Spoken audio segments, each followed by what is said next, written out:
Hello, hello, everybody. Happy stream day. Happy Monday, everyone. How's it going, Ivy Blade? See you at the start of stream as ever. Omni.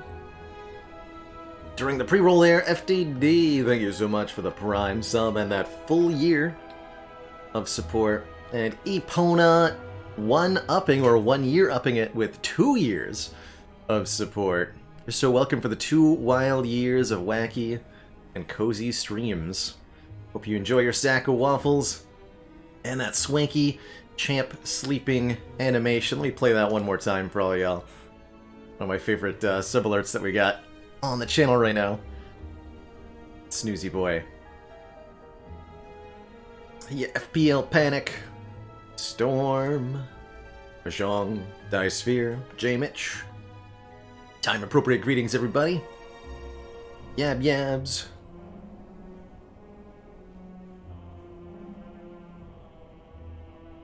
Chicken Man Phil, good to see ya.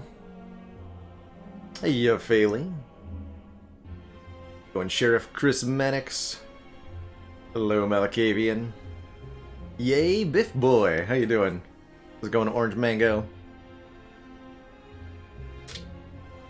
We all know the true cutie here is the chair, Fayley. Much is very clear. Disgruntled Tomato! Thank you for that Prime sub. Welcome! Welcome to the council. Thanks for throwing some support my way. Hey yo, Sinev. Greetings, Bazda. Yo, Aviator. And everybody else, heya heya. Pleasure, as always, to be in the Spire. Been a little bit since we've done some Ascension 20, and I was watching some streams over the weekend that have gotten me a little bit inspired to play some more. So that's what I'm feeling for our content, at least to start today.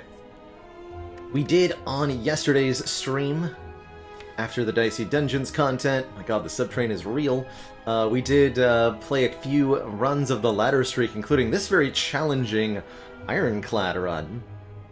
Starting with the Runic Cube, we picked up the combo. Runic Cube, Centennial Puzzle, Blue Candle was pretty wild. We didn't play the Ascender's Bane as much as I thought we would, though. In part because we had a Pocket Watch pretty quickly after that, and that was all the card draw we ever needed in the whole world, and we really did lean on this Pocket Watch for the whole run. We would not have won without it, letting us upgrade everything with armaments, and kind of build towards this last-minute kind of janky barricade deck. It worked out okay, in that we had literally only 1 hit point left when the run ended, but, you know, that was sufficient. Sufficient hit points.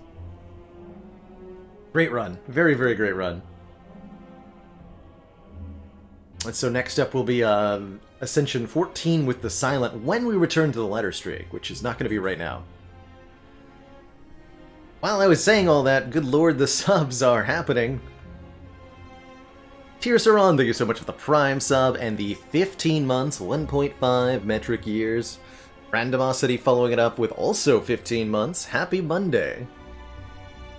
Josh Prox, thank you so much for the 13 months, the Baker's dozen. And Conals, thank you so much for the half year, those 6 months of support. Add that all together and you get 49 months of collective support, which is a lot. And of course, Becky Boggs, thank you for that gifted sub. And lastly, but certainly not leastly, Stress Bulzen. Hey yo, thanks for the 8 months. Hey Tuckerot, I'm doing wonderfully today. It's starting to really warm up and get sunny outside where I am. And I'm starting to wake up a little bit earlier in the mornings as the sun rises earlier. I very much feel like a summer person these days. Been a bit of a struggle the last couple of months to kind of endure the cold and dreary weather that we get over here in the Northeast that kind of drags on through February, but the sun is shining, trees are going to be blooming any day now, spring is here, and I feel great.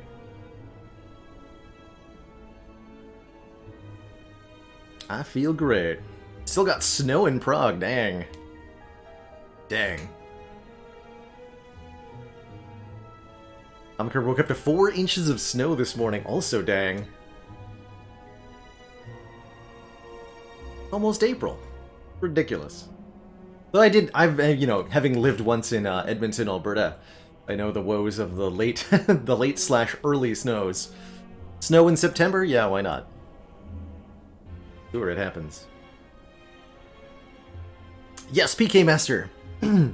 Wristblade will make bonus damage on anything that's temporarily, if it's 0 cost and it's an attack for whatever reason, it gets the bonus. And that can be pretty cool with certain cards. We've used it to great effect on prior runs with, not this run, Riddlewithals. Deal 4 damage 5 times, or if you boost it with the Wristblade, 8 damage 5 times. It can be pretty powerful. We were able to get it to be free with the Mummified Hand and with the Bullet Time. So we had 2 ways to make it temporarily free, too.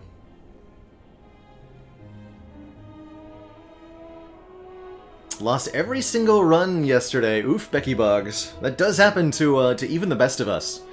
I don't know a single Spire Slayer, even at the highest level, who hasn't had a day where they couldn't win a single run. Everybody has to face those days. Everybody. We're doing on Ascension 20. We recently had a fairly long streak. I think we got to 8 in a row or something. 2, 3, 4, 5, 6, 7, 8. Yeah, we had 8 in a row before the dang Ironclad. Oh yeah, I remember this run. The run where we were offered Clash over and over and over again. Like Flex over Clash, and then Heavy Blade. And Searing Blow. Yeah, this was a weird one. Ironclad gets offered no good attacks. That's okay. Currently on a 2 streak. We won with the Watcher and the Ironclad most recently. Did have a loss with Defect, but I think our Silent streak is alive and well at the moment. Yeah, we have a 5 streak with the Silent going. Cool. And it's time to play the Silent too, so I'll be playing an Ascension 20 Heart Run with the Silent, with 6 in a row on the stakes. First thing calls that Wednesday, that's right. But I'll note, this man has never had a day where he's been unable to win a round of Peggle. A real world record holder right there. Austin Fuego, thank you so much for that gifted sub. Yeah, I think... Was it a silent run? We've had a couple of rainbow cheeses on the A20. It doesn't look like it was silent. We did... What was it? Ironclad? It was Ironclad. Ironclad did a rainbow cheese run recently. And last kerfuffle, thank you for the 8 heckin' months and the good luck wishes.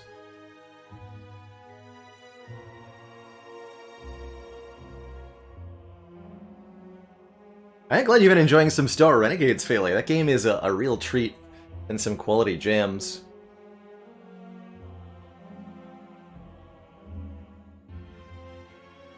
Good luck with your quest to unlock everything. I'm sure I haven't seen even most of the different progenies that you can play with. Tuckerot finds Ironclad incredibly flat. I would definitely challenge you to alter your perceptions a little bit, because there are quite a few different things that Sir Ironclad can do, especially when it comes to his exhaust package. Notably, where's the card library? So the strength, you know, gain a lot of strength, hit really hard. Excuse me. That's a... I whacked my keyboard as I did that motion. Gain a lot of strength, hit really hard. That's probably one of the easiest to spot strategies Ironclad can employ. But I really like the exhaust synergies. Utilizing this card Dark Embrace, whenever a card is exhausted, draw a card. And Feel No Pain, whenever a card is exhausted, gain 3 block. You can create these really strongly effective decks that are flexible by changing their contents as cards get temporarily removed. There's a whole bunch of things you can do with statuses. I think with the fire breathing rework that you can absolutely make a status-centric deck, although it can be a little hard to put together. I've had really good times with Searing Blow. This one rare, uncommon card is its own special archetype of sorts that can be so shockingly effective, even on Ascension 20. And there's quite a few things besides. There's a lot of different options for Ironclad. He does present himself as fairly straightforward warrior man, big block, big attack, but he's got a lot of these kind of almost esoteric, unusual support cards in the pool that can be a little difficult to understand or apply. But there's definitely a lot of different ways to win with Sir Ironclad. I used to call him my favorite character, and I still really enjoy him. He's got a good time.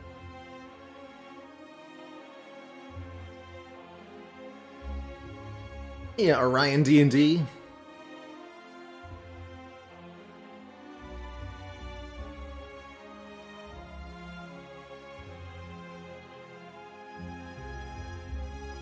And First Dane, thank you so much for the 20 months, the 2 metric years. Grats on turning in that thesis.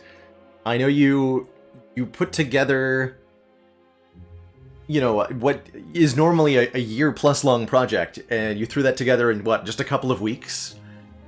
You madman. Congrats on all the opportunities you've been given in the last couple of weeks, and congrats on continuing to rise to the fairly challenging expectations you've put yourself in front of.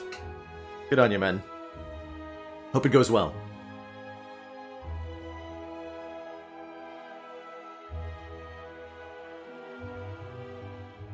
And that makes sense about the prodigies, Fele. They did seem like fairly minor alterations.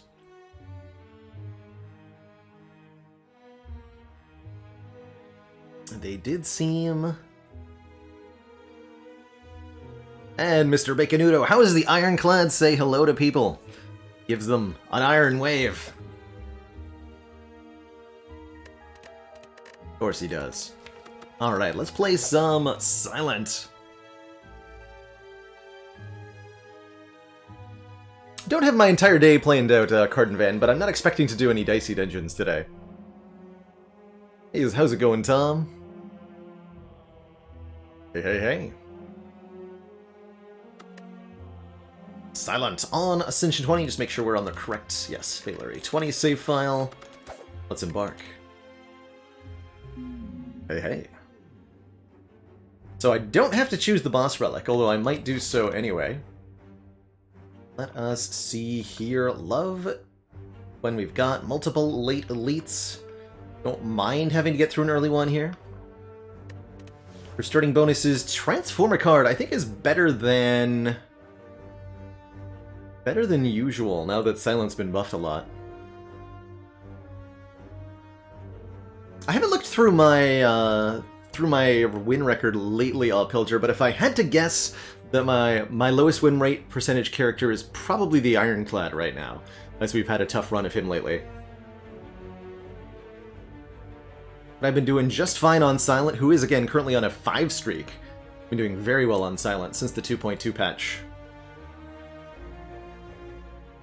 I could definitely get behind removing 2 cards, a strike and a defend, or maybe even 2 defend cards. Who's our boss? Guardian, yeah, a strike and a defend card. I could also get behind transforming 1 defend. I think Silent really needs all 5 of her strikes at the start of the run in order to do better damage output. But I could certainly get behind removing 2 here. Could also take the 3 random potions. Although I have the option of an early shop here before this fire, I'm more likely to go 4 card rewards, dodge the shop, hit this elite, and try to take on these 2. That gets us plenty of card rewards, hopefully a potion. I'm going to trust in Transform.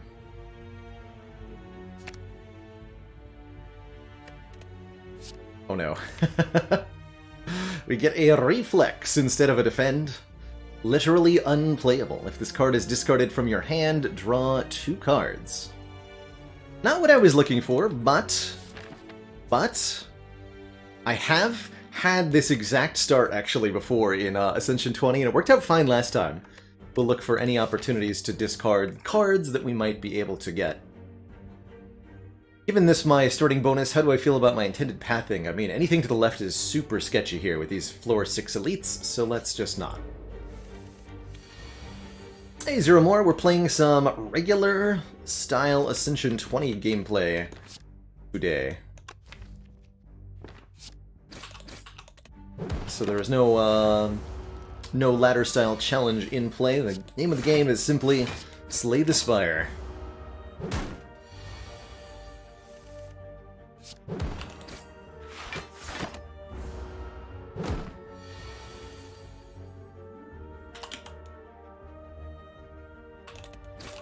Okay, that first combat definitely could have gone worse. And we're offered Cloak and Dagger, Piercing Whale, Backflip. Am I okay with a floor 1 backflip? Sure. Sure. Cloak and Dagger provides a shiv, which is nice, but it's only 1 shiv. Which is so underwhelming. Really? I don't want to draw this hand next turn, do I? It's a bit better. So we can kill the one that's buffing. Ah, perfect. Hey, look at that! We discarded the Reflex 2 turns in a row. Neat.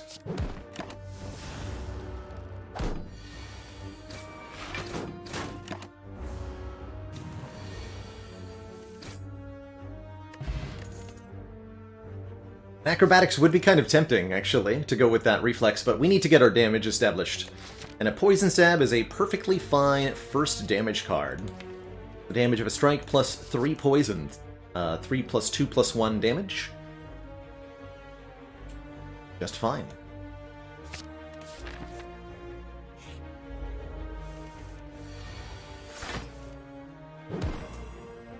To block. Block. Poison Stab is perfectly fine. It's a, you know, it's a damage card that works well against the Gremlinob. I'm gonna choose to take the 2 here. And get punished for blocking inefficiently against the Jawworm. Especially if your damage output isn't great.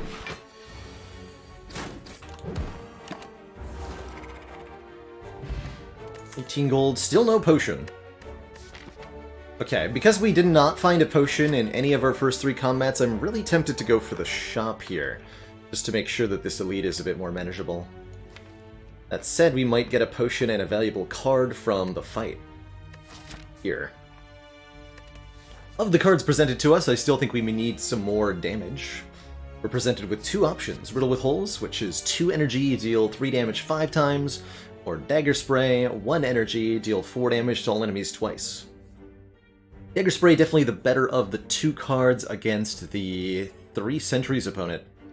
I'll note that since Lagavulin, who is a pretty dangerous elite for us, saps Strength and Dex, that also makes Riddle with Holes pretty weak in that combat too. So I think the Dagger Spray ends up being better here, even if the Riddle with Holes maybe has a slight advantage in a Knob matchup.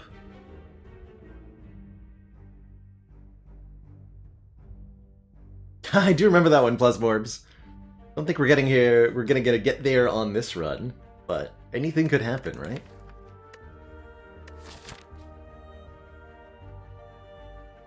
Thing could happen.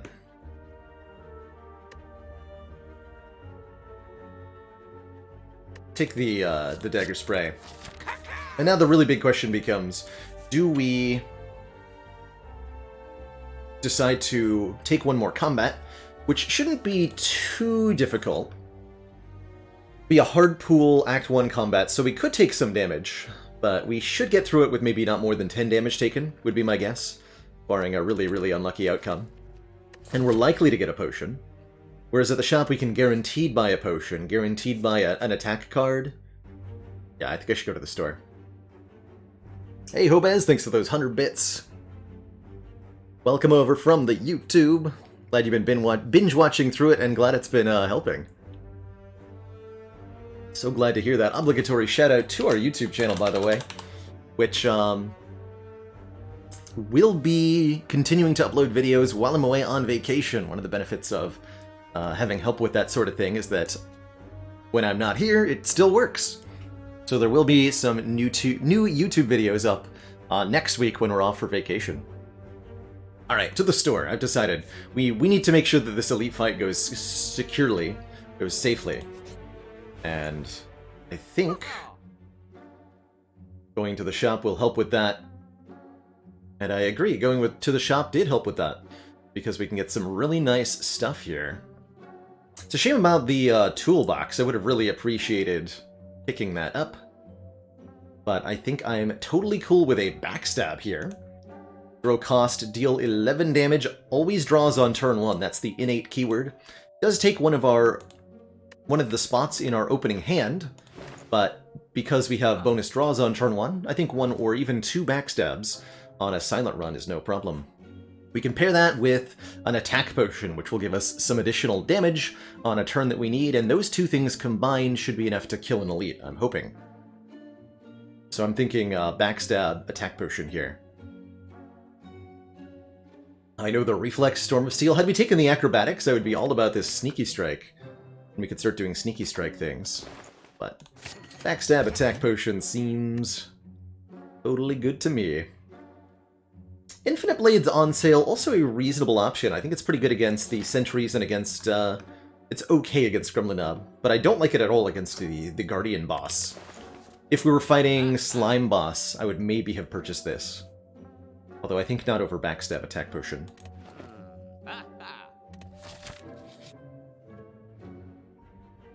Let's see, this heals for 13 or heal for 5?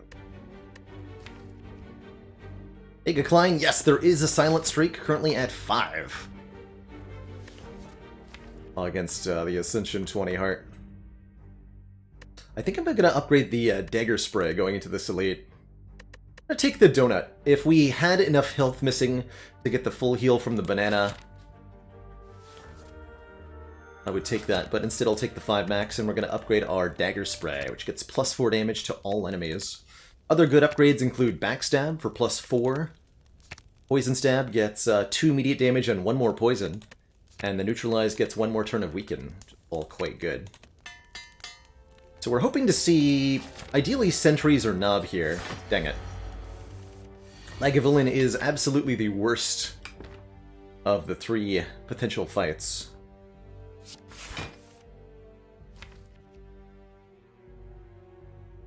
Fortunately, it's not a good draw pile, so we don't want to wake up just yet. We're definitely going to need to attack potion. This looks like a good turn to do it. If we attack potion into either finisher or choke, this is going to be a good time. Unfortunately, Grand Finale not lining up, so that wouldn't be an acceptable hit. Heel Hook is acceptable. Glass Knife is pretty good, too. Take a Glass Knife. That does 16 damage. 12 the next time we draw it. Wakey, wakey! This is overall going to be a pretty challenging fight, though. Ouch!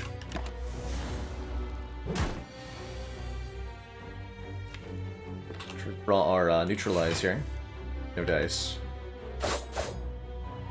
No dicey dungeons. Oof, drawing Survivor and neutralize on the non-attack turn is not what we wanted here.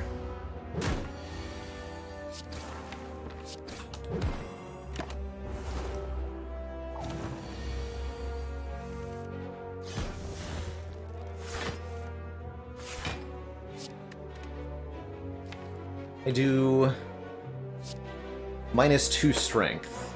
Can I kill this thing next turn? Or do I have to block another round of attacks? Let's see. Our best damage next turn is going to be Dagger Spray, Poison Stab, Glass Knife. That'll be 8 plus 8 plus... we just call that another 8. 24? Yeah, we can get a kill.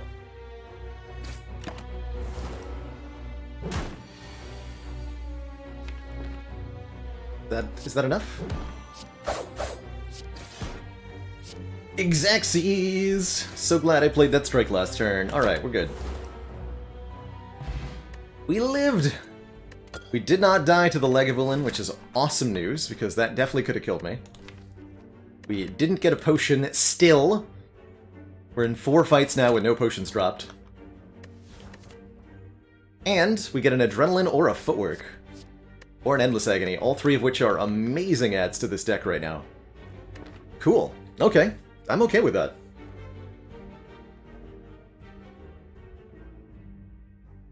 Definitely a bit of a rough start so far, but I am okay with that.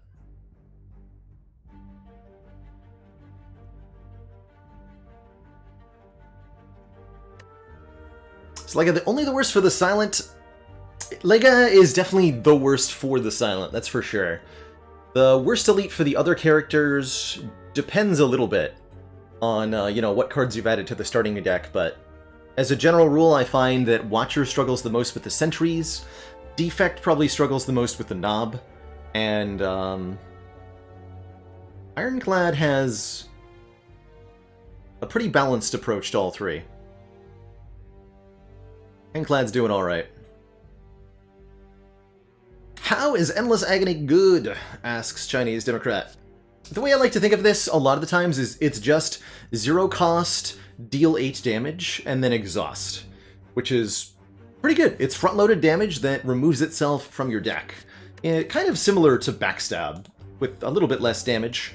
But the weird thing that Endless Agony does, where it duplicates itself, can be better if you've got, you know, a Shuriken or a Kunai, you know, a point of strength from something. If you have a Dead Branch, it becomes really good. There's a lot of little ways that it can get a boost, but for the most part, you just play both copies when you draw them, so that you do some immediate damage, and then you don't have to draw it again, which can be really useful in longer fights, when your damage comes from some kind of scaling thing. Let's see, we didn't fight Knob, in fact, we just fought the enemy against whom Footwork would be best. I'm going to take this Adrenaline for some immediate draw and energy, and I'm going to have to, unfortunately, sleep at the campfire, which I didn't want to do, but it feels like we need some health.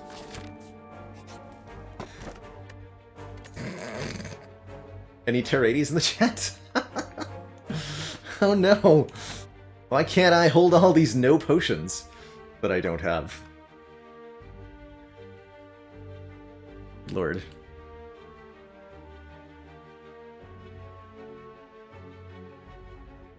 Yes, Nick Logus, Deadly Poison is a great counter to the Lagavulin.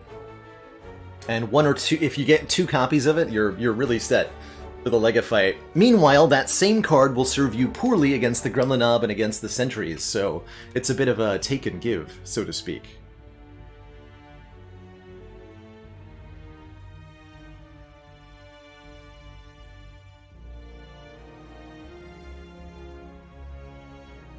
Alright, I definitely want to take more combats right now, because these combats are extremely likely to give me potions. Although they're also extremely likely to be dangerous, as it turns out.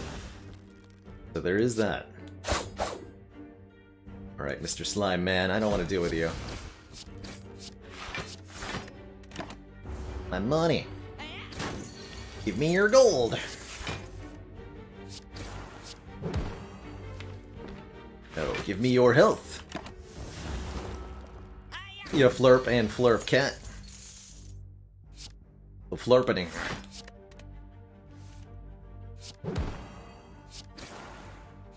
Oh, we got the thief too. Good.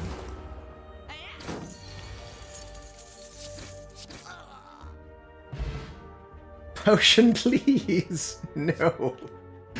Why? Why, potions? Why are you not here in my time of need? So potion chance starts at 40% and then goes up 10% every time you don't find a potion, right? So we're at 50, 60, 70, 80, 90%, if I understand correctly, to find potions now.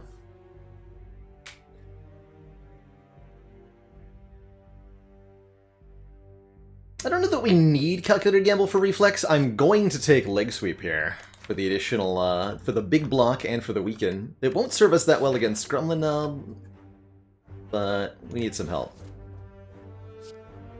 Yes, at the end of the act, the percentage resets to 40%.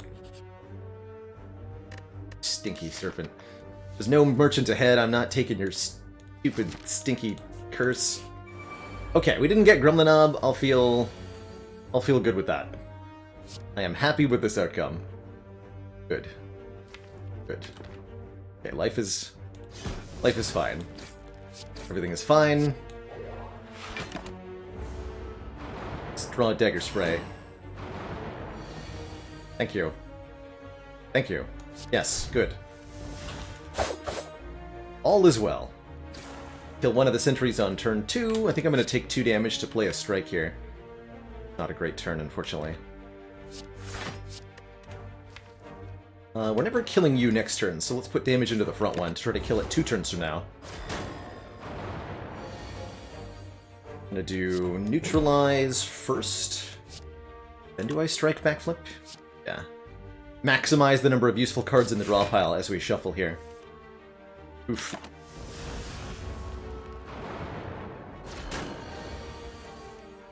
Oof.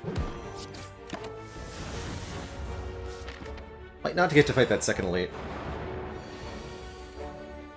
Okay, that's a good draw at least.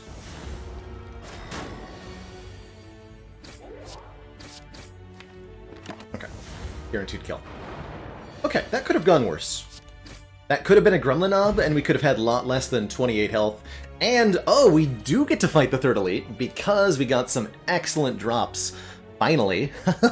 It took a little while. 33 gold is great, as is Mercury Hourglass, doing 3 damage to every enemy every turn. An extremely good early game damage relic that is going to significantly increase our output. We get a Fairy in a Bottle, which will heal us to 30% of our max HP the next time that we would die. And this is a very good potion to find with the Potion Belt, because we can just keep it forever and release it at the top of the Spire. And honestly, I really like this Dagger Throw. It's another damage card, and it's a discard effect to help make this reflex a little bit more consistently useful. Could pick up another Dagger Spray, too, but I think we're better with the Dagger Throw. No, Oniromania. The potion rarity is, I want to say, 10% chance for a rare, 25% chance for an uncommon, and 65% chance for a common potion whenever you get potions. And that rarity never changes. Let me double check that, actually. The spreadsheet knows the real answer there. The only thing I do remember for sure is that they upped the chance for rare potions when they added a bunch of new ones. The class-specific rare potions.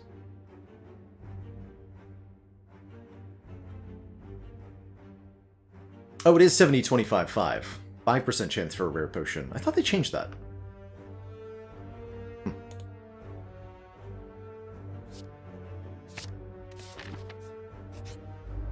Anyway, taking that Dagger Throw. It'll be really good. Really appreciating Lantern giving us more energy to work with on these opening turns.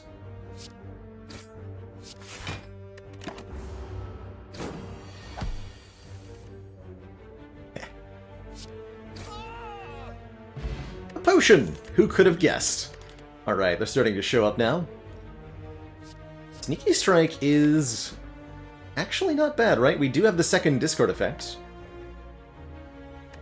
Sneaky Strike is 12 damage for free if we have discarded a card this turn. Otherwise, just 12 damage. Another reasonable take, I think, would be a second Poison Stab, which allows us to start stacking poison on targets. We should take one of the two, I think. And then from there, we're going to go into another elite fight, get a third relic, and some more money before our boss.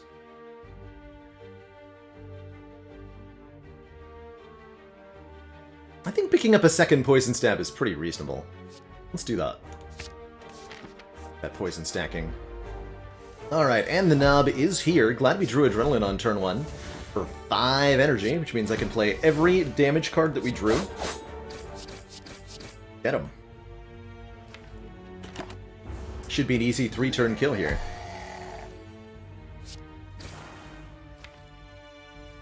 Let's see. The worst draw next turn is what? Defend, defend, neutralize, Ascender's Bane, poison stab?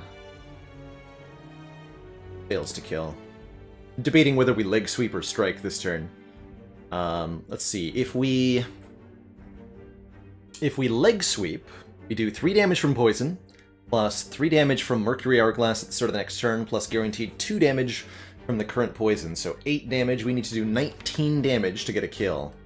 Dagger Throw plus Poison Stab is not enough, but if we can get the Neutralize as well, we will be there.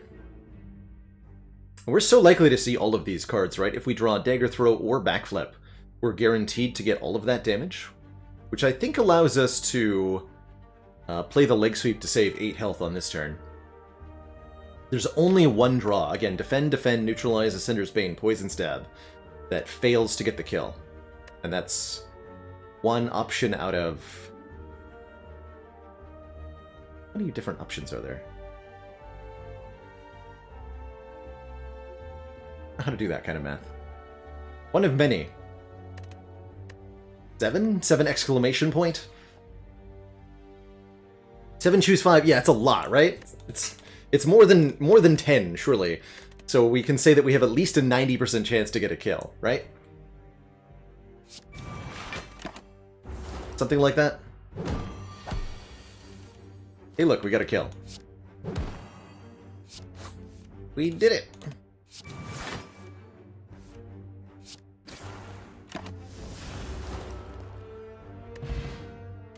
Pick up 27 gold, another potion, a block potion, as well as a bird-faced urn, which heals us for 2 whenever we would play a power card, like Wraithform. Hypothetically speaking, is a power card. Hey, Silver Shadows, to clarify, the ladder streak is alive and well. Just wanted to do something different for the start of broadcast today, since we haven't visited the highest Ascension level in the Spire in a little while.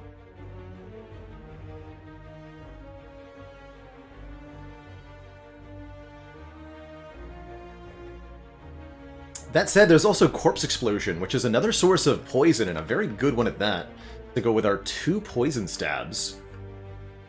I feel quite confident in our Guardian matchup. I think we're better off with the Corpse Explosion here.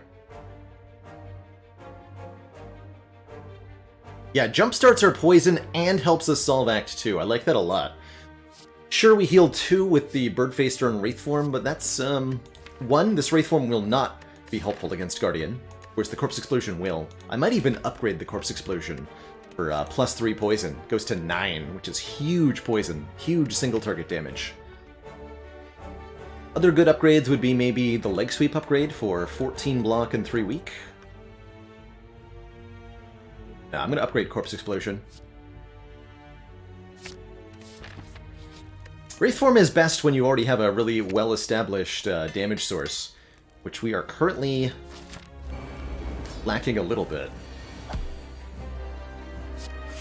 Got here. Okay. So, start of the Guardian fight is always a test of how quickly can you do the 40 requisite damage to transform this nerd. Let's not quite transform it here.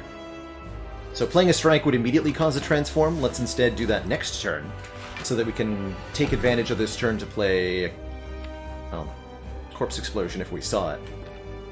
Not see it though, unless... Still did not see it. Fair enough. Have some weekend.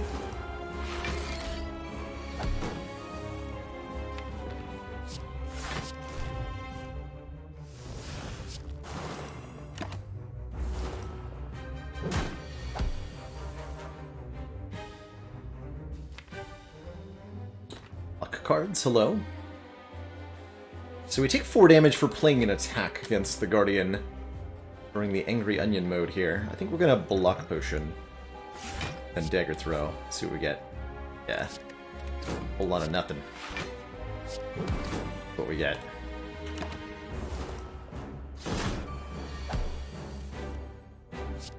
Whole lot of nothing.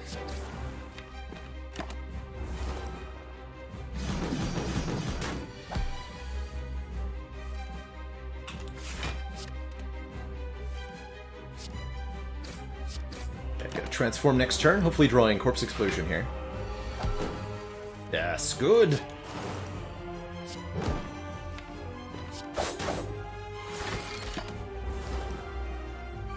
Okay, we've got enough damage over time now that we should be pretty safe.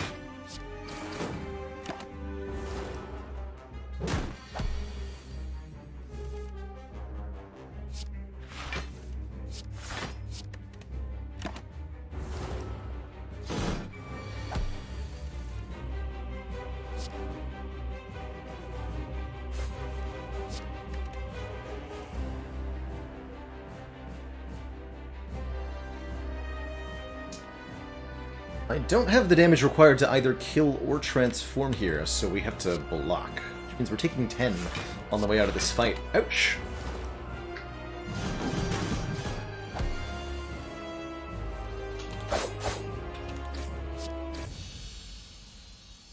But we do get through the fight. No potion from the boss, unfortunately. Ultimately, only found 3 potions in the entire act. Stings a bit.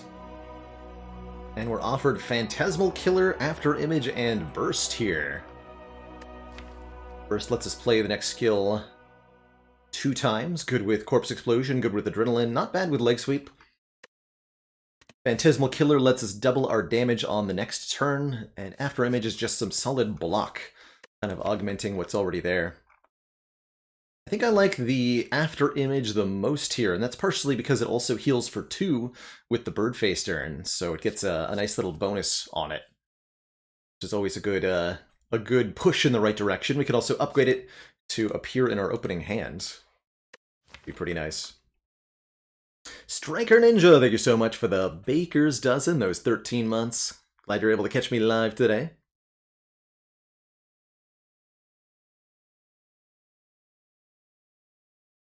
Let's take that After Image. It'll also be quite good if we can get some more, like, draw and discard stuff into the deck. No cost, draw a card sort of things. For our Boss Relic, I see you, Sacred Bark, doubling the effectiveness of potions. I also see you Hovering Kite, which I think we could reasonably take with this reflex here. Hovering Kite says the first time you discard a card each turn, gain 1 energy. That could be pretty good. I think also very, very good, though, is Astrolabe, to transform and upgrade 3 cards. I would just transform 3 strikes, I think.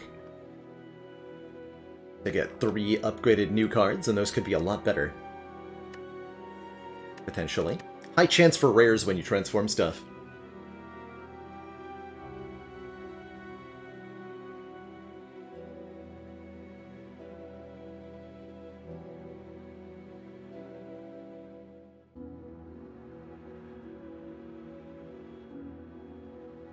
And recovered, yeah, the clock's shifted for me about a week and a half ago.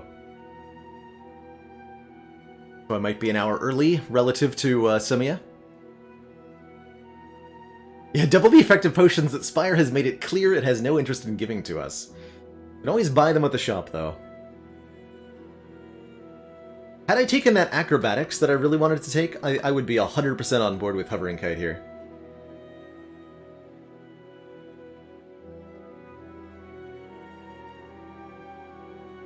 So I think I'm going to take the Astrolabe.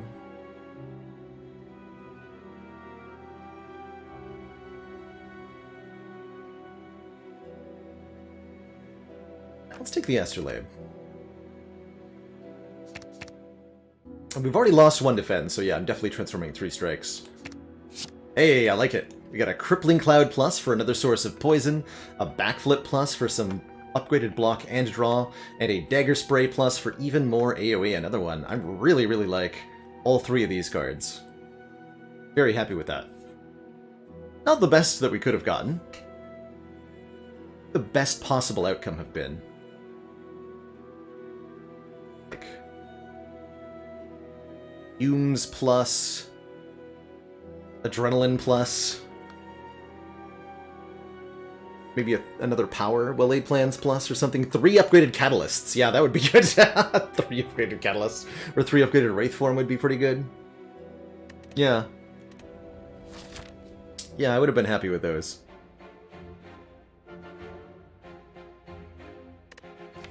Would have been really happy with those. 3 upgraded reflex. Even better. I do have a seeded run to try someday where Astrolabe at the start gives 3 adrenalines for Silet.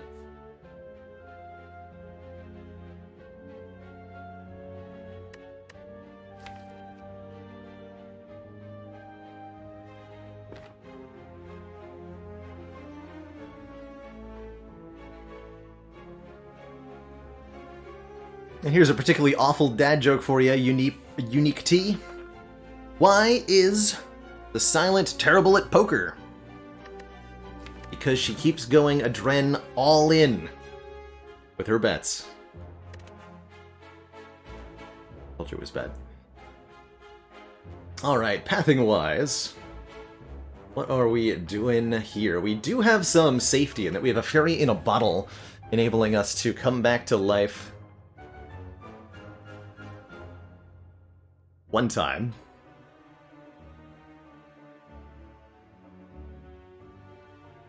But only once.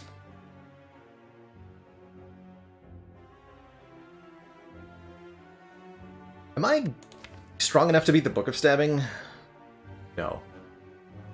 No, I'm not. We can definitely... We have all the tools in the world, right? To kill Gremlin Leader and to kill the 3 slavers. But the Book of Stabbing will ruin me.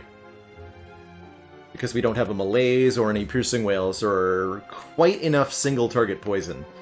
Got Corpse Explosion, Crippling Cloud, but on 3 base energy, it's awfully hard to play those. So I think I'd rather go less elites and not more. I'd like to remove another strike from this deck. I'd like to get a couple of upgrades. Upgrade the Adrenaline could be helpful. Upgrade the Leg Sweep could be good. YouTube Private Snowball. 2. So I think the most, you know, the strongest path that we could take goes through the shop, hits 1, 2, 3 elites, even taking out the Burning Elite. But I think a plus anything Book of Stabbing will ruin me again. So we're going to go on the left side, take a couple less elites, a couple more upgrades.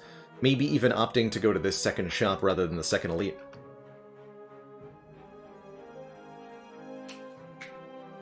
Yeah, for the most part, Chicken Man Phil, I would usually say that I prefer Astrolabe over Empty Cage, and I usually prefer Pandora's Box over Astrolabe. Not always. For example, the Pandora's gets better the more egg relics you have, whereas the Astrolabe is not dependent on having an egg relic. Ceramic Fish makes the box better. Or if you have some kind of focused small deck that's working towards an infinite, the Empty Cage can actually be the best. I could remove 1 relic from the entire pool, I would remove Runic Dodecahedron. Wait. Actually.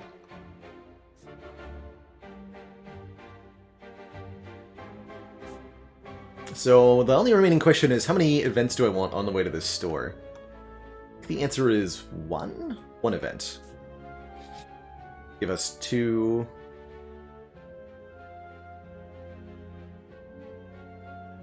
What the hell was that?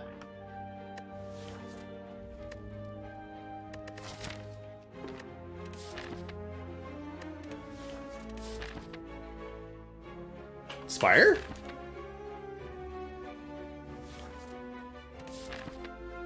I can't click on the map. What?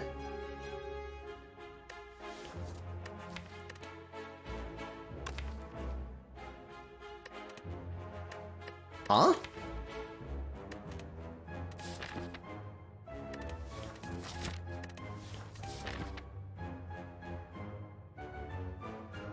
I think, yeah, I think a save and quit is what's required here, but I don't actually know what I did. How did I do that? This has never happened before, and I've played a lot of this game, so I'm really confused. Oh, yeah, Oobla. Let's,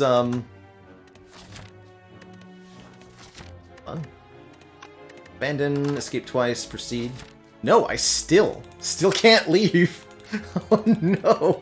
Alright, let's try save and quit. What on earth? We might get a different act layout here. Should be the same results from the Astrolabe, but...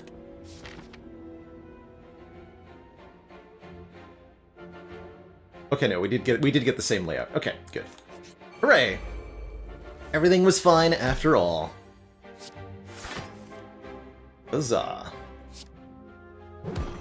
You first. Okay, taking almost no damage is a good amount of damage to take. Really appreciating the hourglass chipping in during these combats.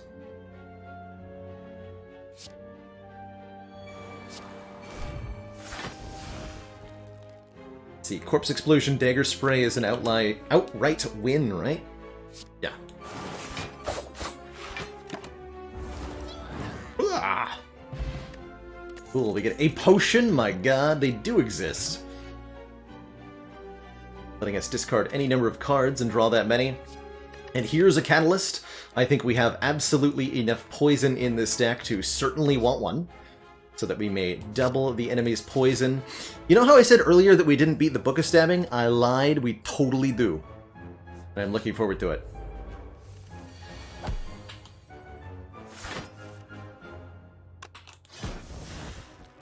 Let's go Dagger Throw. Reflex.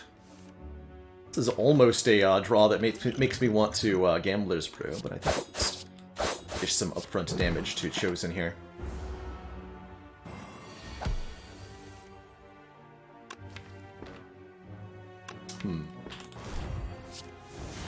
Really?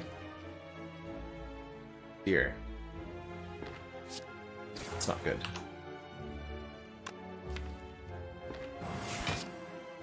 I'm gonna regret this, aren't I? Yep. Sure am.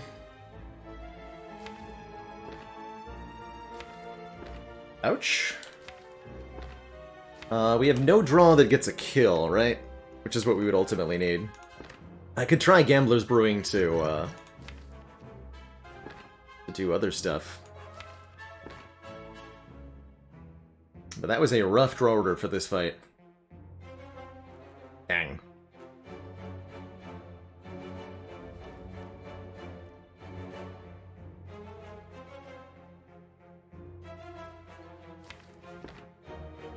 I'm gonna do it. A 2-potion kill? I'm not... I'd rather just take 23 damage than use 2 potions here. That's ridiculous. We're gonna need those.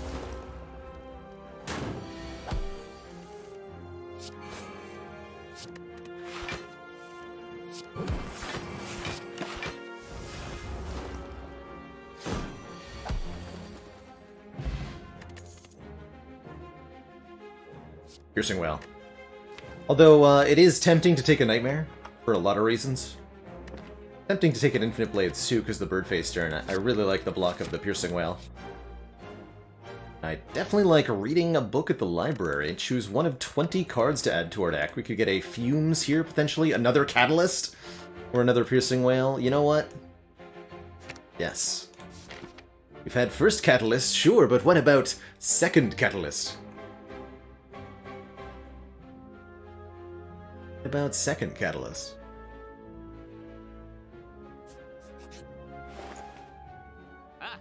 And you guessed it, we can get another Piercing Wail. Beautiful. Also, quite like a card remove here, removing a strike from this deck. Stinky Strikes are quickly passing their threshold of usefulness. Potentially also useful is the Sling of Courage, letting us have 2 strength during elite fights. Makes these Dagger Sprays especially good at killing the elites of this act.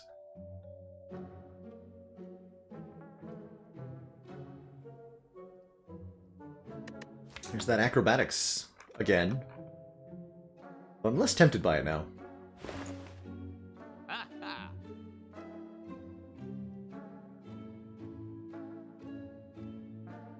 Argument for calculated gamble at the library? Definitely. Definitely. I think we could have spent a good 20 minutes just looking at all the different cards there and talking about which ones we wanted. A lot of different ones that would have been, I think, valid picks for different reasons. What I like about the Piercing Well remove line is that it also lets me buy a Swift Potion, which I can't do at the... if I go Sling of Courage here. Plus, I think we're gonna be fine. In terms of elite fighting here, with 2 Piercing Whales now to shut down all multi-attacks that we might face, and our Poison Engine theoretically online. Although I'd like one more Poison starting card. Ideally a Fumes for the Birdface Urn Healing. But last and certainly not least, we have to upgrade some of these Poison cards.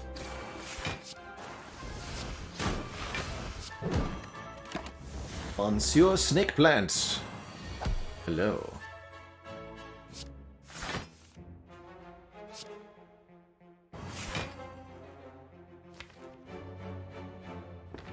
I just take the damage.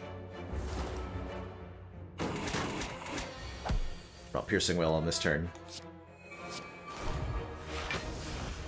We know. Fine.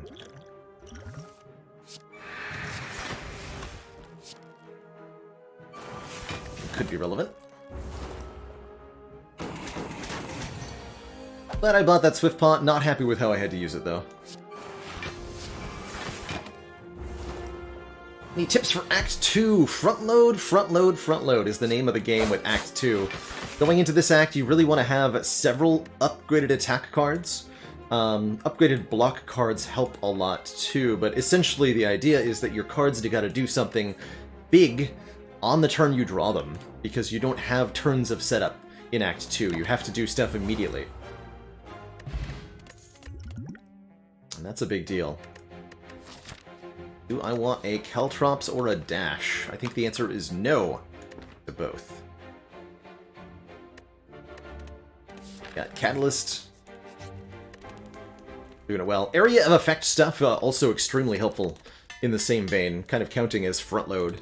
Anything that hits multiple targets is going to be extremely useful.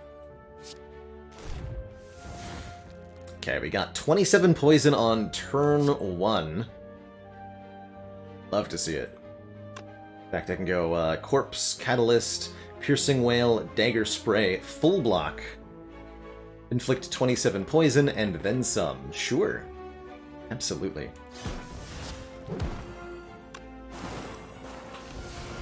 Even have a spare Piercing Whale. Not that we're likely to need it with the fight being this short.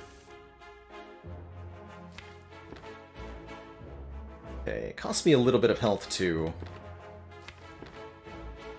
Becomes what, 5 times 3? Take 3? But heal for 2? Yeah, this will be better.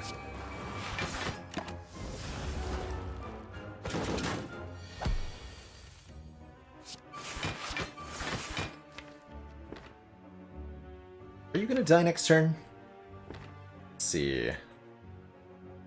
85 minus 24, we deal 49 damage. Meaning we have to do 32 more damage next turn.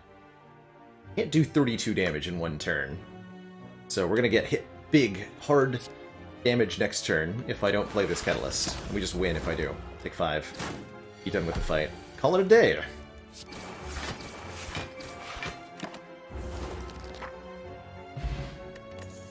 Darkstone Periapt is here to give us max health if we take a curse. And I think I'm okay with an unupgraded Prepared, because we have both an After Image and that Reflex.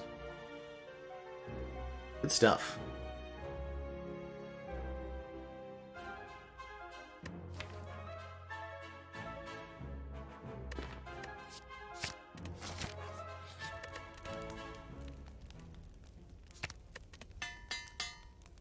Okay, with both Catalysts upgraded, I think we're in good shape now. We could avoid this elite and I just go for another removal at the shop, but I think I need to collect more relics. head this way, and I will definitely take a Lizard Tail over the blue key. When we would die, heal to half of our max health one time. That's in addition to the Farina Bottle. The Farina Bottle will apply first, all other things being equal here. Crunchy Pedro, thank you so much for the Prime sub, and the 2 months. Glad you're vibing out. No, Galbatros, Darkstone Preempt will not activate if you have the Curse Preventing Relic. Will not. Dang it. Dang it, dang it, dang it.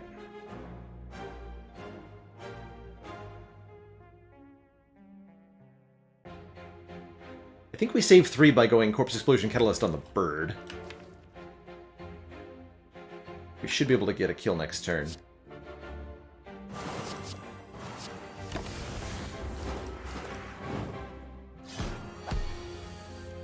Yeah.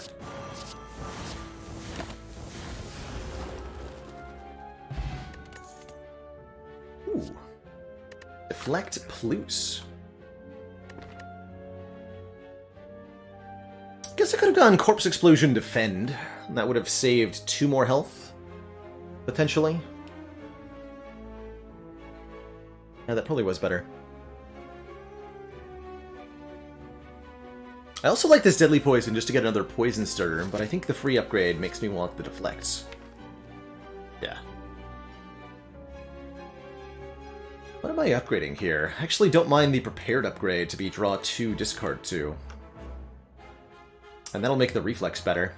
Reflex removal is not a consideration. We now, with the Prepared, have enough discard effects to make it consistently pretty good. I would much rather continue to remove Strike and even start removing Defense before I remove this Reflex.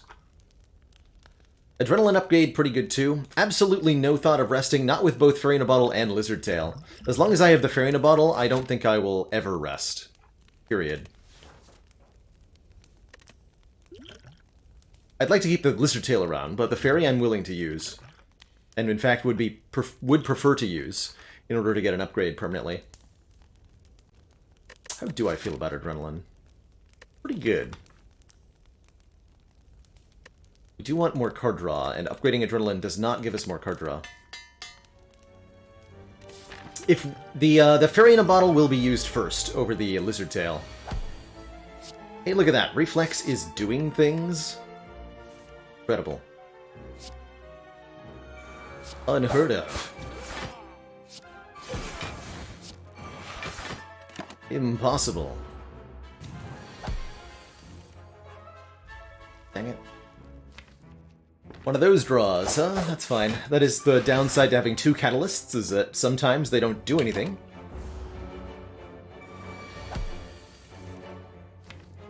And all the Piercing Whales are in the discard pile. Thanks. Thanks for that. Ah.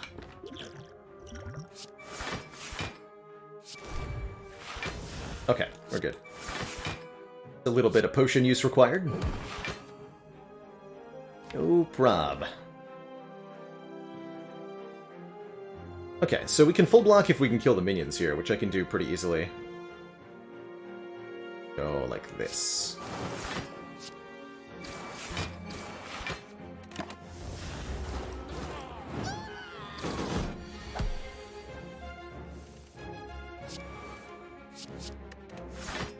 We need to get the poison stacking on the leader so that the catalyst can win for us.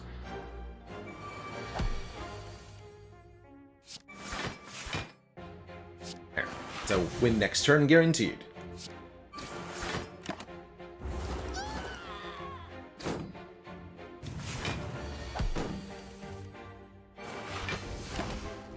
Whew. Okay. We actually healed 2, even though we had to use one of our potions, but get the potion back, a weak potion to replace, and the Ancient Tea Set, which gives us 2 energy on turn 1 after entering a rest site, as well as 3 interesting damage options. Bane not bad with all this poison, but I think we mostly just want more poison to go with our double catalyst here. Grand finale. is really good if you can manipulate the draw pile. Need a lot of draw and ideally some retain to make Finale extra good. And a Blade Dance, which is also pretty mediocre. We have no relics and no powers that support it. Well, I guess After Image kind of supports it, but that's not enough. We'll skip. Then hopefully we get one more potion from one of these two fights.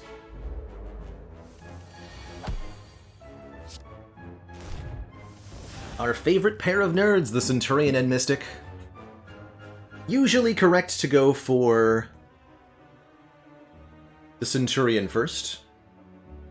The Centurion will become quite angry if you kill Mystic first. And despite the higher health total on Centurion, the Mystic is the more difficult to kill often. Because she both heals herself and the Centurion blocks for her. Order, by the way. What makes me not like Bane? The two catalysts, really. Like, we don't need to do bonus damage to the poisoned enemy in a situation like this. We've already got them super dead with what we have in the deck already. Oh, I should have drawn into After Image and tried to play it there. Okay. That's a decent Eviscerate, actually. Cheaper for each card we've discarded. I don't think we have quite enough discard for that to be good.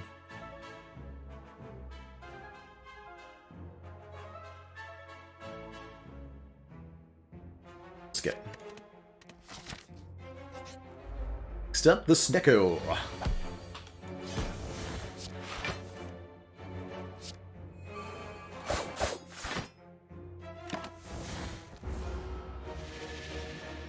Uses us for random card costs, which can be good or can be kind of disastrous. All depends on the draws.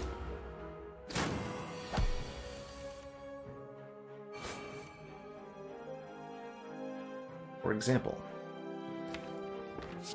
I'm gonna backflip to try to draw more playable cards here. Hey, we got some.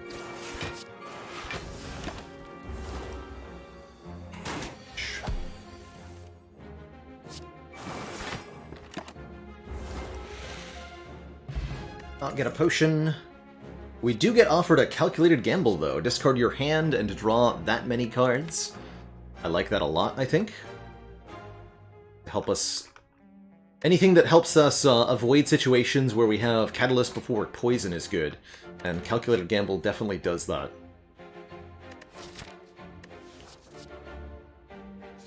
Okay, going into this Collector fight... Yes, Lychee Sauce, I think you should aim to kill... I think you should aim to kill the Centurion, the frontline warrior.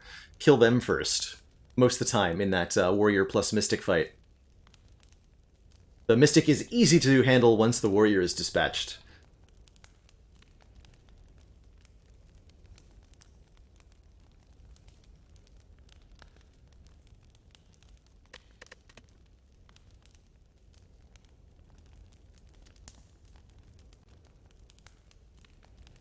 Because we have the Fairy in a Bottle, Collector's a tough fight. I think I'm going to upgrade. We can upgrade the Adrenaline, or we can upgrade the Calculated Gamble. Hey, I'm going to rest, actually. Looking at our options for upgrades. Starting to strongly consider resting here. We could upgrade a Piercing Whale, too. That would actually be relatively helpful. Akaida, thank you so much for the 6 months of Tier 1 subscription. Getting in there with the whole half year preemptively. We do want to use the Fairy, yeah. What we don't want to use, though, is the Fairy and the Lizard Tail here. Which might end up happening. Although... Nah, we have so much poison. I'll upgrade the Adrenaline. It's definitely possible to lose with some bad draws. But I don't think this is one of them. This is an excellent draw. Although... both Dagger Sprays on turn 1 is not quite what I wanted. Just gonna apply poison. Draw more cards. How about 63 poison on turn 1? Is that an okay opening? I think that's an okay opening. Now we just survive.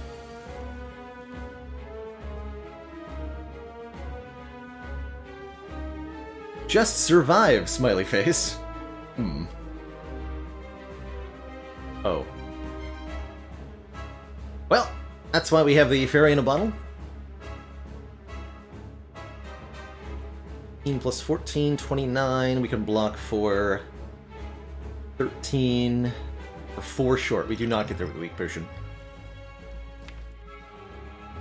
Cool, that means we get to use the fairy in a bottle, which I'm fine with.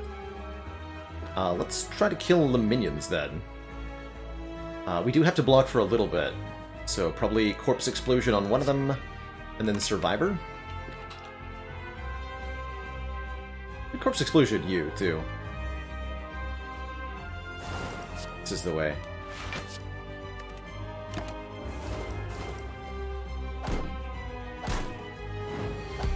Thank you, Fairy, for your noble service to the cause. And then Collector does not attack us on the next turn. Could be the debuff turn. And by then it will be too late.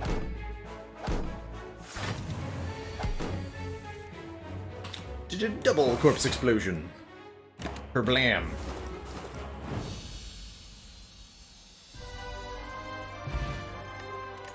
Cheer. Cheer. Oh man, 3 very compelling rare cards. All of these are great for different reasons. First allows us to duplicate skills, very, very good with catalysts, of course, creating insane quantities of poison. Malaise lets us sap strength off enemies. That'll be good against the Awakened one, notably, and against Eye Meter. Good against Heart 2. Or Wraith Form for some intangibility.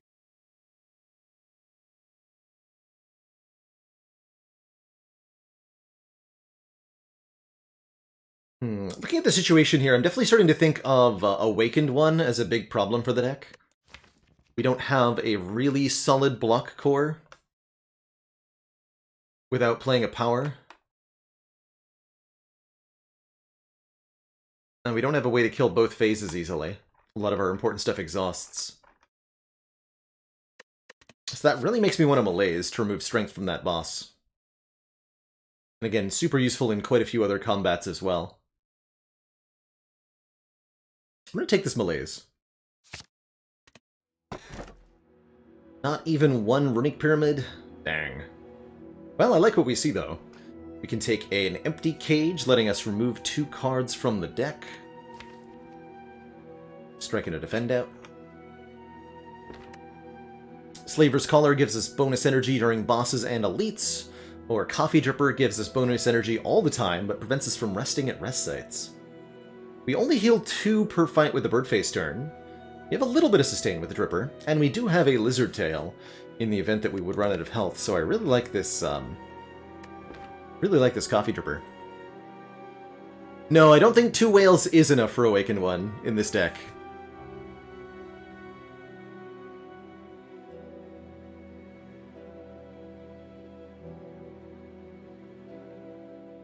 I'm going to take this Dripper.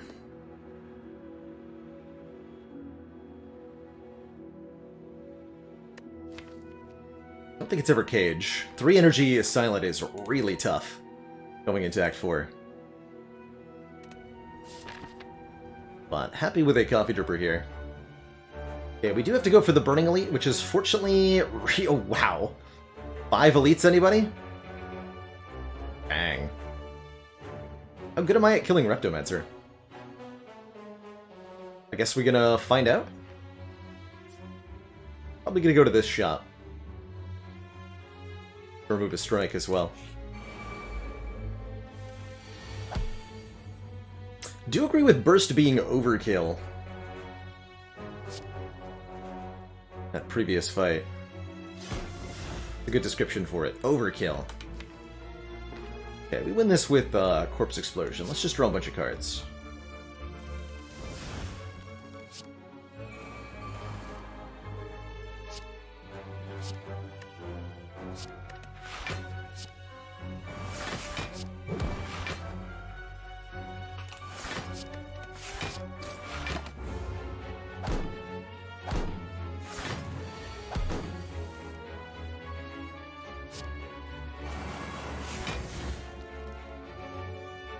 second. Can't kill you. Poison Stab, Catalyst kills you.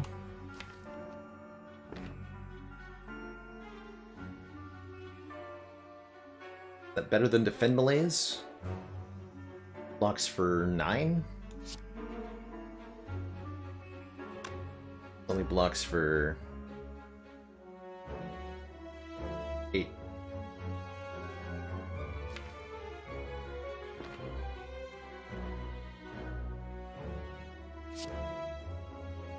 Kind of the same either way.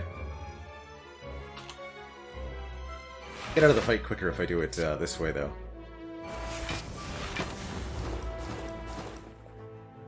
Take 8 here.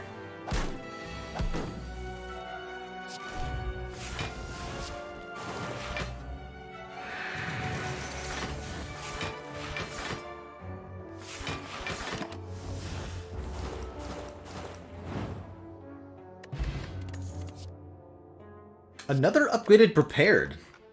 Yeah, actually really like that. Draw 2, discard 2 again. Help us keep cycling through the deck. Not gonna take no stinky red mask, but I am gonna take this Footwork for some decks, I think. This is a good example of a deck that could benefit quite a bit from Sadistic Nature. Whenever you apply a debuff to an enemy, they take 5 damage. That's not bad at all.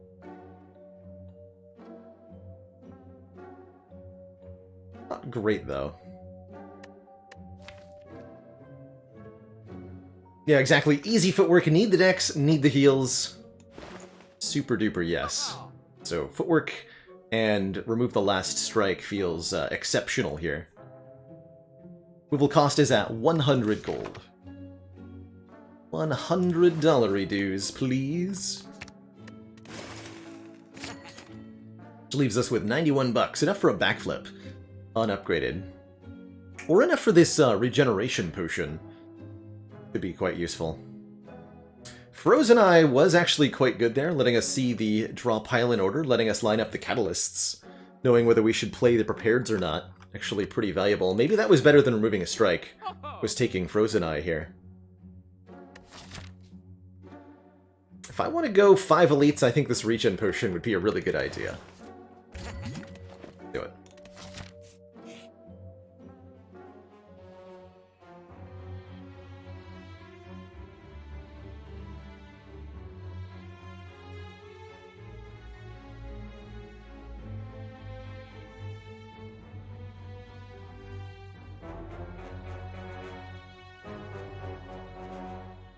J-Beige! What's the most popular television show in the Spire? Orb Walker, Texas Ranger. I'll fight these two for a rare relic. We've got Corpse Explosion to deal with them, and I think the draw potion could help quite a bit too. And there's Corpse Explosion on turn 1 as well. Good. Very good. Alyssa Fair, thank you so much for that Prime sub and the 9 months.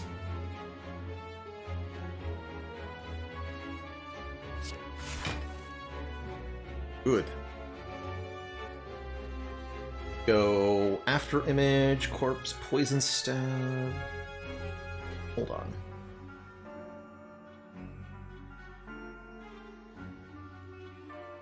No, I don't think I get to play this After Image. I go Poison Stab, Corpse Explosion, Piercing Wail, Deflect.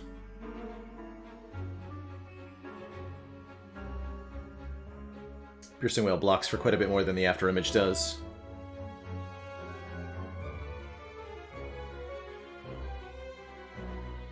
Almost always die to them. These guys are brutal, Disgruntled Tomato. The big thing to consider with this fight is how much immediate block and damage can you do. They scale up in power very, very quickly. 5 strength per turn here on Ascension 20. And they also flood your deck with burns, which can get out of control very quickly.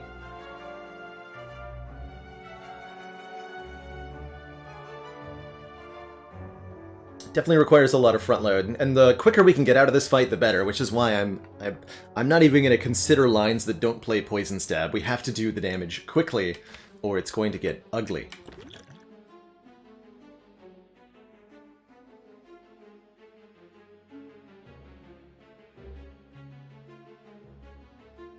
Weak potion only saving 4 HP here. Yes, I would definitely consider this one of the most challenging fights in the game. It can absolutely be more deadly than even your Act 3 bosses.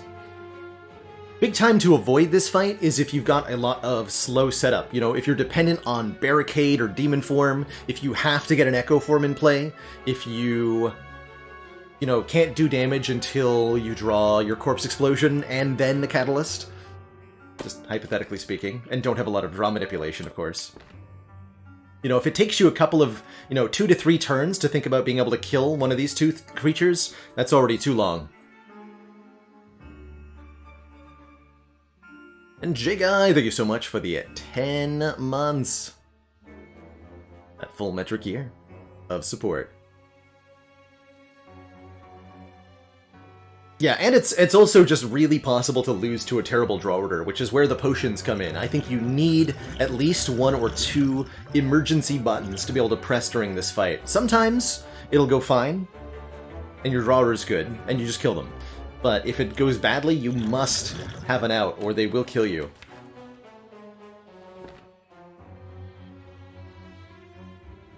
You know, bad draw order in a different fight means you maybe take 10-20 damage. Bad draw order in this fight means you take 100 damage. Or more. Or worse, expelled. Alright, I think I'm gonna skip the after image, I've decided.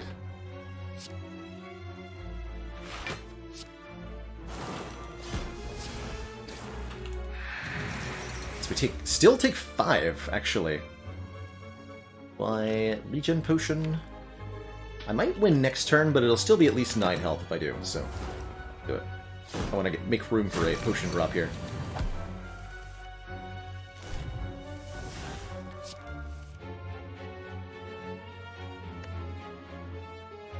Let's see, 18 times 3, that should be a kill, right?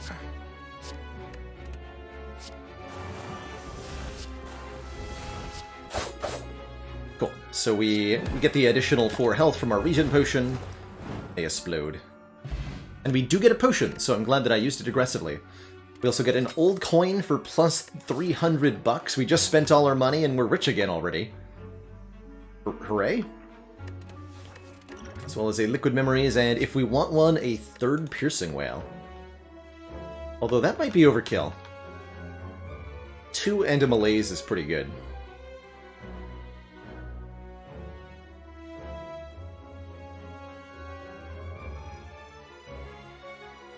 Our first boss is Awakened One, the very boss we were afraid of when we took the malaise.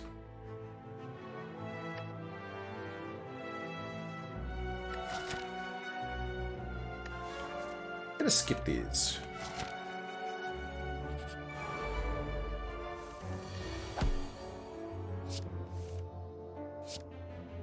I want to try to heal off our powers.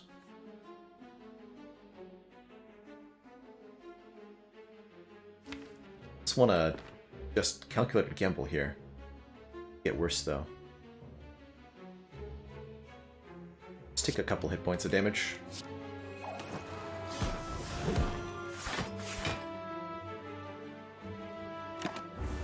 Not willing to use a potion in this fight.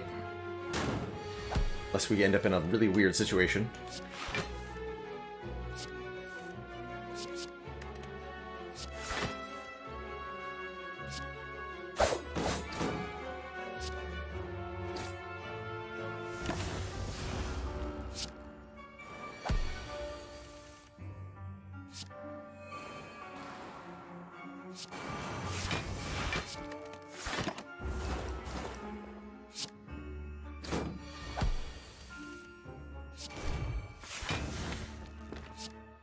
Healing or anything to benefit from.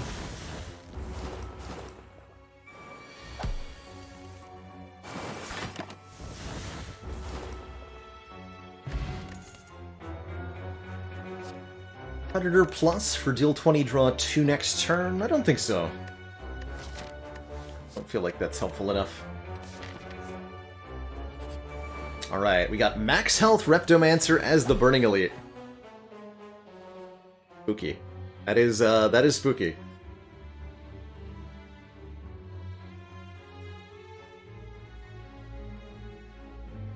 Fortunately, we got a good turn 1 draw here, right? Crippling Cloud plus Dagger Spray would have been enough damage to kill the daggers if it weren't max health Repto.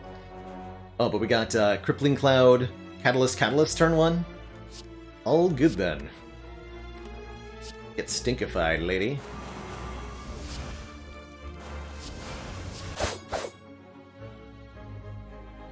Probably gonna Liquid Memory, is that? Dagger Spray again? Yeah, let's do that. Daggers out of here.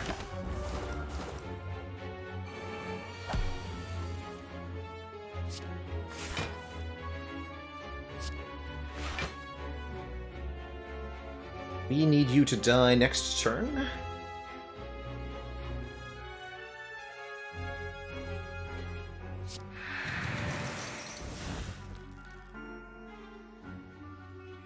It's 27.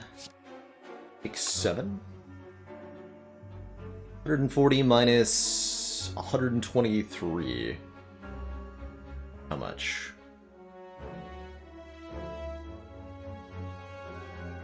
17?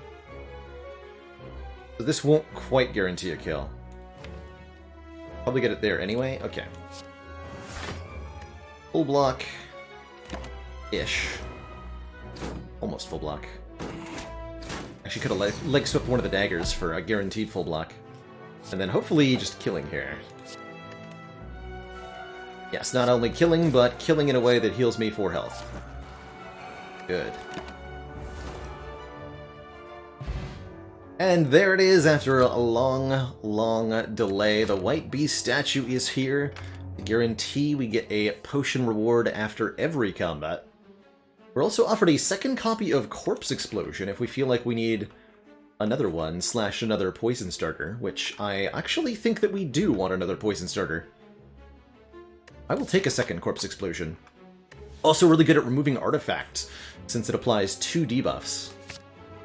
It will strip 2 layers of Artifact from our opponents. I'd like to get the Footwork and the Malaise upgraded to make sure that our blocking game is up to par. I can't do both, though. I don't know that I'm going to go all of these elites, but I might try. Might try.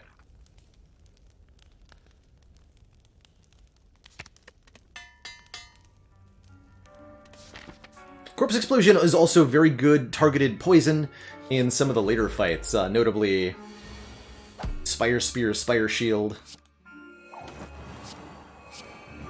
Hell, and even Heart. Not quite as good as, say, Bouncing Flask would be.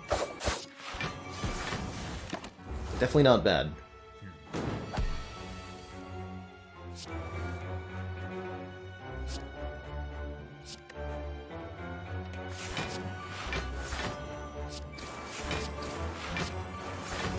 Name of the game with Giant Head is just get as much poison down as quickly as possible so that we can leave this fight as soon as we can.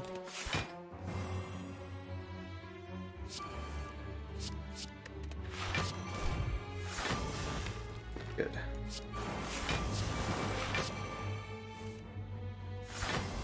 $150. And then I only have to block 1 big hit. This one.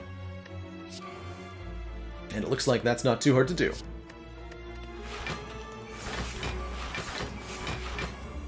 I'll take 1 damage from the Giant Head. Good fight. Picking up the Art of War. If we play no attacks during our turn, gain an additional energy on the next turn, and a poison potion to get poison started for us. That was awesome. We actually just got objectively stronger. We even healed health off that fight. Alright. Let's keep taking elites. Like, surely they will all go that well, right? Correct? Aw man, Gremlin Horn would have made Reptomancer really easy to kill. This is, however, our last chance to take Sapphire Keys, so we must. We absolutely must. Alright, elite number 2? Or I guess elite number 3? Yeah, elite number 3 is the Nemesis.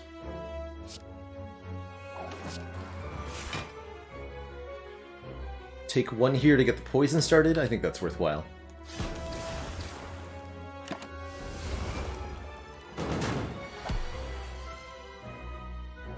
You stinky. Alright. Didn't really help.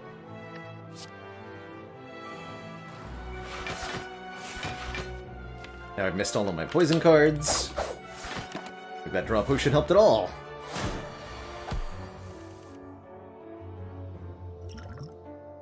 We'd better do that thing. Sure we actually win the fight in a reasonable amount of time. This nemesis is extra stinky.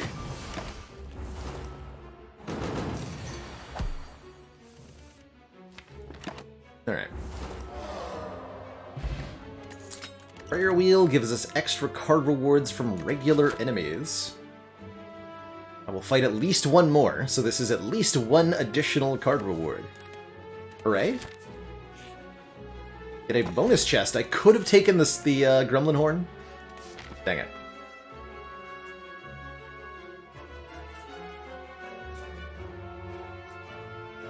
Alright, I'm boldly venturing forth into more elite fights. Despite perhaps that being unwise. We are here.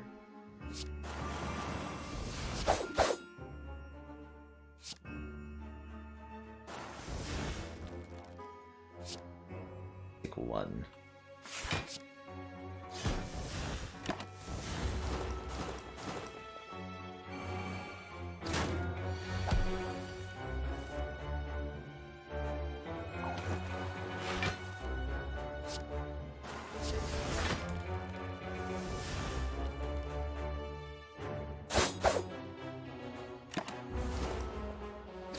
Able to kill next turn.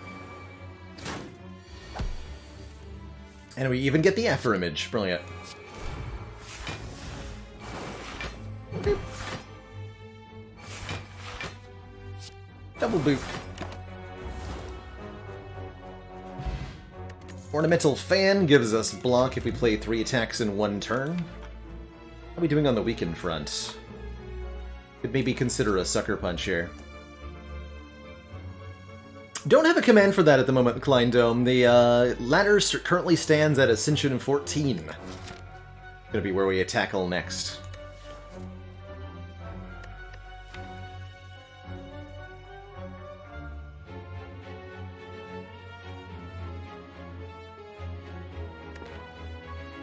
I'm just gonna upgrade the Malaise. Transient.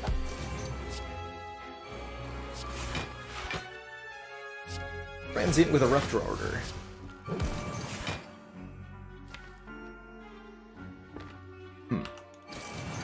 You know what? Let's just get to 27 poison. That's a reasonable total off of one stab, right?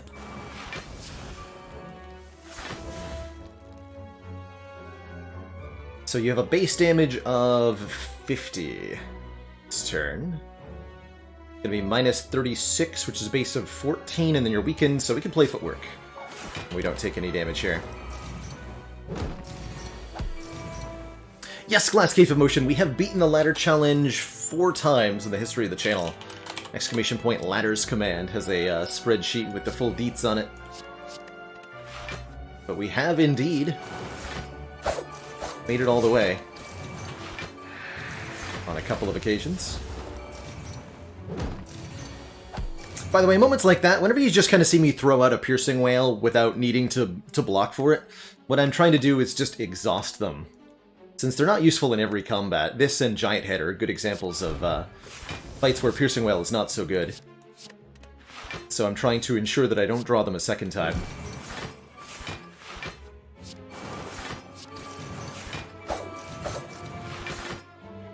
Then they're doubly useless.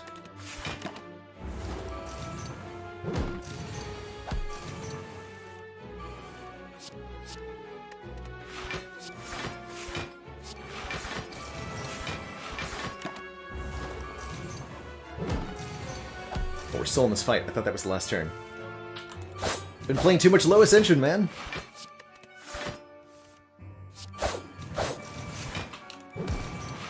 Still a easy full block.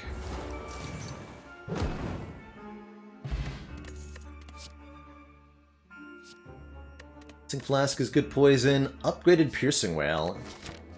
Alright, upgraded one? Yes. We'll be doing a defect run after this, Cannabis, in the rotating Ascension 20 style. One of my favorite ways to play.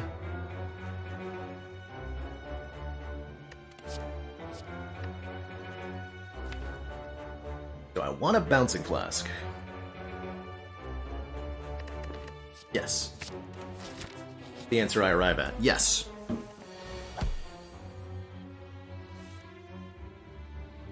Yes, I do.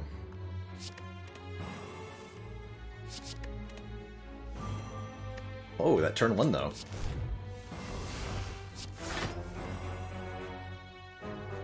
And one more. Show me as many cards as possible, thanks.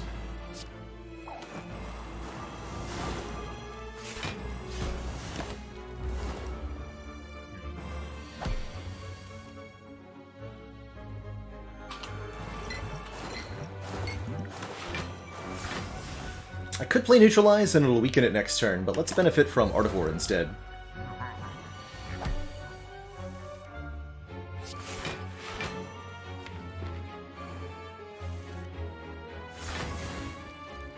Those Piercing Whales again.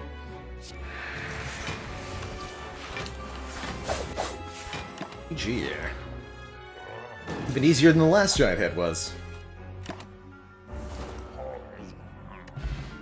Get the blue candle, letting us play unplayable curse cards. Not that helpful, oh well, but a backflip plus is that helpful, getting us more card draw, letting us cycle through the deck more quickly. I think with now that we have the malaise and the footwork and more block cards, I don't expect this Awakened one to be any problem at all. I also really like this Ancient Potion, giving us one artifact to allow us to block Vulnerable from Heart, very notably. I think I'll take that over the Cultist Potion. We're not going to need this potion in any of our upcoming fights. For the Heart fight, we have double Catalyst, that's plenty of damage. And we can just use the Flex Potion for one turn against Spire Spear and Spire Shield. Escape Plan, I would have taken Echo Storm if the backflip had not been presented and upgraded for free. Do you think the Escape Plan was better than a skip? Oh, and I already used my upgrades, so I got a recall. I guess I'm not upgrading Malaise. Fair enough.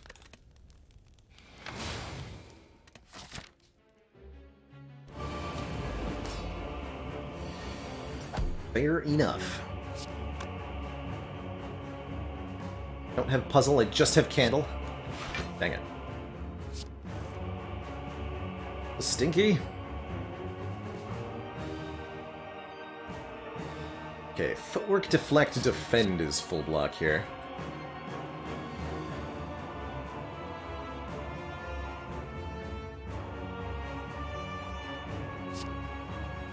But if I, let's see, this deck, so 18 block, 22, take a little bit.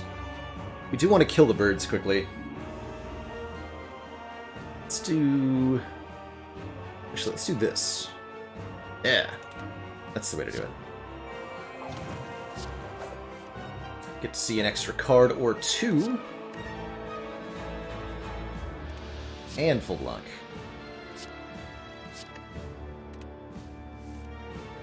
Brilliant.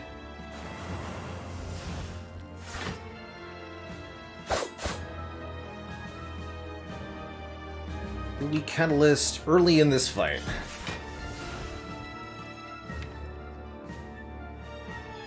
Honestly, I think so. I'm actually just going to Catalyst on one of the birds? No, we got Double Corpse Explosion. They'll die quickly. Put it here, then. The idea behind using the Catalysts is just to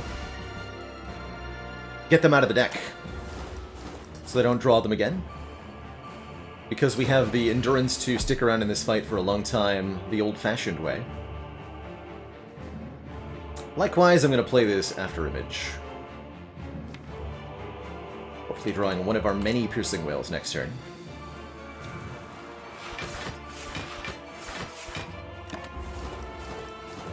Oh, you died to the Hourglass. Oh no!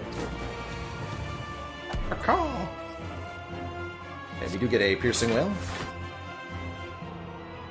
Get multiple Piercing Whales.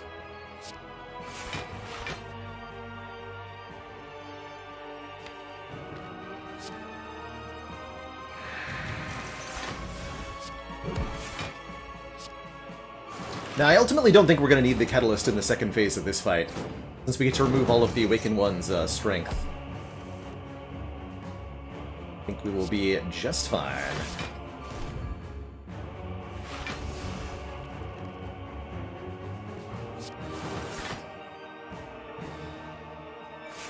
Let that Art of War go off.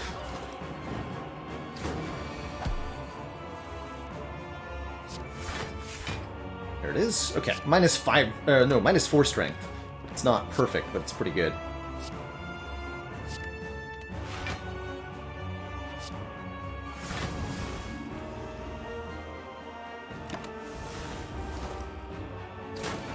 And that'll reduce the Awakened One's damage output to a dull roar here. You can easily accumulate poison stacks.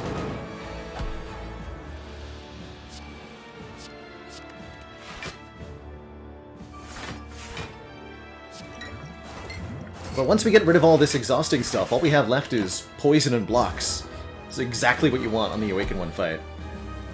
Poison and blocks.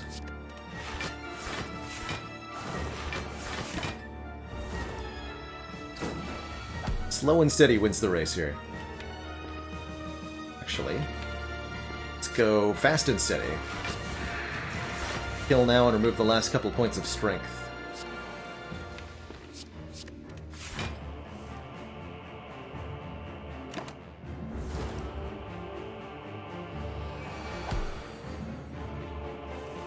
So when the Awakened One returns to life, it attacks for 40 damage right away. Block pretty easily, thanks to not drawing Catalyst, basically. Right?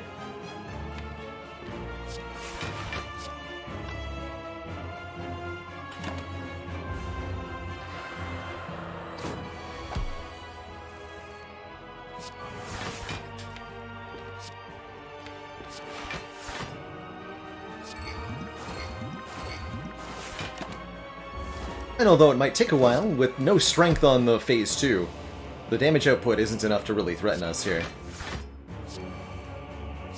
And just block and poison to our heart's content.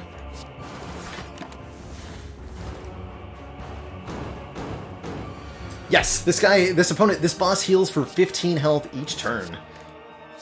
One of the reasons the Awakened One fight ends up being, on average, the longest fight in Slay the Spire.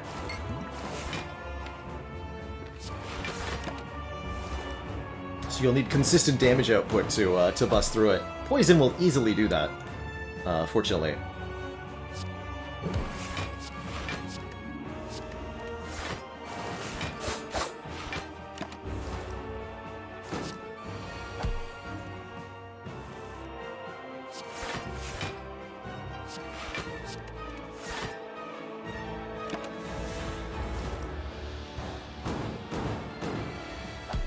Yeah, 640 health total, and another 100 health if you count the cultists. That also contributes to this fight being an eternity sometimes.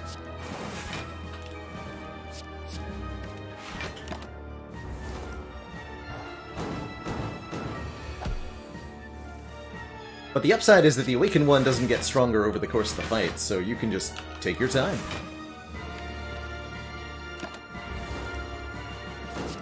Could be a spooky draw here. We're good. Did finally have to use that piercing whale, though.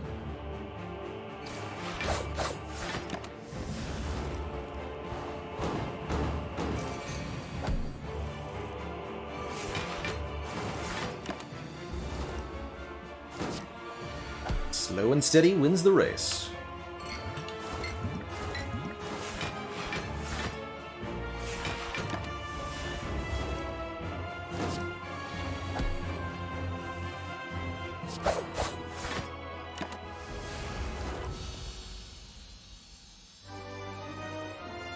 There we go. No potions used, almost no health lost. Quite happy with how I played that, using the Catalysts early. GG. Yes, Real Scuba Steve, we're leaving energy/damage in our hand on some turns because of Art of War.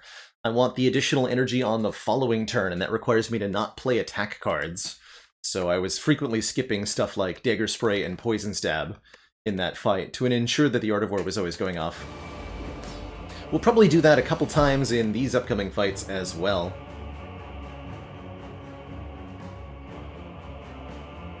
Donu and Deka are next. These guys won't be too difficult, I don't think. They have a lot of Artifact, which will block a lot of debuffs. That's okay.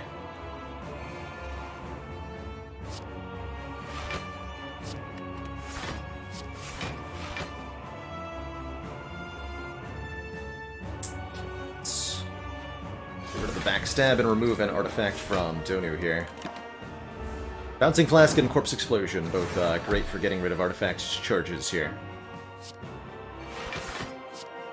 Draw some cards. Perfect. So for example, here we can go...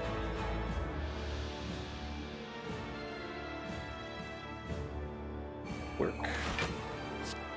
Remove 2 artifact with Corpse Explosion. And then we can block with the Piercing Wail, which also removes an artifact from Deka here, taking only 2.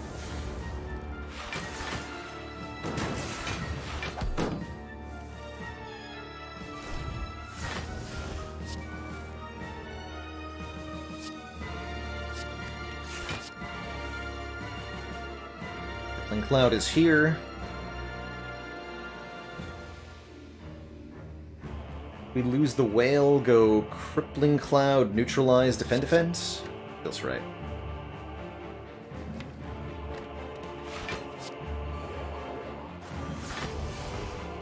Oh, I should have... it wouldn't have mattered.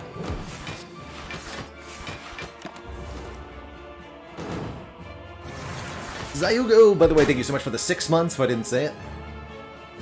Appreciate that whole half year of support.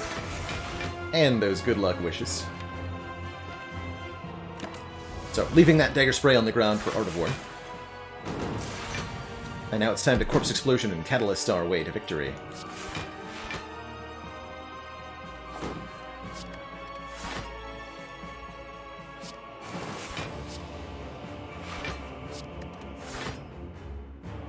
Ouch.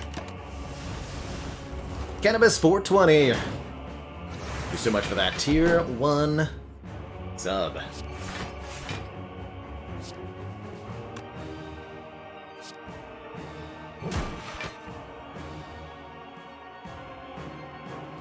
I would like to leave this fight now.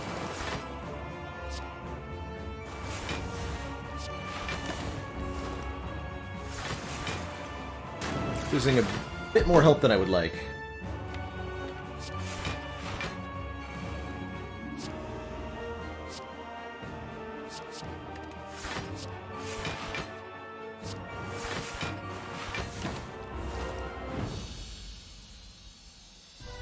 GG. To thump, to thump, to thump, a deep, pulsing dread. We fall throughout the room. Is this the heart of the Spire, the source? This beating. A joke. Bear your daggers, dealing 2266 damage. And DigiDeity, thank you so much for the Prime sub and the 3 months.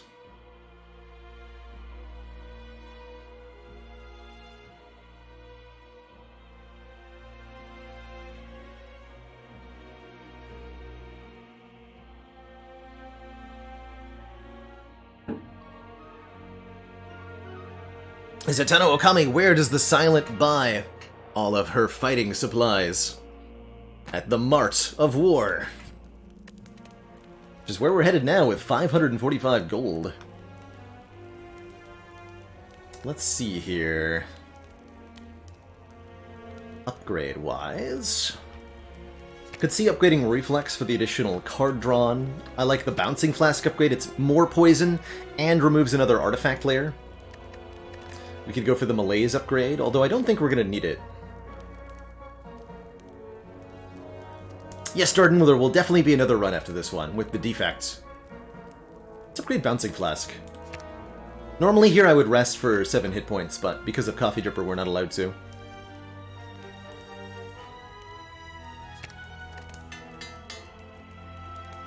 get that flask upgraded. Ooh. Good things for sale in the shop. Really good things for sale in the shop. Although I'm probably not going to buy a whole lot of it. So calipers are here, letting us retain block from turn to turn, although I admittedly don't think that highly of them. In this case, costing a lot of money and I think relatively rarely allowing us to carry over block. So much of our mitigation comes in the form of enemy strength reduction, and we're not allowed to carry that over from turn to turn with these piercing whales. We definitely want more cards on turn 1 with Bag of Preparation. That's 100% happening. And I also really want the opportunity to retain cards with this Well-Laid Plans, which also heals us for 2 health when we play it. So we could still buy calipers here. I think Escape Plan is reasonable. Spoon would let us potentially get our Piercing Whales and Catalysts back, but quite frankly, we're not going to need it. This deck beats the heart on the first deck cycle. We're not going to shuffle the draw pile at all, I don't think. Unless both the Catalysts are at the very bottom.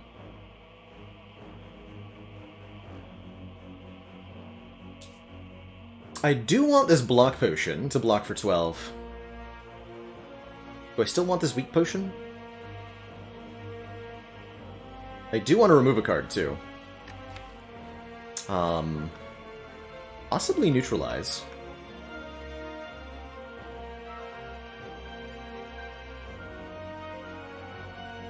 Mind removing Backstab either.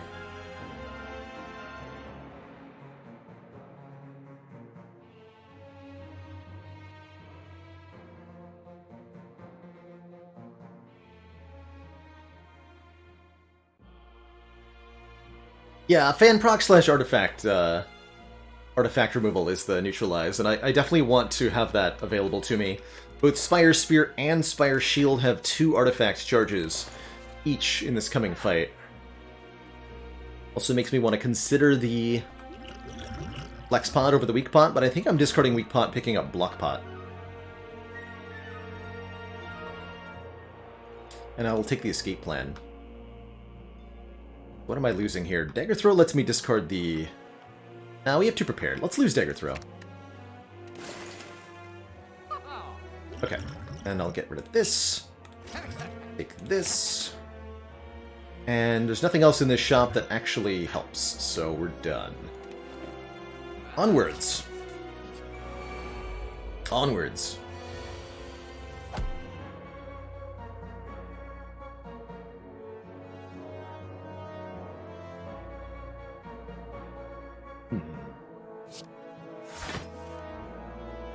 Okay, here's Corpse Explode.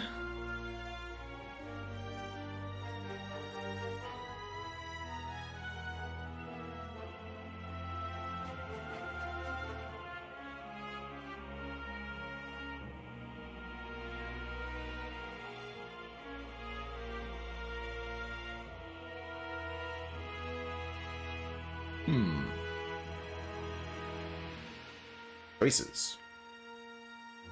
Getting a juicy Malaise off for next turn is pretty reasonable.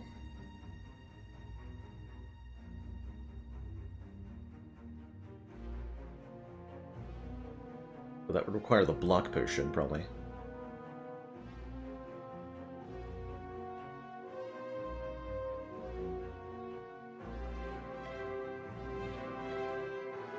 Yeah, in this case, we were able to confidently take Coffee Dripper, partially because of the Lizard Tail, giving us that extra life. And the Birdface turn was a contributing factor, too. I do have a hard time taking Dripper if I have no form of either healing or I feel like I'm going to take damage.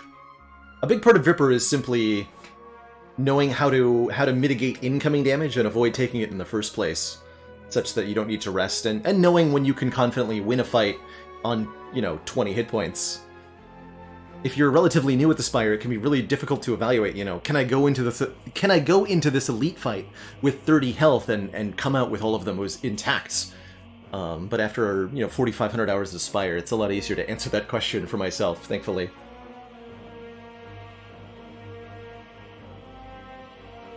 This is a tough turn. There's a lot of ways to play it.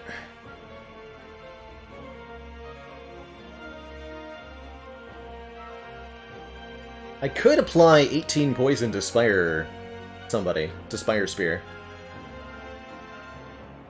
By going like Piercing Whale, Neutralize, Corpse Explosion, Catalyst.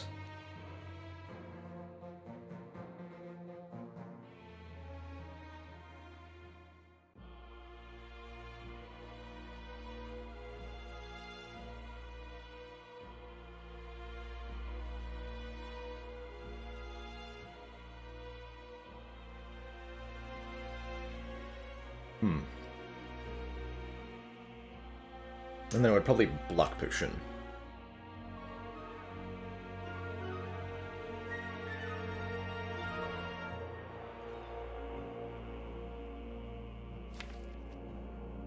Not a good turn for the Flex Pot. You have 2 Piercing Whales in the draw pile. Although we're about to have 2 burns added directly on top of the deck.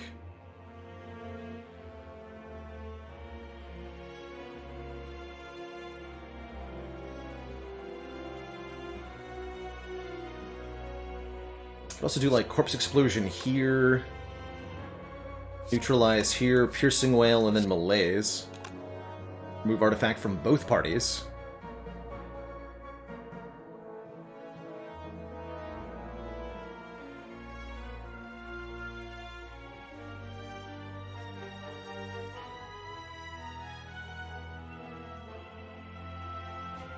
I'd like to Malaise for at least 2.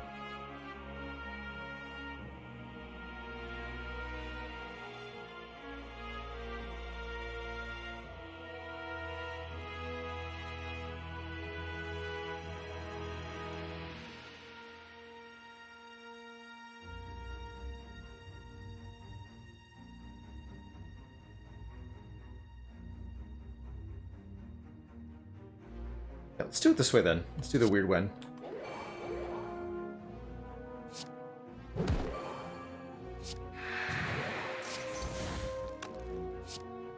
We sap your Stronkitude, taking 12 plus... Actually, turn back around this way. Taking only 6 damage this turn. And we significantly weaken this opponent for next turn, meaning I probably don't have to use... Oh, nice. Too many resources here. An even turn back around. Brilliant.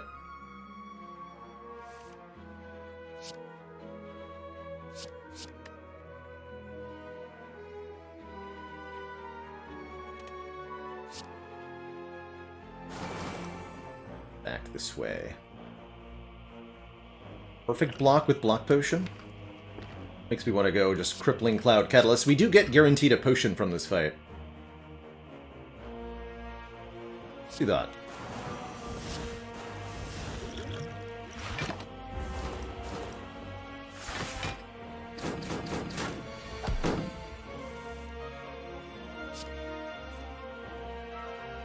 Wow. That was a bad draw. It's a bit better.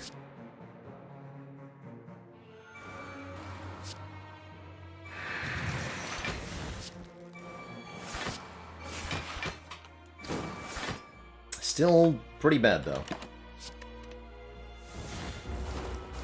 Good news is we have a Lizard Tail.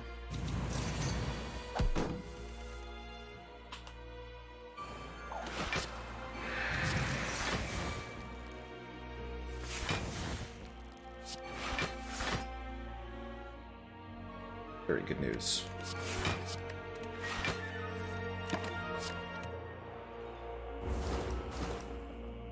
Not thrilled about having to use the draw pot, though.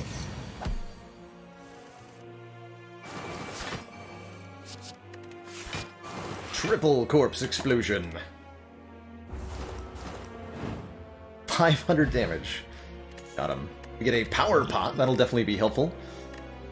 We're offered a Ninja Scroll, which would put 3 Shivs into our hand on turn 1. We already are attempting to draw 9 cards with Ring of Snake, Bag of Prep, and our opening draw, so Ninja Scroll will reduce our opening draw.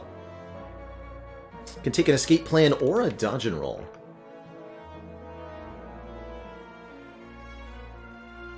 I I think we're good. I think this is a skip. Although the dodge and roll plus is pretty alright.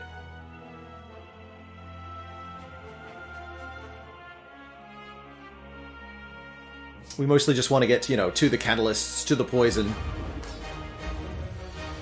Kill this big, stinky heart.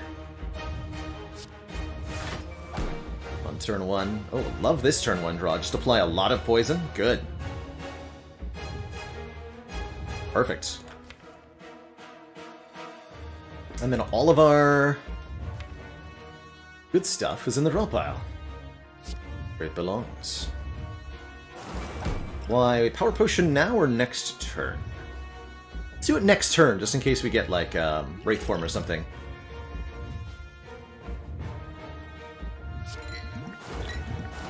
Fun. I'm not going to play the backstab. I don't want to lose the Art of War.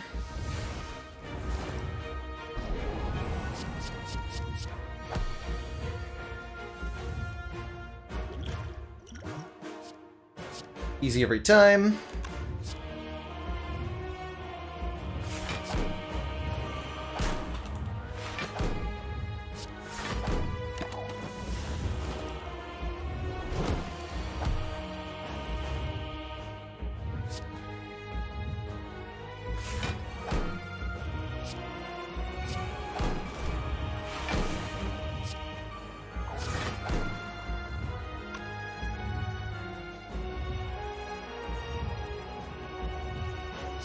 Take the damage and we just try to win here.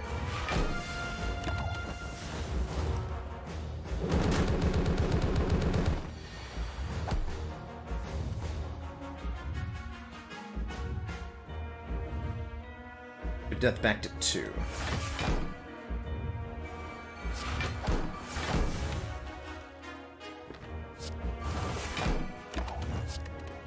Is malaise?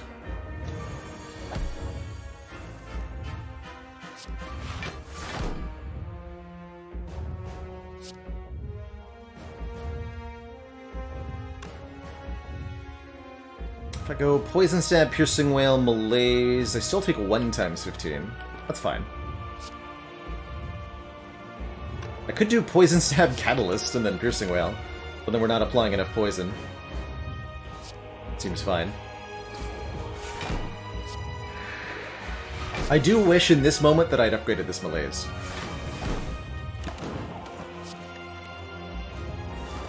Hey, Lemguin. Salt that architecture. Right.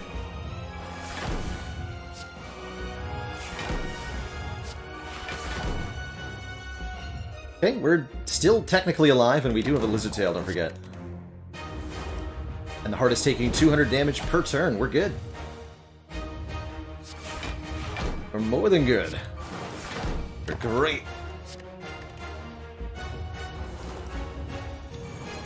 GG, everybody. GG.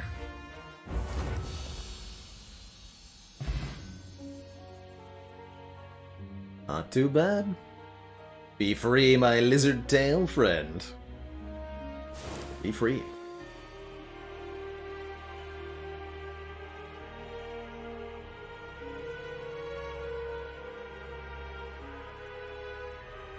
Excellent, excellent run. Good old double catalyst getting there with a bevy of silent block stuff. Kind of a textbook silent victory, I might even call it.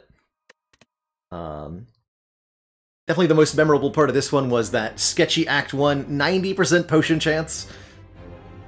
Going into that first elite fight was pretty spooky. But I'm glad we were able to get through that first scary Lagavulin fight to win the whole thing. Has it been done? Spire sleepeth. So shall I. GG. Solar System Wolf, thank you so much for that Tier 1 sub. A very generous stream support. 6 streak on the silent, right? 1, 2, 3, 4, 5, 6 runs in a row. against the A20 Hearts. My knowledge, to my knowledge, Qin, the best streak anybody has done with Silent is 9 in a row, and that was by oh, what's his face? Revelation 9 is his name. See if I can spell it that correctly. Is that the correct link? Revelation 9.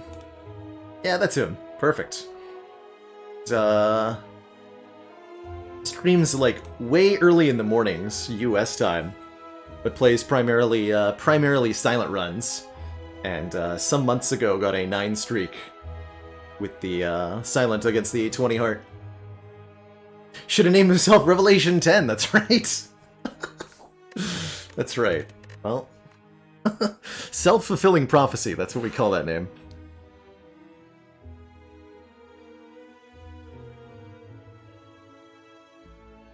Oh, that's funny.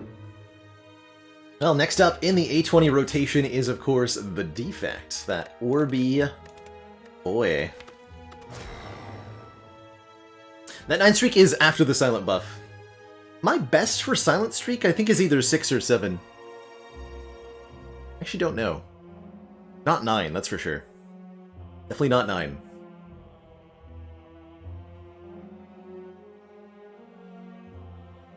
Before I dive on into this Defect run, I am going to take my first break of the day, refill my water, stretch my legs, update that streak command too. And when I return, we'll play some more A20. Be right back, everybody.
Alright, everybody. We are back. Ready for some orb nonsense. Or perhaps non-orb nonsense. Guess we'll see. Dear Act 1. Why are you so dangerous? Sincerely, Baylor. Actually, wait. I really like my pathing options here. So I was originally looking at this 3 elite path up the left. We get 3 elites and 3 fires this way. It's a good mix of upgrades and such. But it's a little dangerous, right? This first elite with no upgrades is extra spooky. This could be Gremlin Knob, and you're dead. But slightly to the side of it, there's take a bunch of combats and then upgrade relic before the 2 elites. If we go for these 2, we can get a very easy 2 elite acts without much damage taken and score many upgrades along the way, prepping us for an easy Guardian fight at the end. So I think I like this, depending on what our starting bonus gives us, of course, and that gives us some leeway in choosing. All of these starting bonuses are good for different reasons. We can transform a card, getting one of our strikes turned into something else. I think that's always totally fine. You take a random common relic, which is a nice little early game boost. There's quite a few common relics that are great to start with. Take 18 damage to gain 14 max health. This is -4 current health, but the max health bonus is really useful in future acts. I don't think you want this bonus unless you're already confident that your Act 1 is going to go really well. Or a random boss relic in exchange for the Cracked Core, which is extremely strong. We can get a... If you get a high roll here, then you're lined up for an extremely easy run. And even the low rolls are pretty manageable. I think the worst things I could get from random boss relic would be Sozu, Busted Crown, and Ectoplasm, off the top of my head. The best common relic in this situation... Hard to pick just one, but to name a few that I'd be extremely happy with. Data Disc, Oddly Smooth Stone, Vajra for 1 focus, strength, or Bell into Garbage. 1 strength, dex, or focus to start would be good. Bag of Preparation, of course, for 2 cards would be excellent. I wouldn't be unhappy with Maw Bank, letting us score some extra cash. Happy Flower for energy would be great. Anything like that. I am a big fan of the boss swaps, generally speaking. Let's try a common relic this time around. And it is, in fact, that Bag of Preparation that we talked about, giving us 2 additional cards on turn 1. You'll love to see it. That is going to incentivize us to take a boot sequence, or maybe even an upgraded Hello World? No. It'll incentivize us to take some cheap stuff to play on turn 1.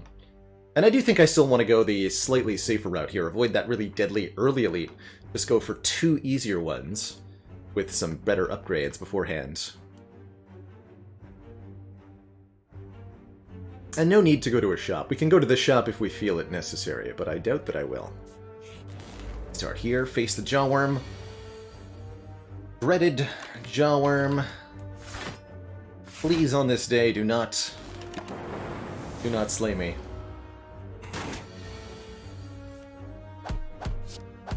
Good draws so far. Lightning Orbs doing 3 damage per turn each, which does in fact add up to 16. Yeah, we got a kill. Good. Good. 2 damage Jawworm fight. I like it.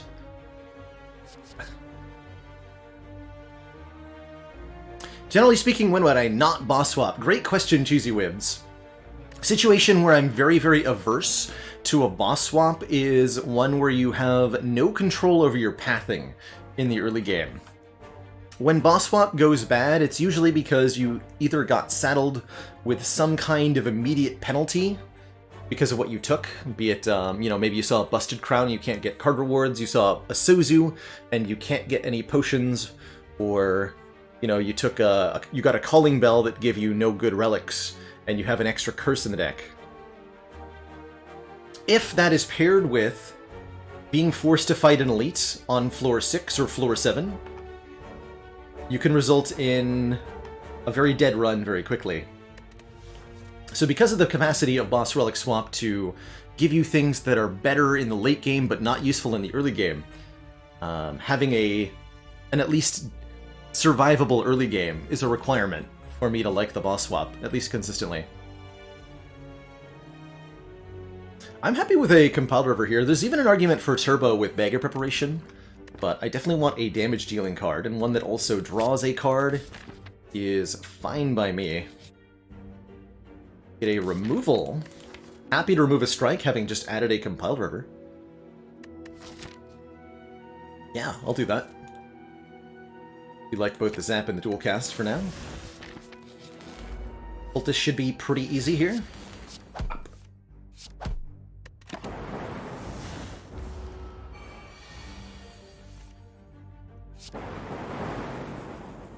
Damage, we have guaranteed 16 next turn, so I'm allowed to block for the 1. I think something I like to say fairly often, Defect is usually allowed to block this 1 damage from Cultist on turn 2. The other characters should take the 1 damage. Okay, we got a potion and soon Charge Battery Sweeping Beam. We are fighting Guardian, which makes me want Charge Battery a little bit more.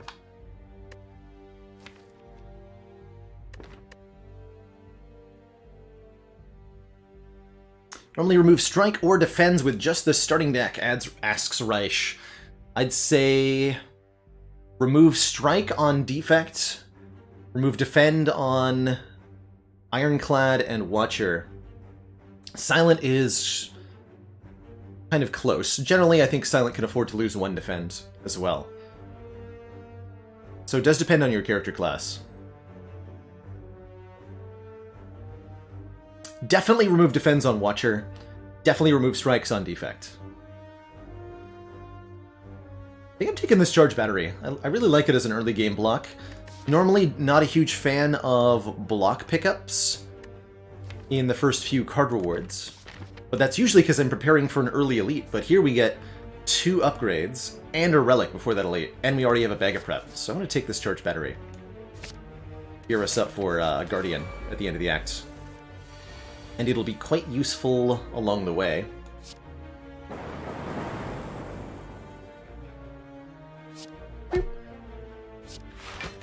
Two.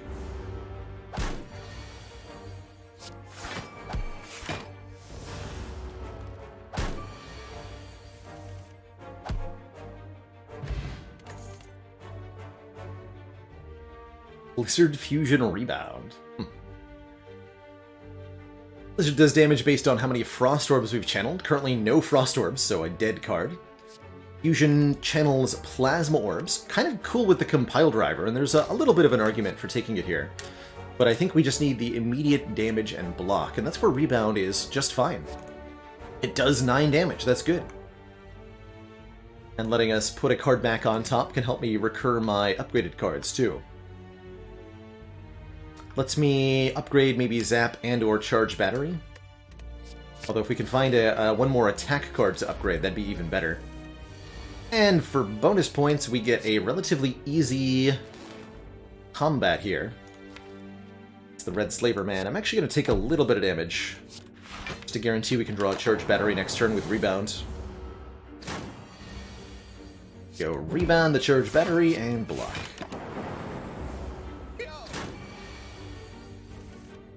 Rebound the Charge Battery. See where this is going? Good times.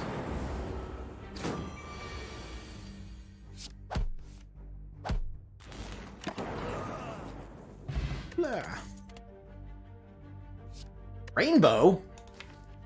Amazing! Rainbow is 3 orbs for the price of 1 card and 2 energy. 1 lightning, 1 frost, 1 dark. That's a lot of orb channeling. Gives us a very valuable dark orb. And it's 3 different orbs, which means Compile Driver is immediately set up for draw 3. That's fantastic. Compile Driver wants to know your location. Hell yeah, we'll take a Rainbow here. Rainbow's got a bit of a weird upgrade. It upgrades to not exhaust, allowing you to play it multiple times. In the early game, we're not going to care too much, but as we level up more and more, it'll become a lot better. That almost makes me want to upgrade the dual cast now. I might do that. I want to upgrade... Let's upgrade the compile driver for more damage and the dual cast, so that we can evoke for free here from these two fires. I could go to the store and buy like a potion and get a card removal, but I think I'd rather take the event.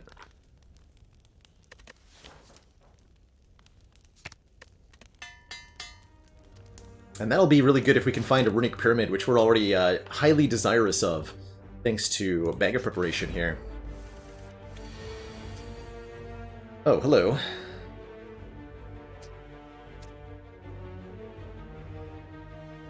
I see.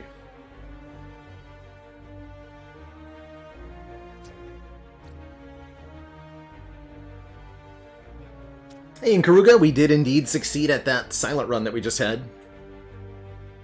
Kind of a close one against the heart, but pretty good.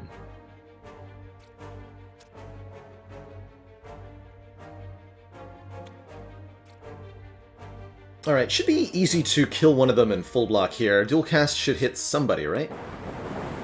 Yeah, and then I can go rebound, charge battery, defend. Next turn... Well, next turn's not great, is it? 4 energy. Pod is... it's okay here. I think I would much prefer this potion for the elite fight. And this turn isn't ultimately that dangerous.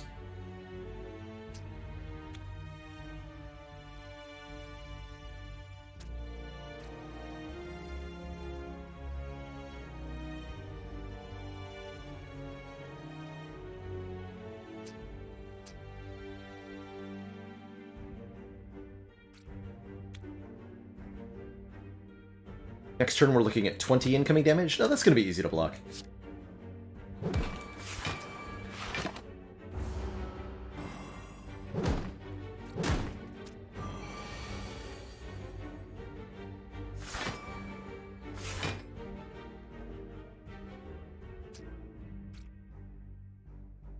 Probably better to strike and then take 4.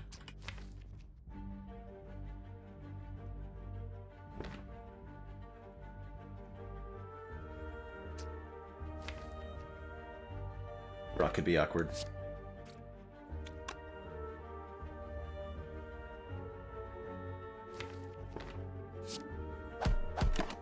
Reduce the number of opponents for maximum good times.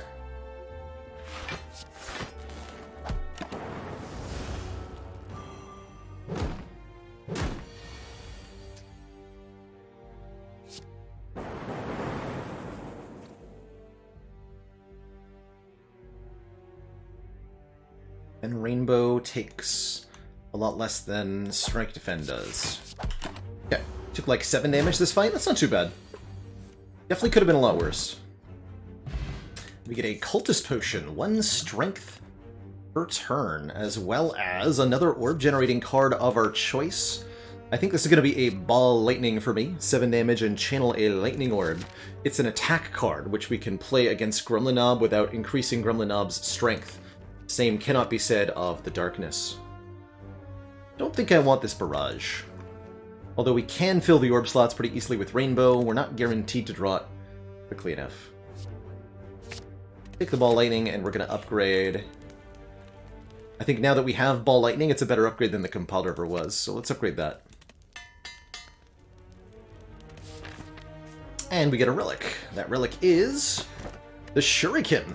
Play 3 attacks in 1 turn to gain a point of strength. I actually like that a lot with Compile Driver, Rebound, and Ball Lightning. I would now be extremely happy to pick up Claw, Go for the Eyes, Beam Cell, and similar. Cool. Find 1 sleepy egg.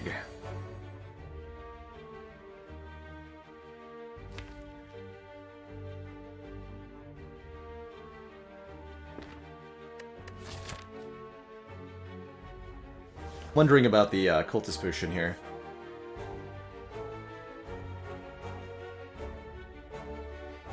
It's a reasonable wake-up turn with Rebound, Dual Cast, Rainbow, too.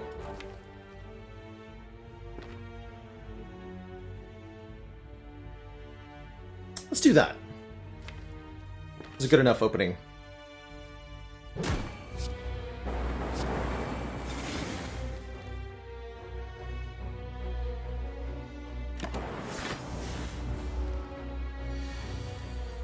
Really good. Block for 19.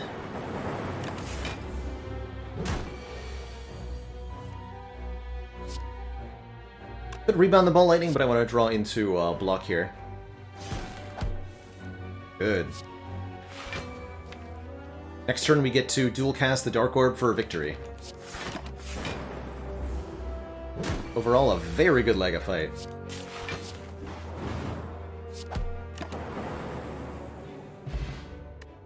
We get Wing Boots, letting us ignore pathing when choosing the next room to travel to up to 3 times. Essentially letting us teleport around the map. This will let us pick up more fires and upgrades in future acts. There's that Claw, but there's also a very valuable Cold Snap here, another orb channeling attack to go with our Shuriken. And I think I prefer that to the Claw here, as well as preferring that to the Capacitor for more orb slots. I want to evoke the orbs that we have, getting those strong, immediate benefits for so doing.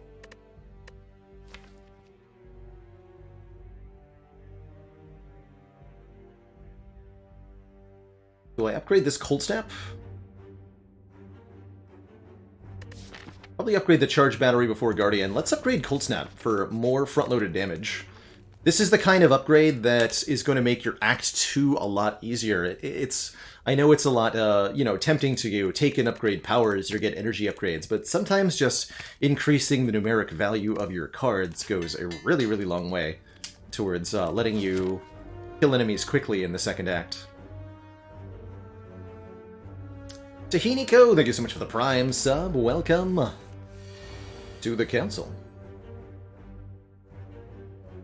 They've got 3 energy to spend, and we get to meaningfully dual cast. I like it. Not the best turn 1 in the world, but certainly not the worst.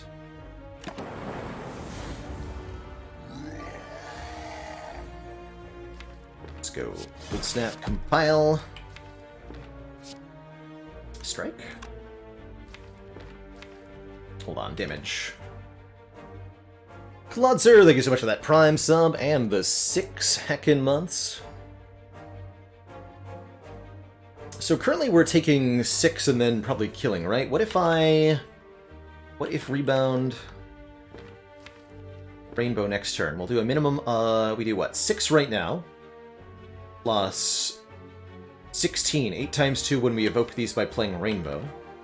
So 6 plus 16 is 22, plus 9 is 31, plus 3 more is 34 damage.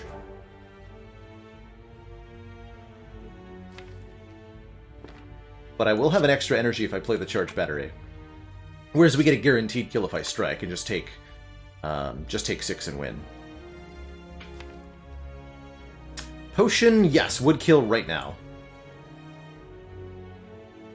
But if I Charge Battery, you go to, what, 11? We block for 9. I take 2, and probably win without using a potion.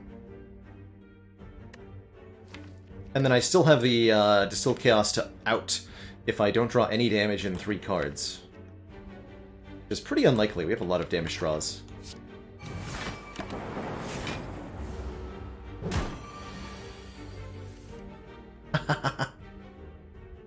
Fair enough. That is agreed. We end up whiffing there, unfortunately. But we can just, now we can just Distill Chaos. And leave the fight. We're ultimately down 2 health over having used it on the previous turn. But I liked that we had a chance to keep it. Do I want a second Cold Snap? Kind of, yeah. Second Charge Battery is not bad either.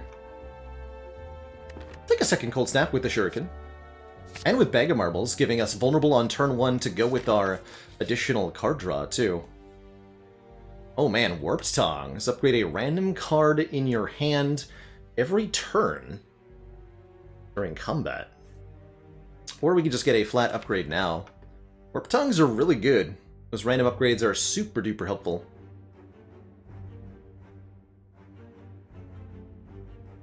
But we're stuck with a Pain Curse. We could try to remove it at the event, but more likely we have to carry it through the Guardian fight, which is fine by me. I'll take the Tongs here. Removal? You're not a card remove. You're not a card remove at all. Oh.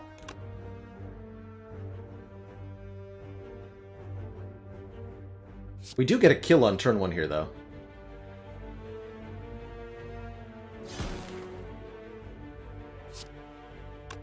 $13, $16...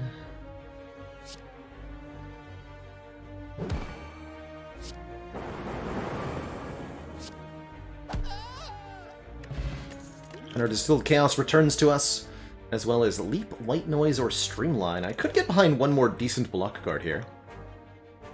Especially with Warp Tongs. Make our Guardian fight a bit safer. Noise and Streamline are whatever. We definitely don't want this Streamline. Okay. I'll take one Leap just to make Guardian a bit safer. We're gonna go ahead and upgrade our Charge Battery. So we got one good block card. I think I'm also going to use the Cultist Potion in this fight, just because... Pain. That's the short answer here. We need the fight to end quickly, or we're going to lose a lot of health to this. So let's cook out here.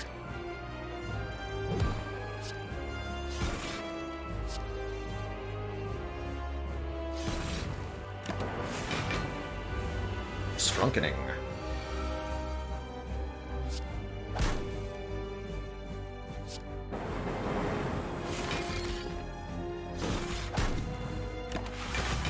Four strength in 2 turns? I like it.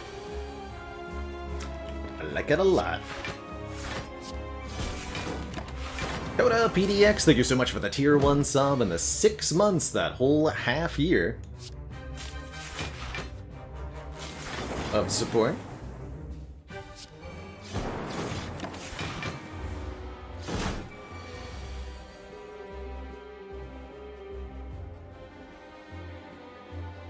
Is this just enough damage to transform? It sure is. Wow.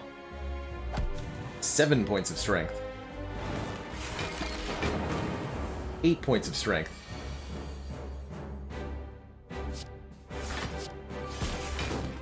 Absolutely wild.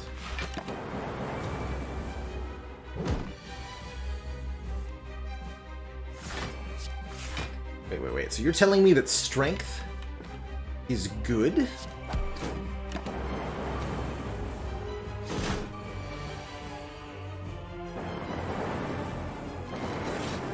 I'll have to see it to believe it. GG. Seeing how that fight went, I think we might have been able to win without the Cultist Potion, but we ultimately found a better potion, so I'm really happy with what I chose to do there. Is that an Echo form I see? First card we play each turn is played twice. This is definitely a decent deck for Echo form, although we have no particularly amazing targets. We're 1 defrag away from being really happy with it.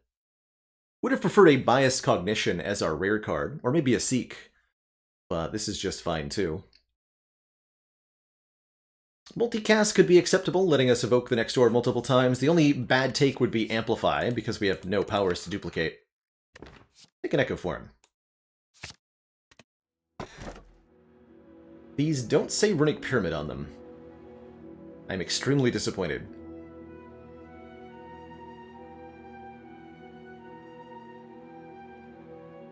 This is a reasonable Velvet Choker. Limits us to 6 cards per turn.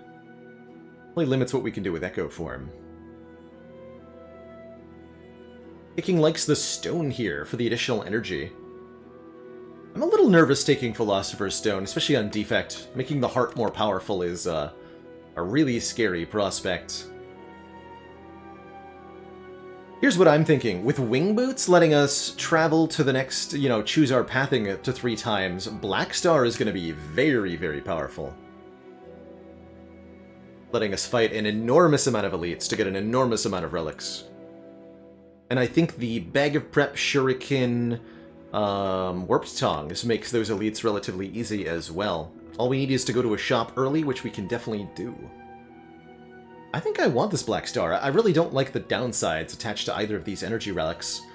And all we need is one good energy-generating card, like Turbo or Aggregate, to fulfill all of our energy needs.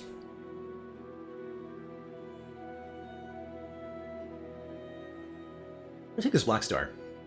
I also really like the Black Star because we have Fire Potion, which is great for getting out of a Slaver's fight quickly. And look at that, immediate shops, too. It's like a pretty low elite quantity act. There's almost no rest sites either, interesting. Invisible Coffee Dripper, apparently.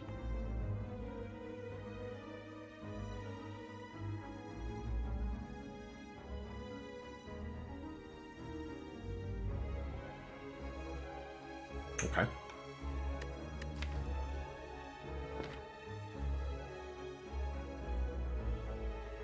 Echo Form unplayable without an energy relic? It's pretty tough to play without an energy relic. It will definitely be difficult to get into play. But we may not play it in most fights. It's totally cool. And again, word of the day for Act 2, Front Load. A card like Echo Form, not even worth spending 3 energy on in short fights. We want to be spending that 3 energy for 3 attacks instead. Even if one of those attacks is Strike, sometimes.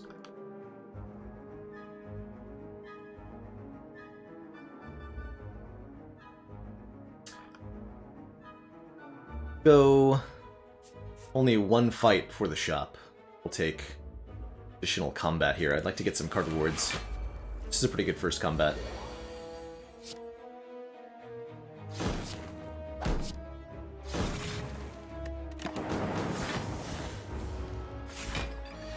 Front load.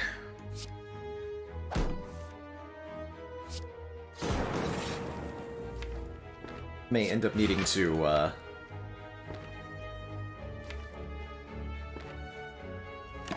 fire pot or something here.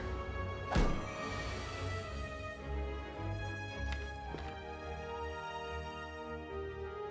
mean, we take relatively little Plego Zap dual cast Rainbow here.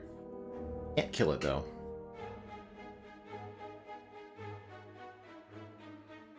Actually, we get the best block if I go Rainbow, Zap, dual cast, Defend. That's actually a full block.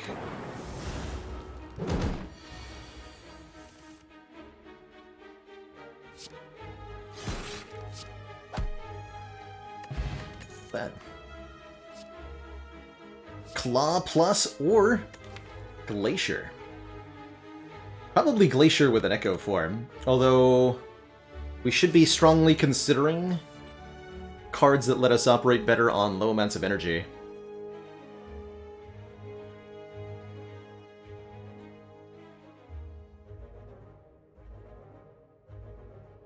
You know, this Claw ain't half bad.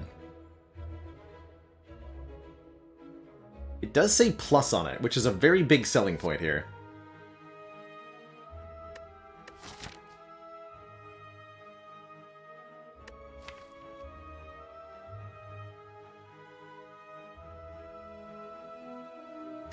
I'd like stuff that kills things quickly to kill elites with. I'm gonna try this Claw. That might be a flaw.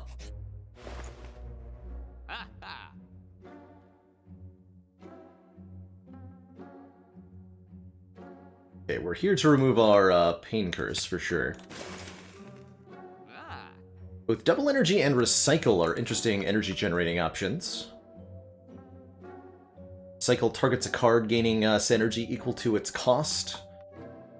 Kind of Echo from the Recycle. We definitely want the Beta Art. Yeah, we gotta have the Beta Art back on for double energy there. That's a must-have.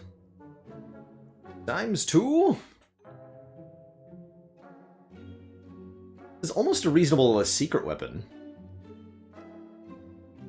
Our shop relic is the Abacus, giving us 6 block whenever we shuffle the draw pile. Honestly, I'm disappointed enough with this shop to maybe use a Wing Boots charge. Look at another store.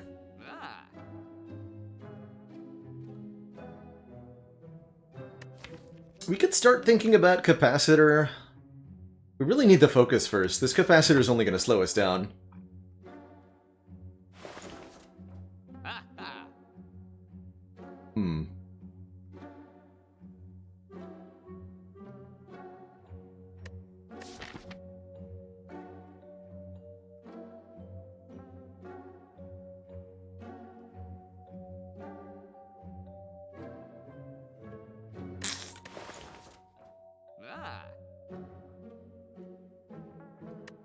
Yeah, screw this door.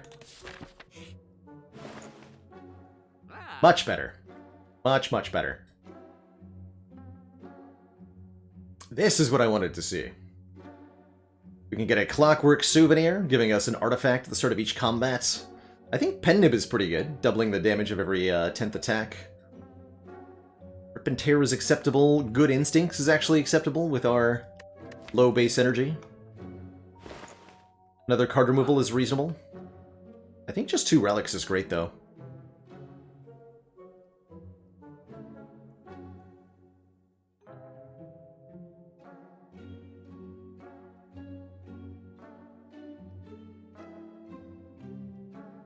Yeah, I think I just want the 2 relics.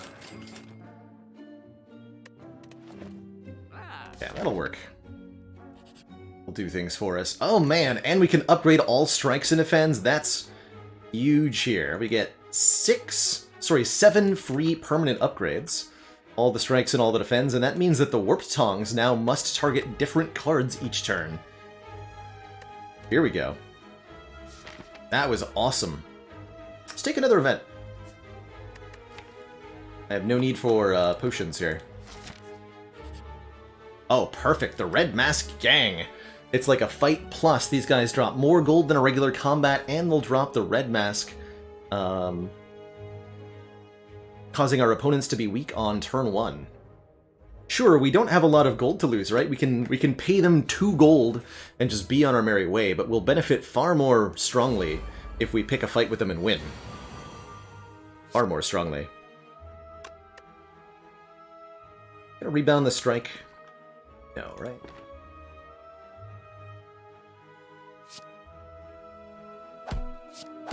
It's the principle of it all, right? Exactly.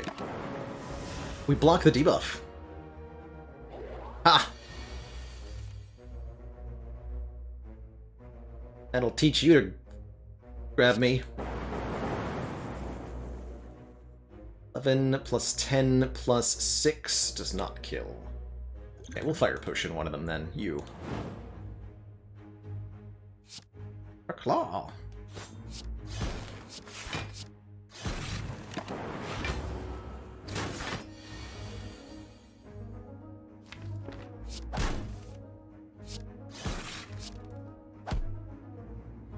Pen Nib on 9 and Potion replenished. Amazing. We've had First Claw, yes, but what about Second Claw? I mean, the Second Claw is a lot better than the first one was. So loop to let us chant or evoke or activate the passive of our orb multiple times. Let's grab another Claw. Really not a big fan of loop. It's a slow power. One of those powers that does not do anything on the turn that you play it. That, my friends, is bad. 30 damage. Ball Lightning. Love to see it. A lot of kill with the Ball Lightning, though, so I think I will be using the Distilled Chaos to play a card or 3 at random here.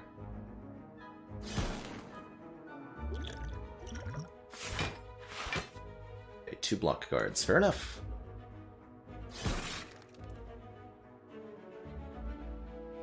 Block the Weaken. Give me an extra energy next turn.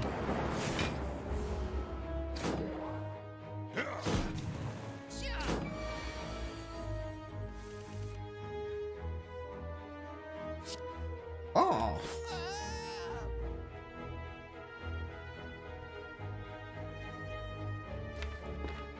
Is this rainbow and then compounder? Yeah.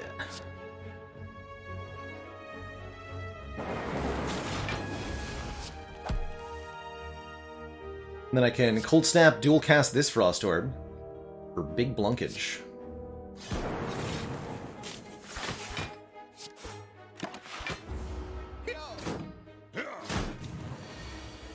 This is ultimately like a 4 damage Slaver's fight. That's good.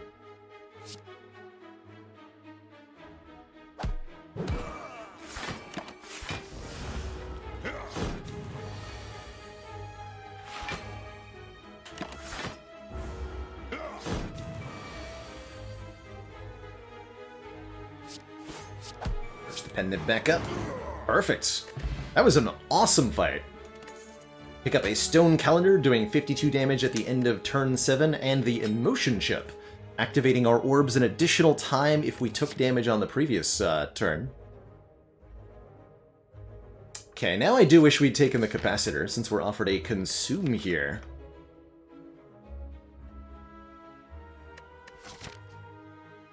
Thinking about it. I have to pick one of the focus options I'm being offered, right? Let's take this Consume. And I was supposed to go to the Burning Elite, wasn't I? It's alright. So I want Apparitions with Echo form.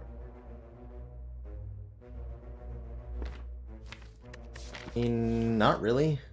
I just don't like Apparitions that much these days. Not because they're bad, they just bore me. I've had enough runs using this. I don't want any more.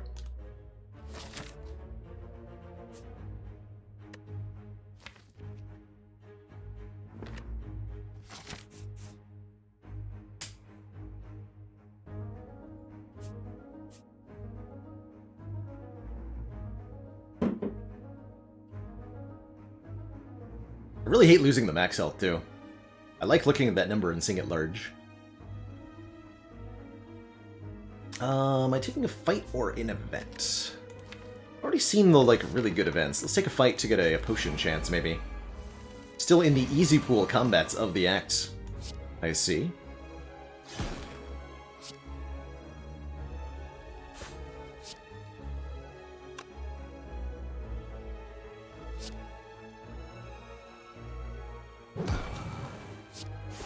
Found the claw.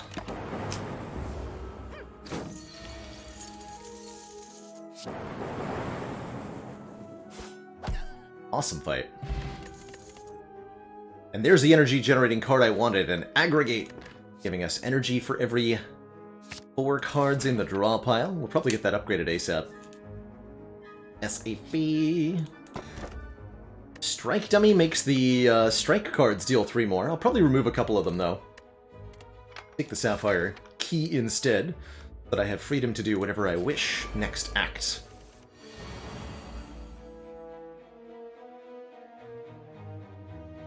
Ooh, tough.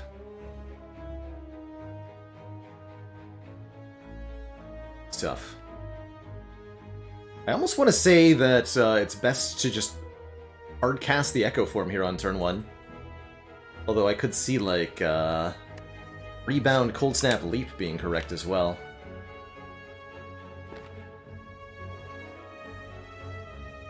Actually like Rebound, Cold Snap, Leap a lot. But we will absolutely use the Fear Pot in this fight.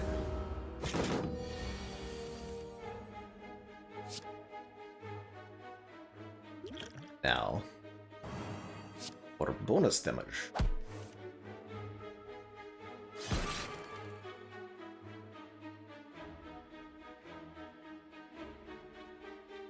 Block 16, 20, take 1, which means Emotion Chip will go off. Perfect.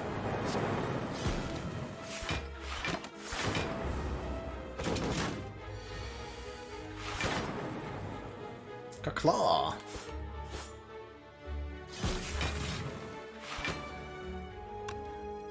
Block for 23, take 1 again? We have guaranteed lethal next turn anyway. Cool. Awesome Book of Stabbing fight. Really awesome fight. These strikes doing 16 damage and I didn't even take the strike dummy. Dang.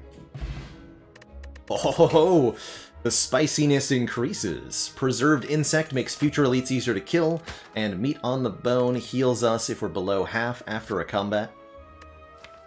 Starting to want more card draw in this deck now, and I think a skim would be a great way to get there.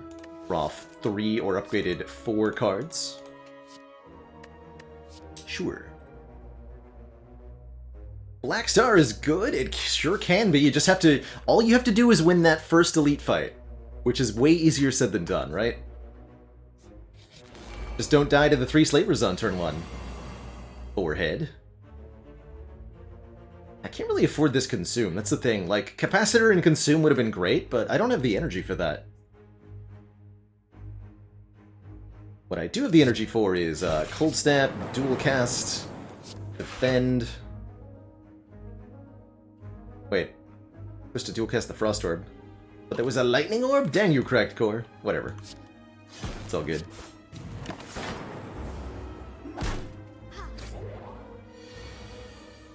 Half health for us is 30... 35? So I could theoretically heal up to 47? Whatever. They're getting weakened by the Red Mask. Applying 1 week to all enemies at the start of each fight. Get him.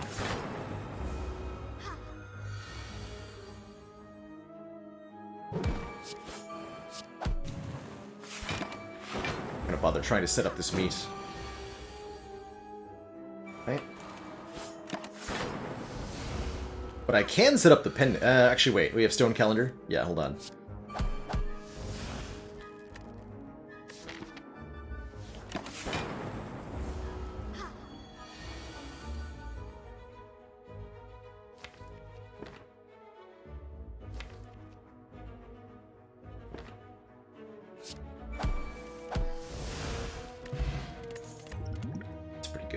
And there's the capacitor. Okay, cool.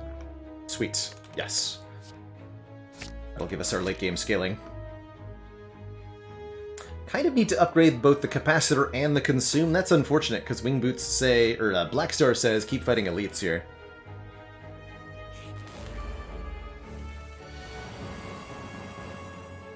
All day, all defect, 48 hours of focus stream coming along. It's going well, Chrono. We've got Black Star madness occurring. And a really nice turn 1 here against these nerds. Almost killed 2 of them.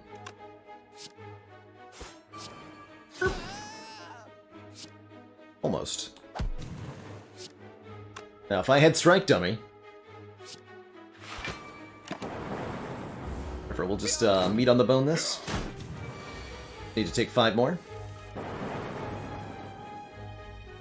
8 more.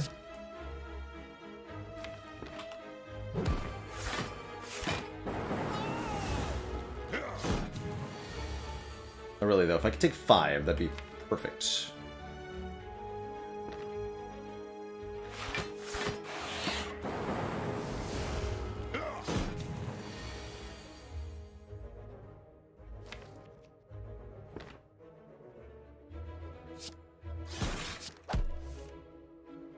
Six is like 5.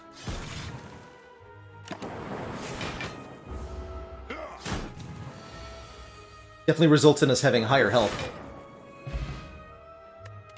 Get a question card, giving us more choices at card rewards, as well as the Darkstone Fury app to give us max health from... Let me take the Turbo Plus here. To give us max health from curses. The Turbo Plus gives us our second energy generating card, and I think that will work extremely well together. Now we just need to add some more card draw, get a few more upgrades, and start removing the strikes, and we're going to be really good going into the late game here.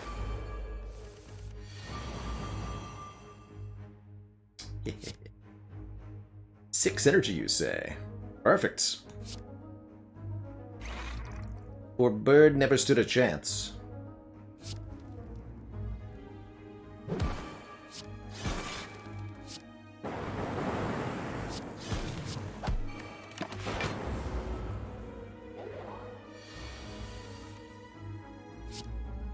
Poor Cultist never really, or Chosen never really stood a chance either, huh?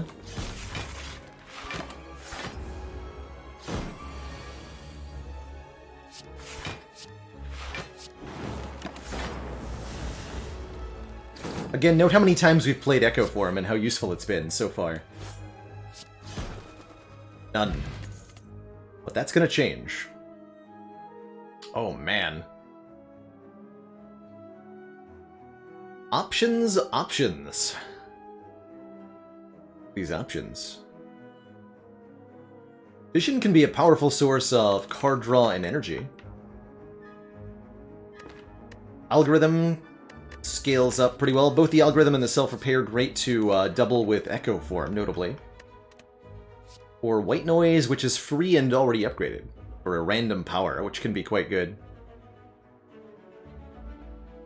I agree, Xenix, that self-repair and meat on the bone is a little bit of an anti-synergy. They do work together perfectly well, truthfully. But a little bit, yeah. Self-repair always a card I'm ultimately not happy to have when we get to Act 4.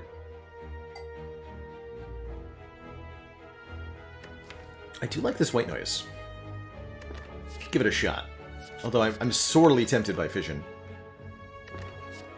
The meat on the bone procs first, or I guess you could also say that they proc at the same time. But the end lesson is that they'll both activate if you're below half health. Again, Echo Form not better than just playing 3 attacks here, I don't think. Front load.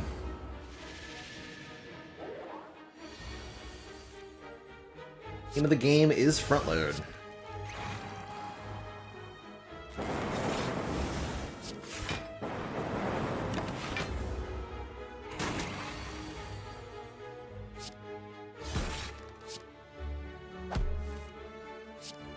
Easy.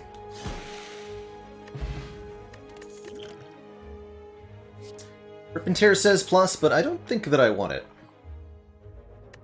I would maybe take a 3rd Cold Snap. In fact, I think I do want 1 more Cold Snap. Now that we're doing capacitor consume things. Which is how we're going to plan on beating Bronze Automaton. Lots of focus, lots of Frost Orbs. This time, we do want to play Echo Form.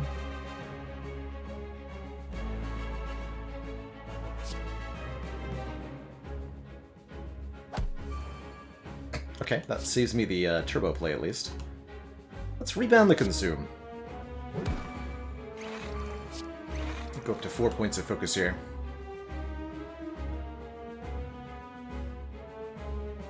Yes, Fantasia! Both of those are possible, and what happens is you end up with no cards.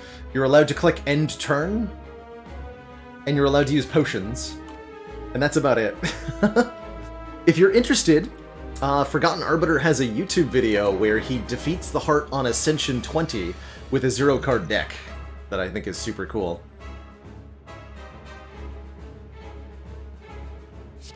Okay, now it's worth tanking damage to just play the Echo Form, rather than doing any of this. Do I eat the 16 or do I block pot? I'm gonna eat the 16 because that puts me into meat on the bone range.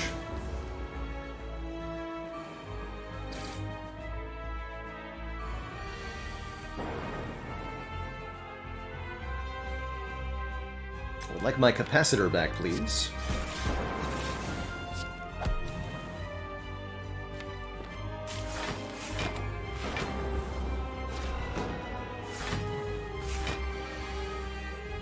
Kind of need that.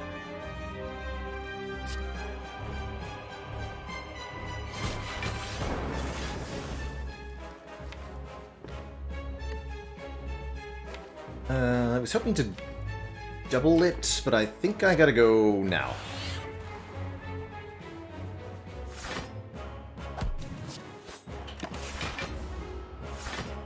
Four Frost Orbs at 6 block should be plenty, ultimately.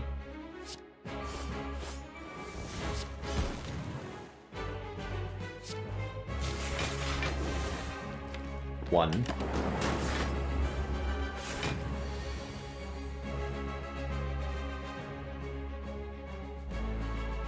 Ouch. Maybe shouldn't have played that rainbow. Really? We're alive. Right? are alive. Now we have Stone Calendar.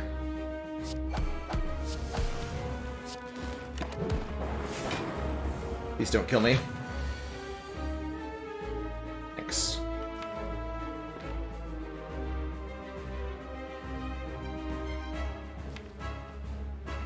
E times 2. Can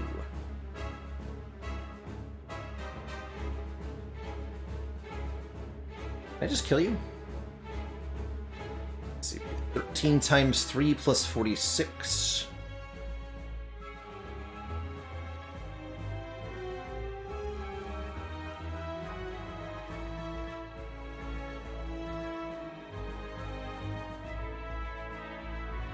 Plus 12.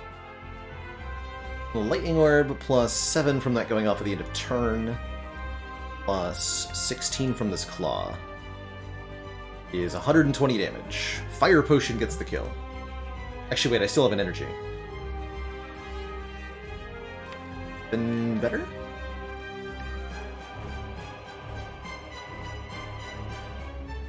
Drop pile is just blocks. Good blocks, admittedly.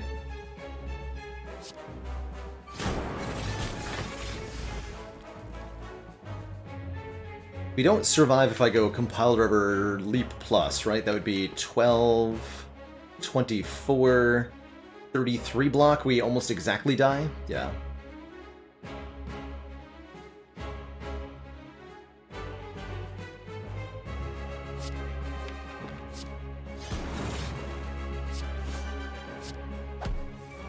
Yeah, we're 1 off.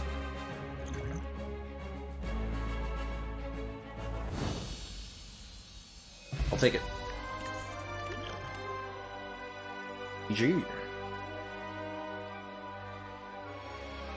Get an Ancient Pot for an artifact. We're also offered a Core Surge for another artifact, potentially.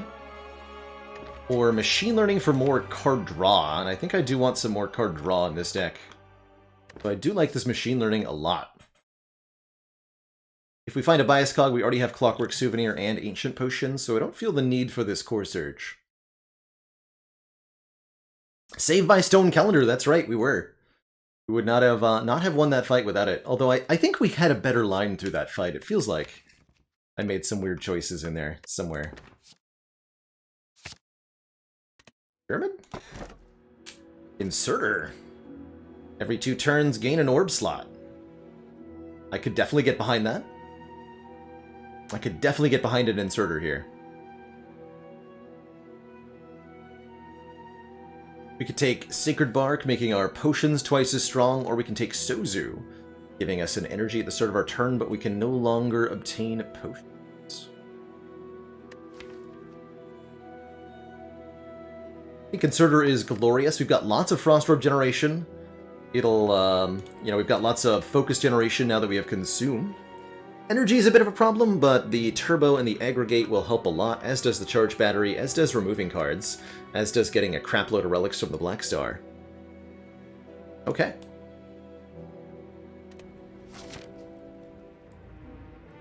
No potions, regular potions, and super potions. The 3 choices. Okay, I gotta go for the Burning Leak, can't forget that. We do have 2 charges on the Wing Boots, though. We have some customizability here. Definitely want to do this path. Possible. Let's start here. We can even go Elite, Elite, Elite. I don't know if we're strong enough for that. Feels like a really good possibility, though. How do I feel about stores? 2 stores? 1 store? Do 1 store. I've got the preserved insect meat on the bone. We'll be fine. We'll be fine. Right?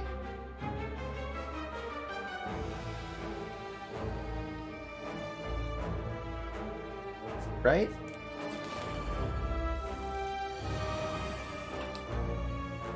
Look, we get to play Echo Form. Well, that's awfully nice.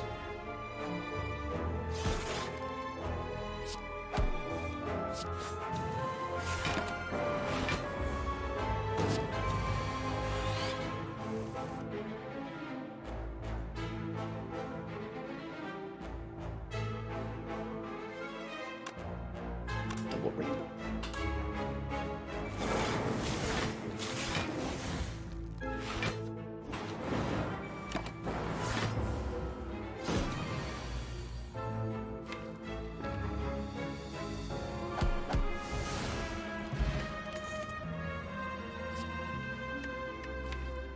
Let's go one more energy generating card for good measure. Second aggregate here enables us to, I think, consistently play the hand without much fear, and we're allowed to duplicate any card in this deck. Here's where I think it gets really out of control. Now, of course, duplicate Echo Form.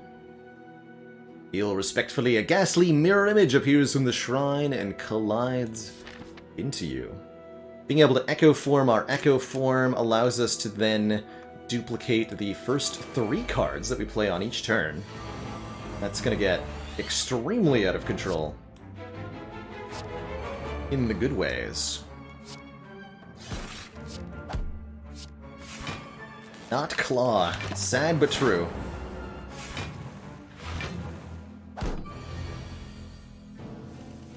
Indeed, not Claw.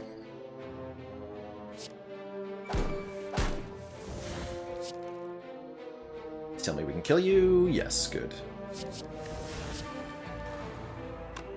A pen nib available here. Okay, so we go.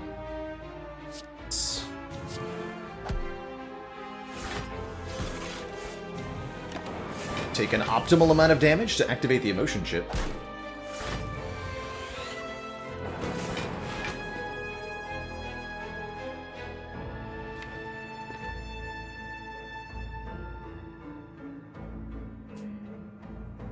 I simply defend 3 times. We block for not enough, right?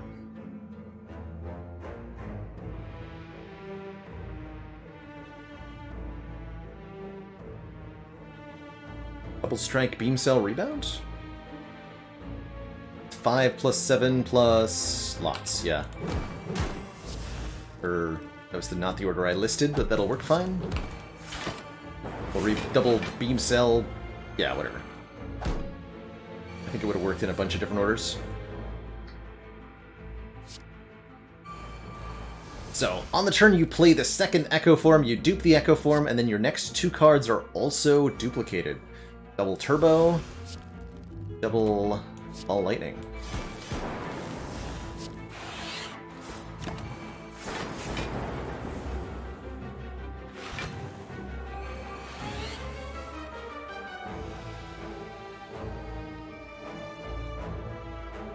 Sorry, how much damage? 26 damage? What? Excuse you.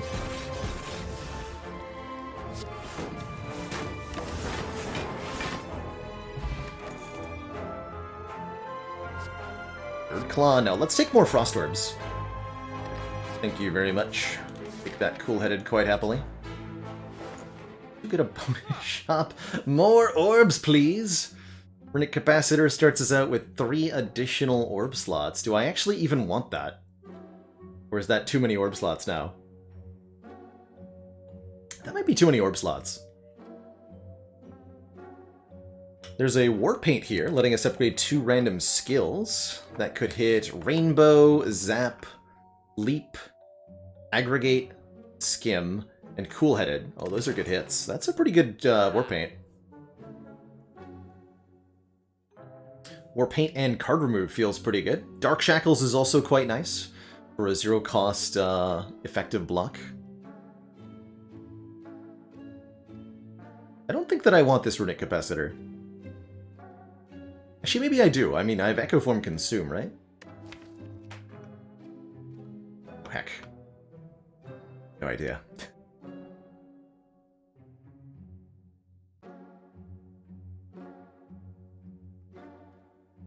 Yeah, looking at it, there's actually no limit to how many orb slots I want.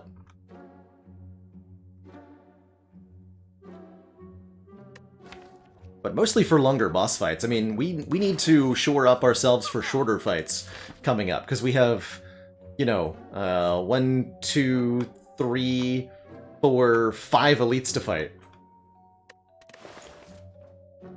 So with that in mind, maybe it is War Paint.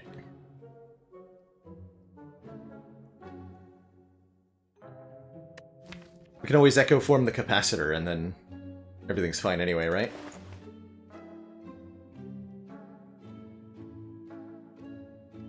Okay. Thick War Paint. Rainbow and Cool-Headed get upgraded, and I have no problem with that. Focus Potion would have been good at that shop, too.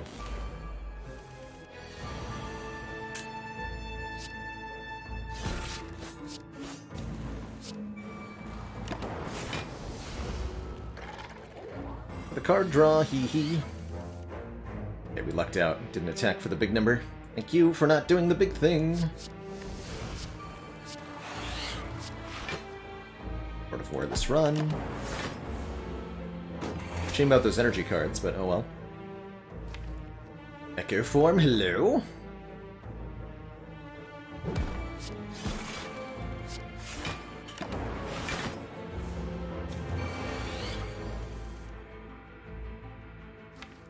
Yeah, thanks.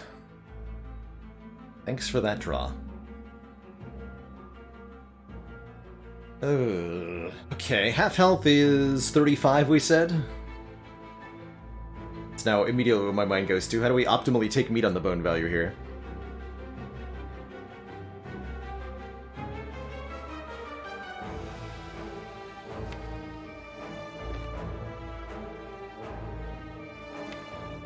Can't draw into that aggregate and actually get any energy out of it.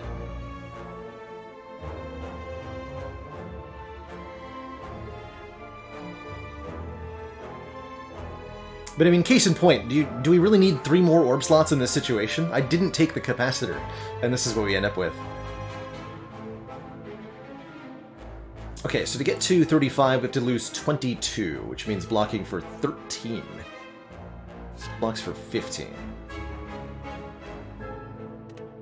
Bang.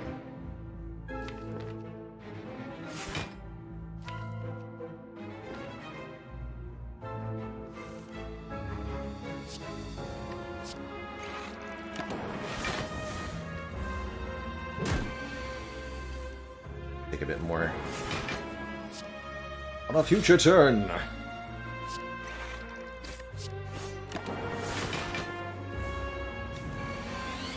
Oh yeah, definitely. Now we want to take...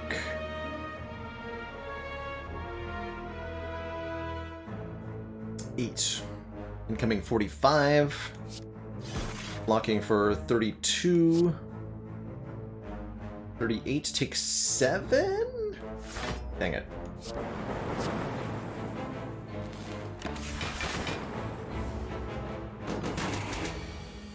Quick, do 1 damage to me. Immediately.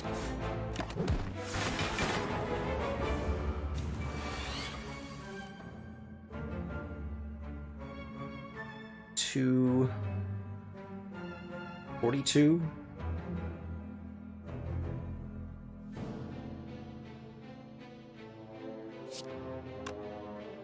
Will be good.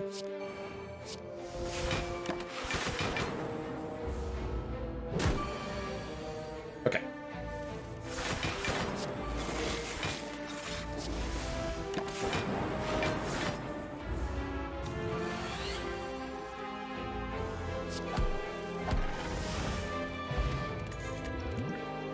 Just painful. Oh, 4th Cold Snap. No, we got the Cool-Headed Plus. I don't want another energy generating card. We actually have almost too many. Almost. Loop would be a lot better than before. Man, we're really having a hard time with these draws. Yikes.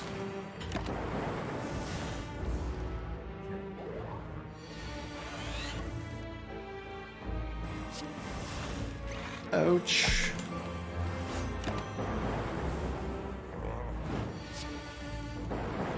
Good.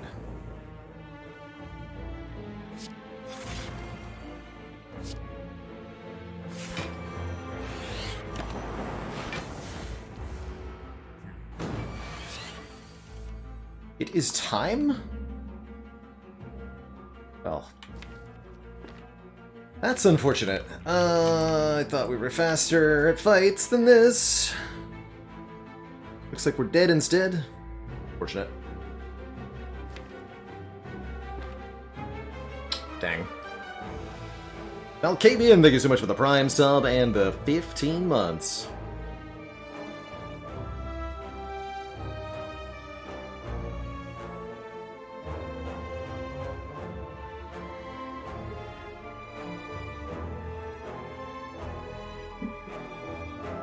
I mean, yeah, we can go Cold Snap, Rainbow Defend, and block for some. It's actually not even that bad, right? I think I'm gonna Ancient Pot Speed Pot, too. Like, also maybe a Heatsink's Machine Learning line.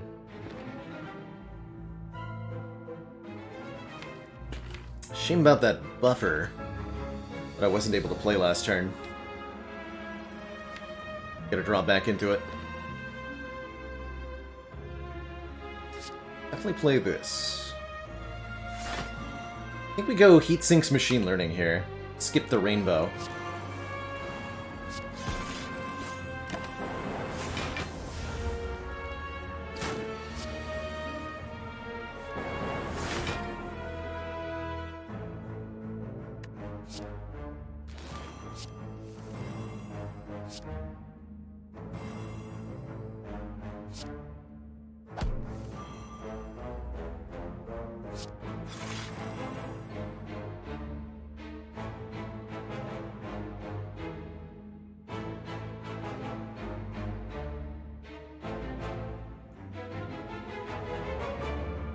Okay, I think we're holding on here. Let's see, we're currently at 25 block, I just need 20 more. 23 plus 24 is plenty, so I can go Zoom, Cold Snap. Good. Spooky fight, though. Thought we were a lot stronger than this.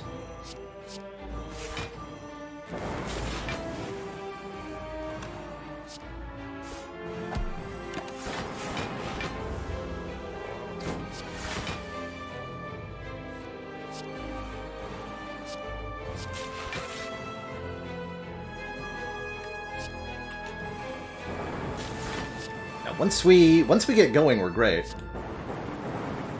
Just those setup turns are tough.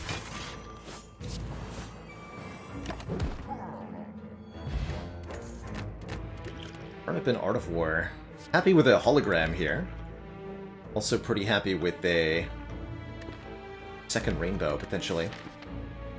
Unfortunately, we have to go straight into the Burning Elite. And it's going to be either a Burning Elite Nemesis or a Burning Elite Reptomancer with +4 strength. No pressure.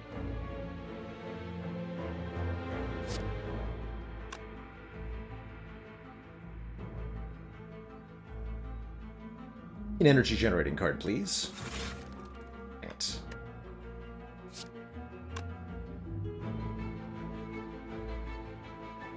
That's a toughie. Don't get to play the Consume. Don't get to play anything here.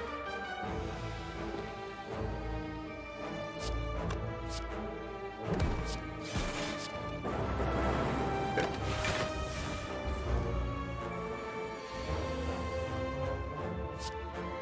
And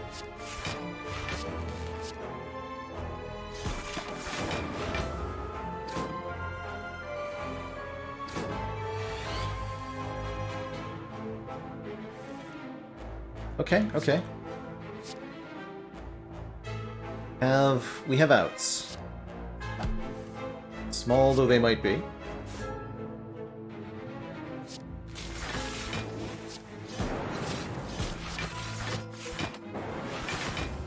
GG. GG. Ultimate Cause of Death. These energy generating cards that we tried to build a scaling mechanism into the deck, and it absolutely did not work. We were never able to play the Echo Forms. We were never able to use these energy generating cards effectively. And I'm trying to figure out what was missing. from this deck to make it work. I mean, a Runic Pyramid would have allowed this to do flawless things. But were we just missing some more card draw? Were we just missing a few removals? I'm not sure. Maybe it was even unlucky drawer consistently, but I don't know. I'm not 100% sure what went wrong here. Something was definitely missing. Seek, yeah. Anything that let me manipulate the draw pile would have been nice. GG. Sad to see that one go, but that's the way it is sometimes.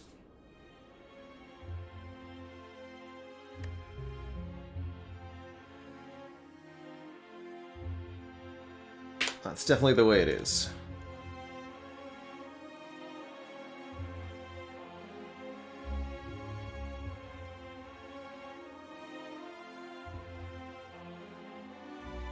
Yeah, so often Megaminx had card draw with no energy or energy with no card draw, and I just couldn't get them to line up for some reason. Even though we had a decent mix of both, it seems. Odd. Before we dive on into another run here with the Watcher, I'm gonna take a quick break, refill my legs, stretch my water. When I return, we'll play another run. Be right back, everybody.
Hello and welcome back, everybody.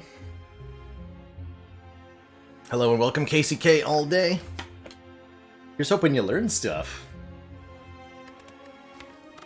It's Watcher time on Ascension 20. So we're going to be diving on into it with the Purple Lady,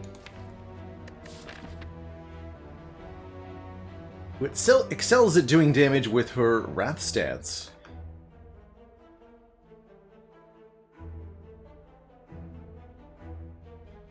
Debating if I want to go for a boss relic swap. I'm in the mood, honestly. After not doing it for the defect, I kind of miss taking a random boss relic option. Let's do it and start with a Sozu. We can no longer obtain potions, but we get an extra energy every single turn. That's pretty good. Definitely not my favorite boss swap start, but we'll make it work. Bear Loot, thank you so much for the Prime sub and that full year, 12 months of support. If I could have saved a few hit points there.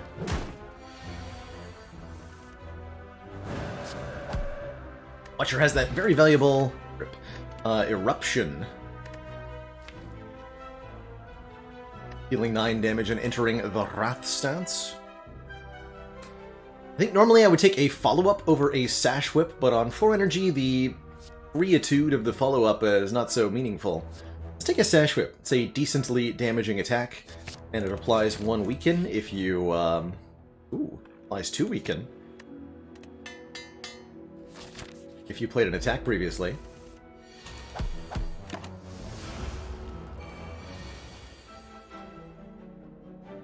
Nine, yep. A lot of times, Watcher, when she draws Eruption, can just outright kill her opponents. An early Mental Fortress is kind of cool, giving us block whenever we change stances. It's a really good early upgrade, too. Protect is also actually pretty good here. Retain 12 block, I think with the Sozu more so. But I suspect I will deeply regret not taking Mental Fortress.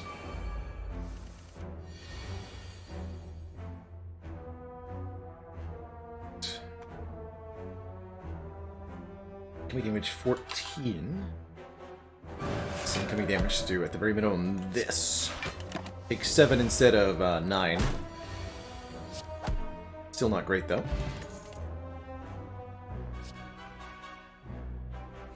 We took the Mental Fortress, let's take some stance change. Empty Mind draws us 2 cards and exits our stance.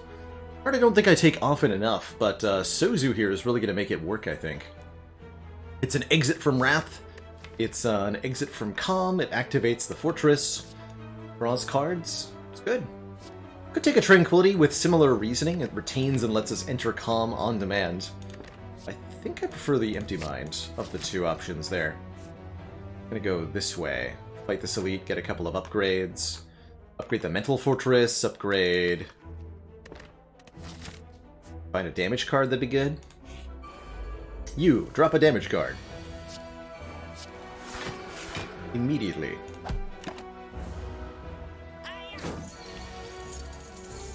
Empty Body and Empty Fist over Empty Mind I think are reasonable choices. Absolutely. 29... 41. Not quite a kill.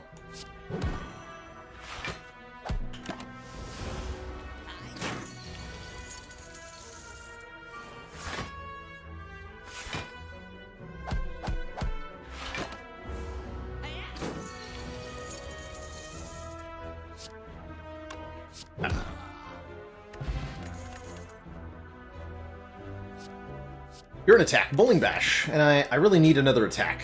Any attack at all will do. And Bowling Bash is perfect, letting us do damage based on the number of enemies in the combat. It is, as they say, S tier.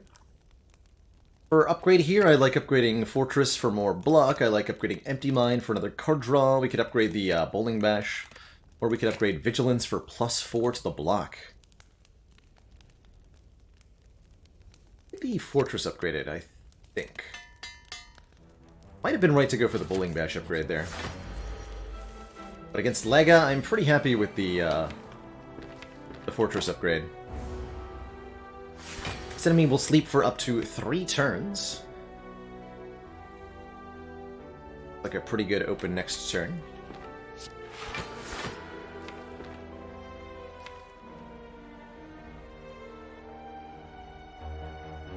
Will be 12 block in and of itself. This is 2 energy left. Actually, let's wake up now then, since our intended turn next turn is a very good block.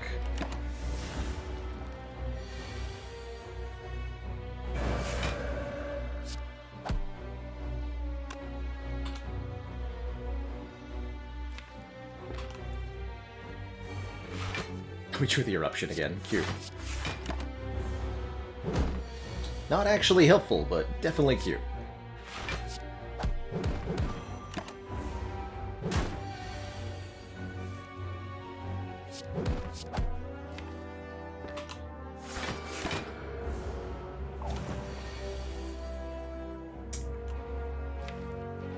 Okay.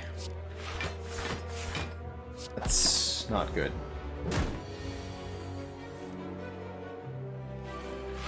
No, dude! Oh no! Unplayable cards.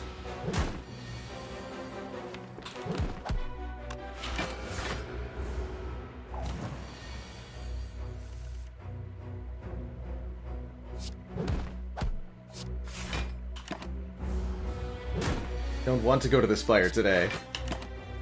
Alright, we'll rerun that back. We'll run that back. That was brutal. Just never drew the eruption on the right turn, which can definitely happen with Lagavulin. I think that means we needed the Tranquility rather than the Empty Mind. So I guess that was probably the big mistake there. Oh, well, actually, you know what? Let's play a different game. Play some Curse the Dead Gods instead. Sounds good to me.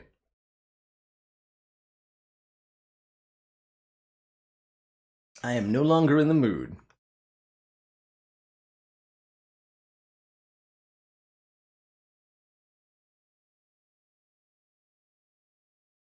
And Spire crashed. Thank you, Spire.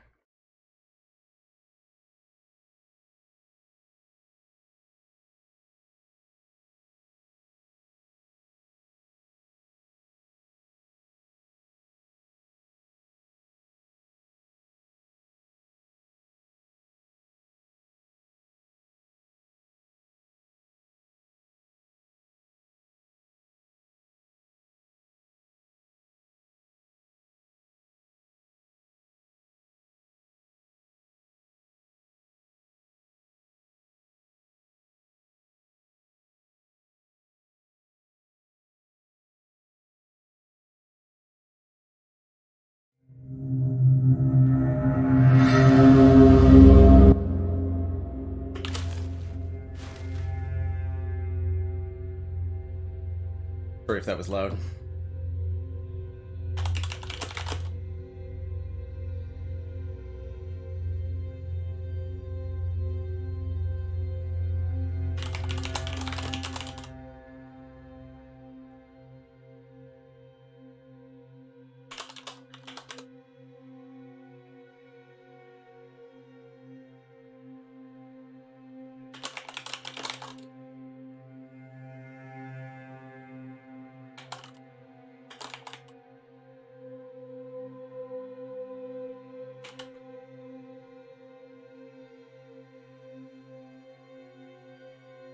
Sorry about that, Bionel. Now we're going to play some Curse of the Dead Gods.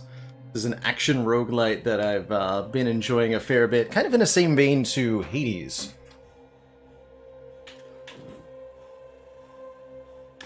Where it's all about dodging and parrying, and exploring a lost temple for hidden loot. Last time we played, we were able to conquer all of the trials of the Temple of the Jaguar, the Temple of the Eagle, and the Temple of the Serpent.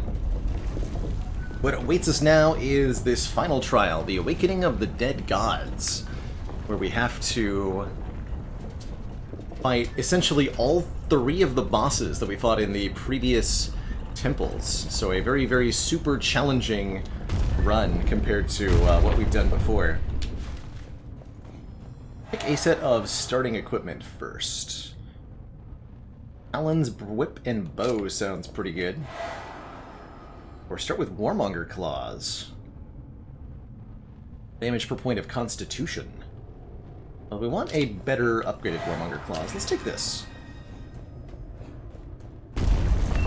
Let's take this and begin. Yeah, Jevis, we lost the A20 defect run, unfortunately.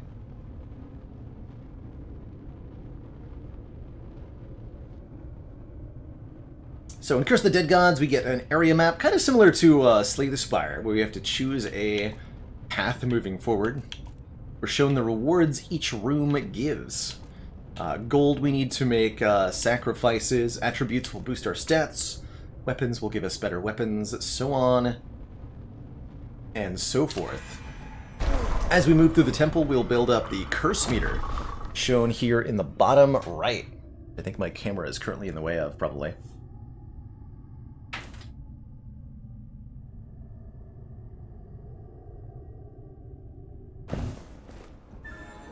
Yeah, there we go. Perfect. There. There.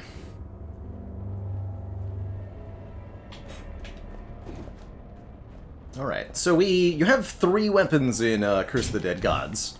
Our basic attack is currently a claw weapon. We'll be able to swap these out mid-run. We've got a whip as our secondary weapon, which can do AoE attacks and longer range attacks. And then a 2-handed weapon, in this case a bow, working kind of like the bow from Hades, where you charge it up to a piercing power shot.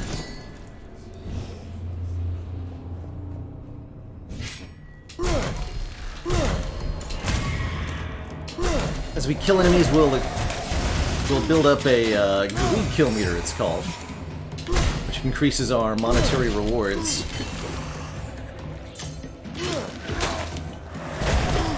Nope. Dang it. And that was 20 curse.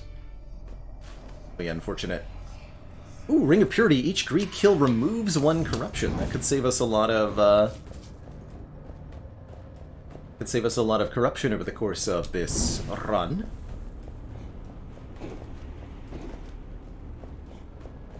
We've got a starting blessing equipped that causes our greed meter to not reset between combats, which it normally does. So if we want optimal results, we're going to try to chain kill all of the enemies, essentially, in each combat.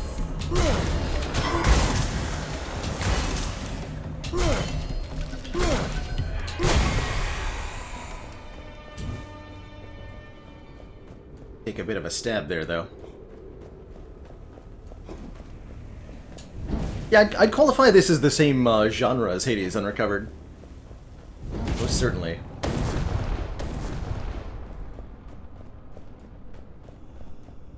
It's a bit more exploration. Sometimes you want to travel through the level and explore it a little bit. Find hidden treasure, which is not really a thing in Hades. A lot more traps, too.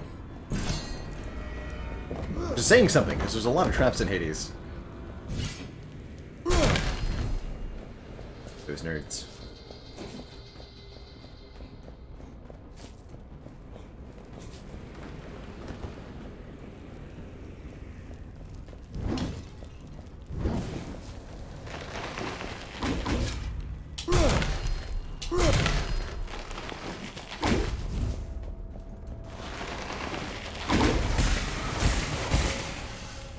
Many traps.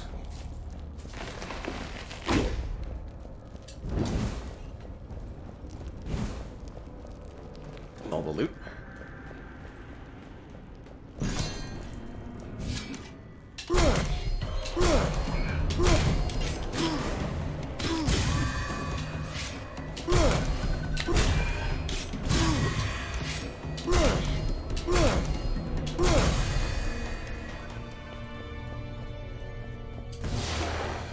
Serpent.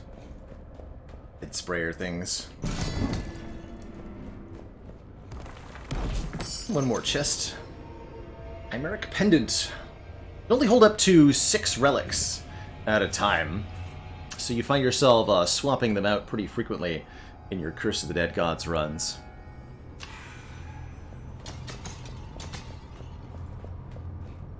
Pick that one up. So this champion fight would be a mini-boss, essentially.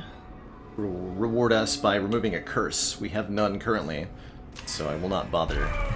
Though I'll probably go to the second one.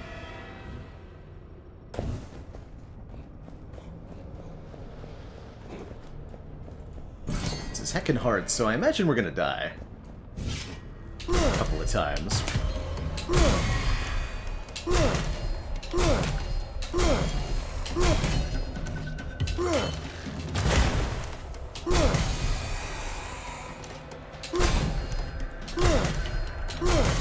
Easy cheesy kills with the bow here. Not sure how I managed to avoid getting a hit there. I'm happy that I did.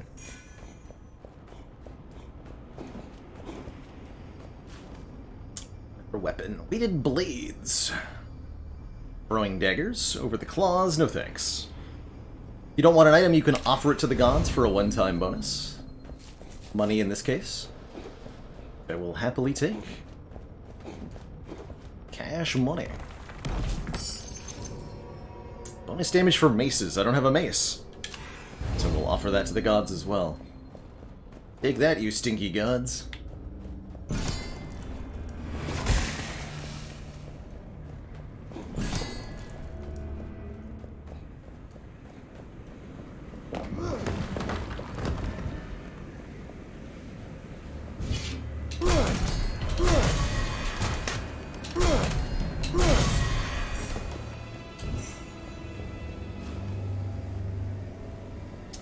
Attacks weaken enemies. Kind of a side grade to our current whip, so I'll offer that up as well.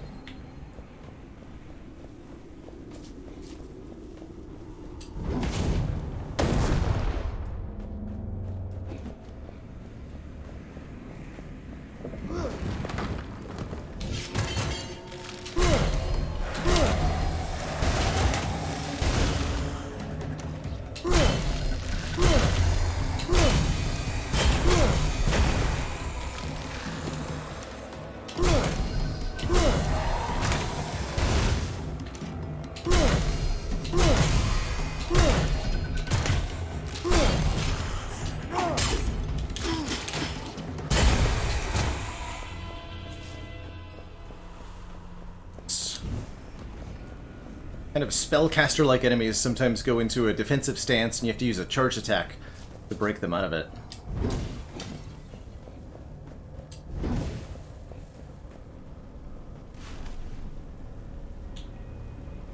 It's in the unknown room.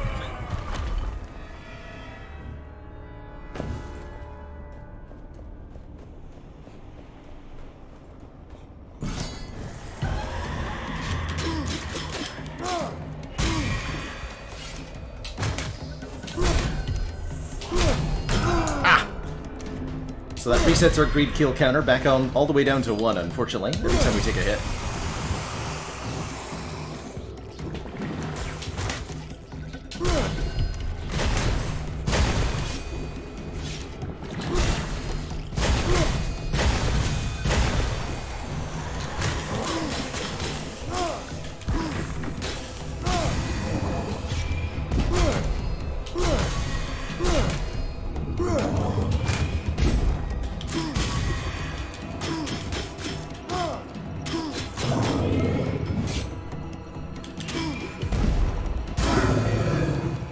Janky there.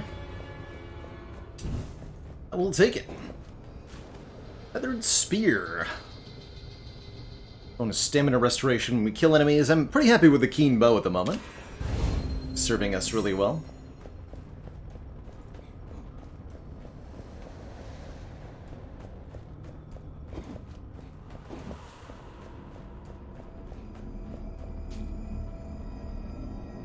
So a weapon shrine here.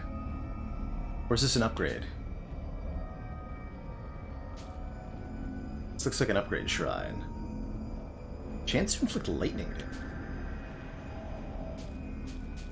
Can upgrade any one of our pieces of equipment, either by offering gold or offering blood. To offer blood, we must add to our corruption meter. I think we'll upgrade this bow. It does a little bit more damage and gains chance for lightning attacks, which is pretty cool. I'll do it. I will do it. Oh, that was the unknown space. Okay. We'll probably go to that champion fight.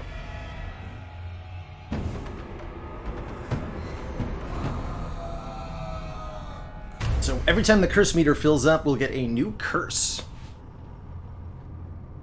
Each curse is uniquely bad in one way or another. Dark Fervor here causes our corruption to passively increase over time, rather than giving us corruption every time we go through a door.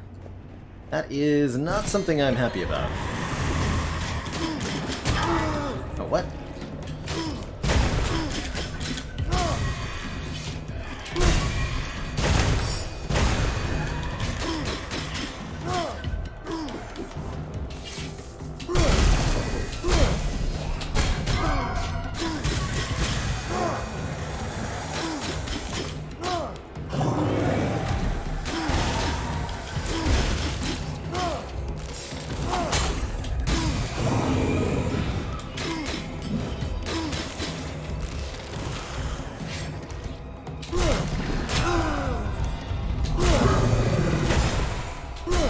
Excuse all of you.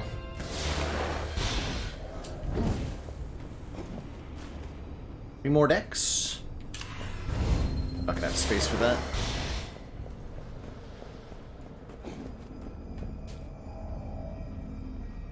Evasive Knives. Automatic dodge during a charge attack. Interesting. Pause. Bow. Bonus damage in the light, bonus base damage, chance for poison. Dang it! This is a better bow than my bow. Maybe. Guess I'll just take the better claws. Got fire attacks on these.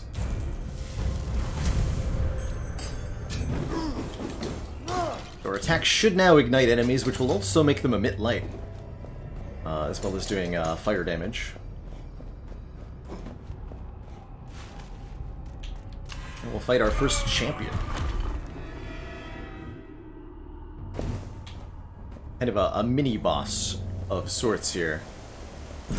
It's this nerd.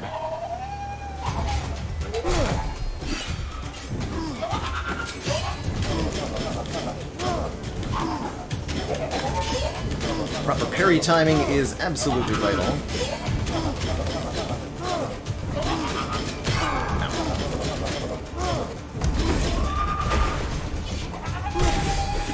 Whoa!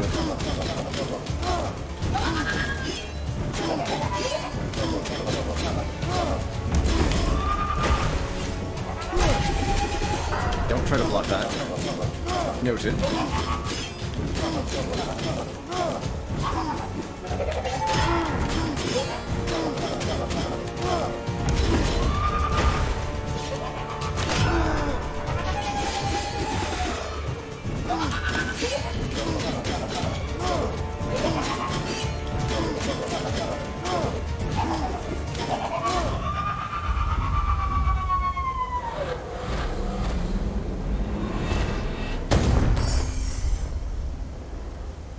I wouldn't call that great. Ooh, bonus damage for fire attacks, and a lot of it. That will make our claws significantly more deadly. A weaker version of our current bow. Not sure how I did the parry timing on that spin attack, but it was kind of cool. I'll take golden, I guess, a relic? Our first real boss is absolutely going to kill me, though, at this pace. Let's see what I can do.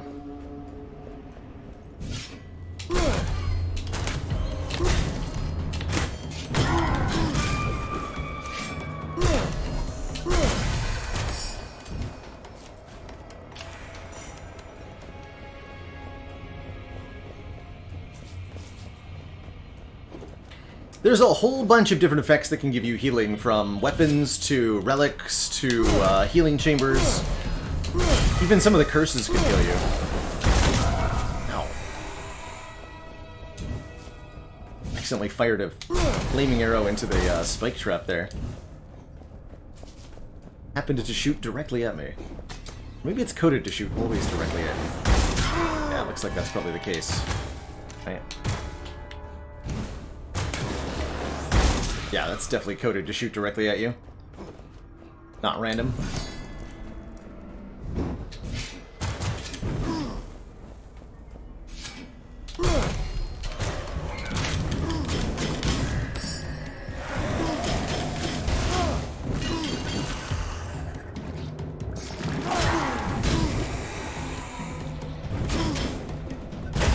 I think stamina is a common problem in this one. The 5 white pips under my character. Each of those represents one of my stamina points. I need to use them to dodge, to do certain types of attack, and to use heavy weapons.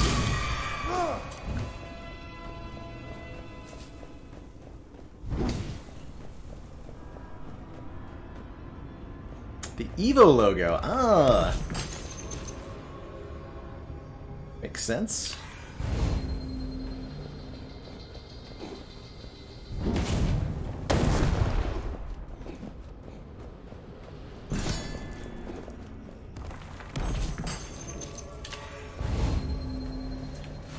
It's gonna be a reset.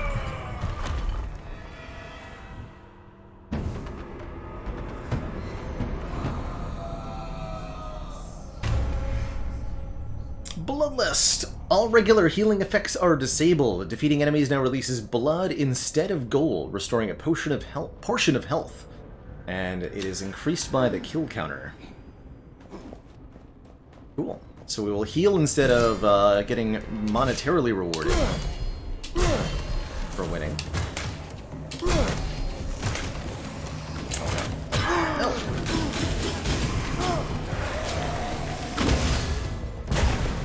Stinky.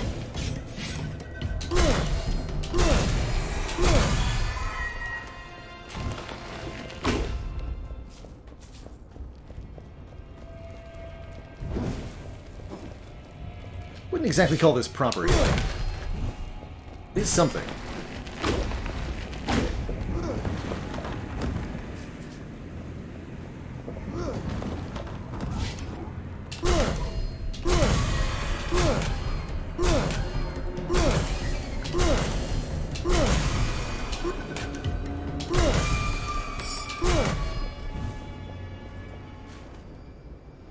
3% of max health when an enemy is killed by the environment. Sure, I guess? 6%. Dodges restore more stamina. That's pretty good. You know, I gotta play more with perfect dodges.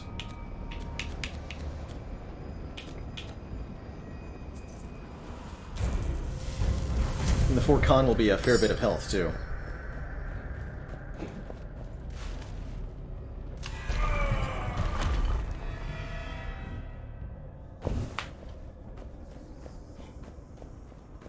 I mean, we're about to lift the Bloodlust Curse, if we survive this fight. Which I kind of doubt that we will. I don't remember you.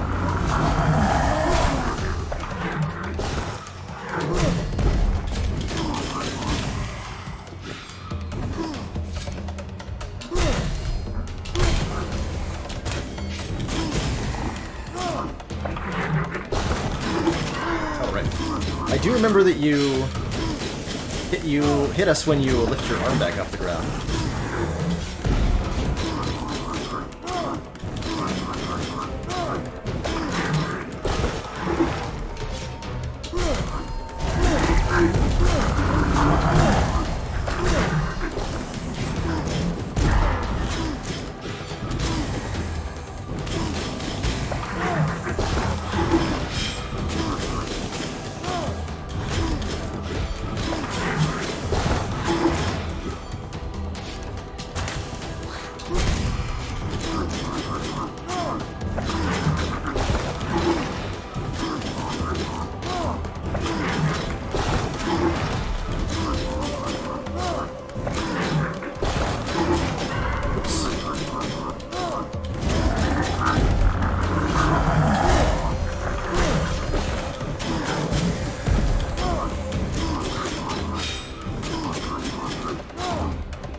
That wasn't too bad.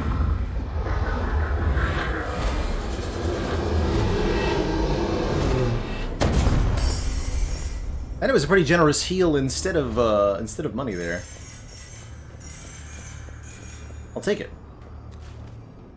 20% blood offering cost. Interesting.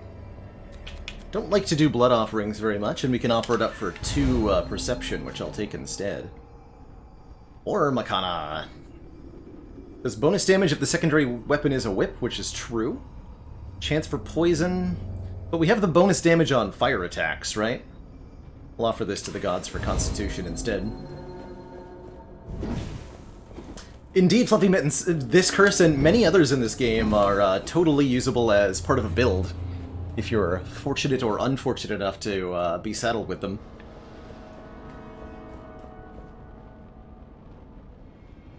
Okay, that boss though, I feel like that boss I can reliably beat with a little bit more practice without taking much damage.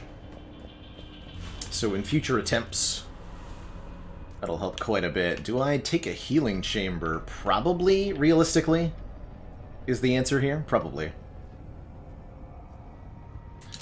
Don't like to go to healing chambers, because they are coming at the expense of taking a different chamber that could improve your power level. But hit points are hit points. Also comes packaged with some curse.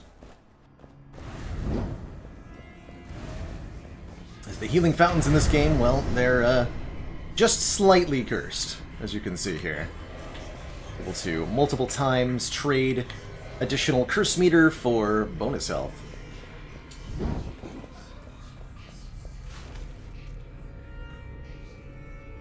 But for the mini-boss, no. We'll go for the second mini-boss.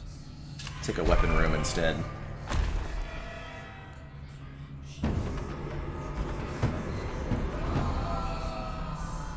Curse of Dark Mysteries. Other curses are unknown, as long as this curse is not lifted. I mean, we don't have any other curses, so that's currently not a problem.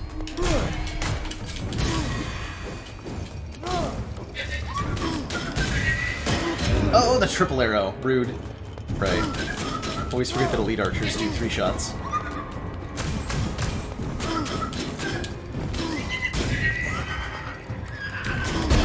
No.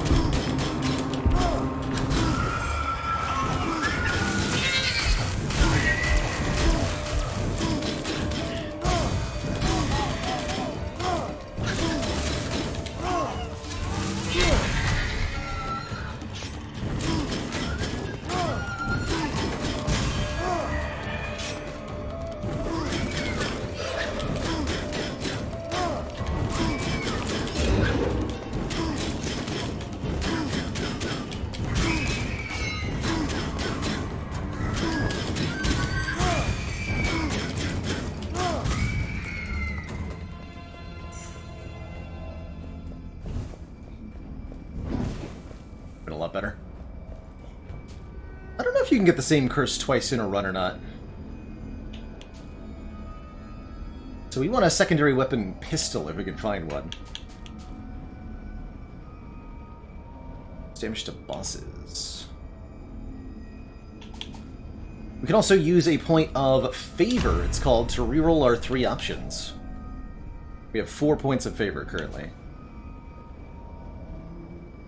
Level 3 bow, chance for fire damage. Let's reroll again.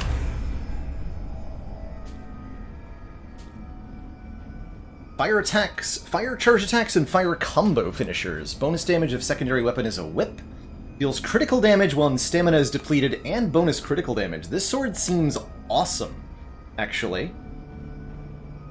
2 different, yeah, and we have a whip equipped, right? Yeah, we do. This is huge. I want this sword. Some cool modifiers there.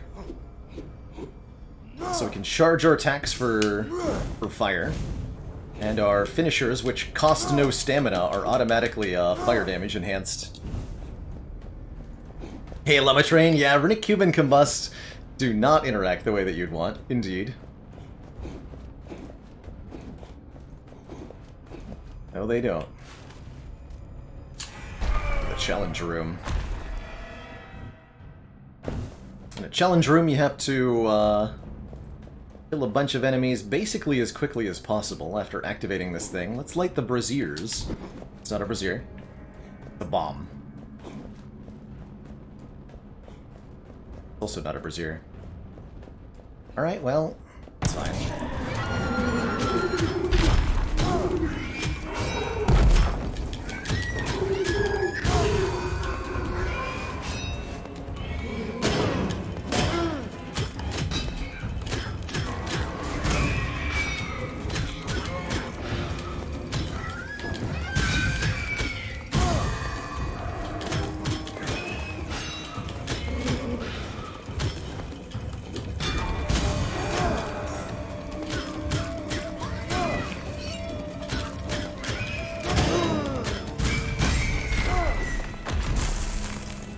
It was alright. We didn't take that much damage, at least. But we also didn't get nearly as much money as I would have liked.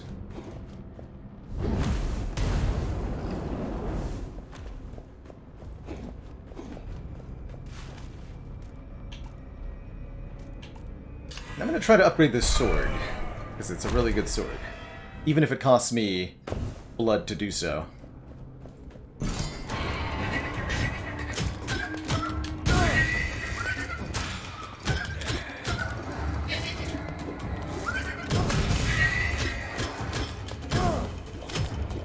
Combo finishers do so much damage.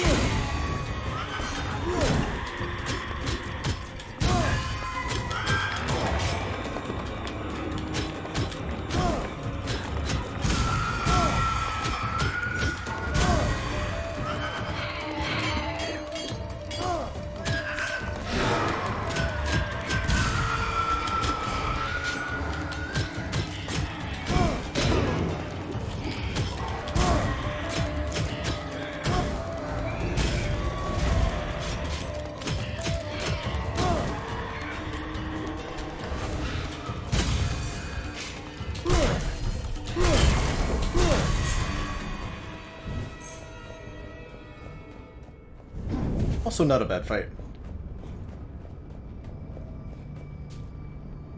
So upgrading this to level 4 would require way too much money. It gets slight increase to base damage and no additional properties.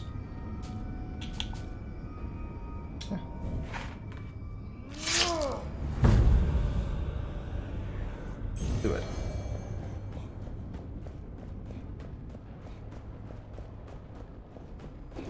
Cost. Everything.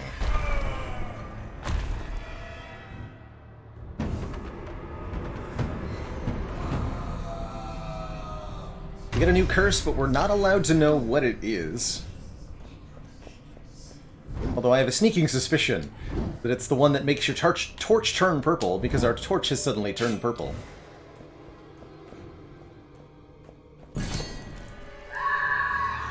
I don't really remember you. Oh wait, yes I do. Nope.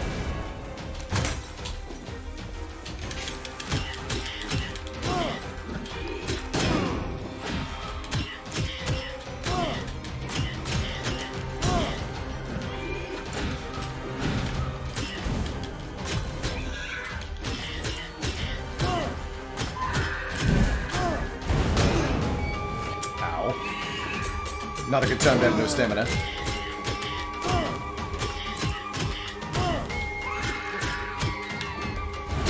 Also not a good time to have no stamina.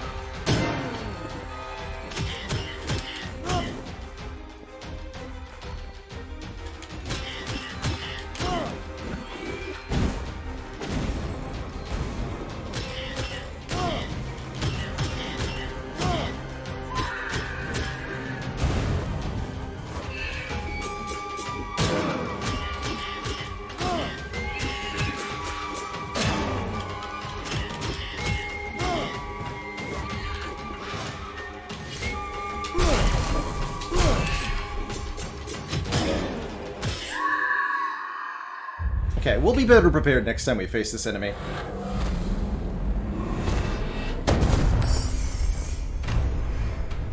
Let's lose the unknown curse. Zero. bonus damage against weakened enemies. That's great. Where's that over our crappy health healing thing? Okay, we got pretty low health. And another boss coming up soon.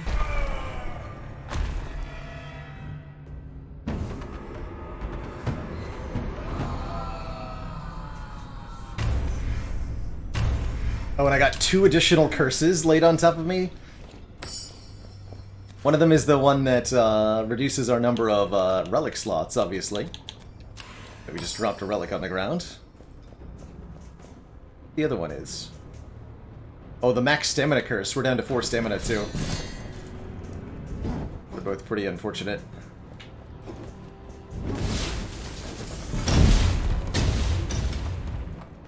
Oh, what?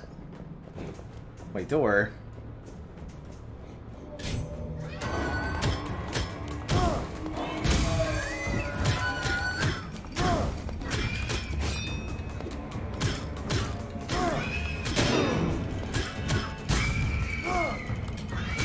Oh, hold on. Oh, okay, I understand. Okay, we've been running out of stamina because I don't have the type of sword I think I have. I thought I had the finishers don't require stamina sword. So this whole time I've been expecting my finishers to not use a point of stamina. That is not the case. Understood.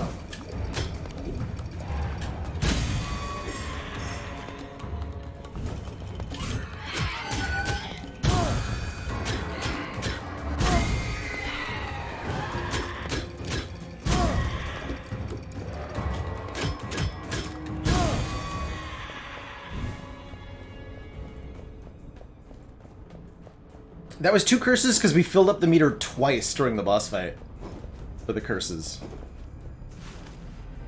Wait, there's supposed to be attributes here. Here. Health and treasure find, I'll take them both.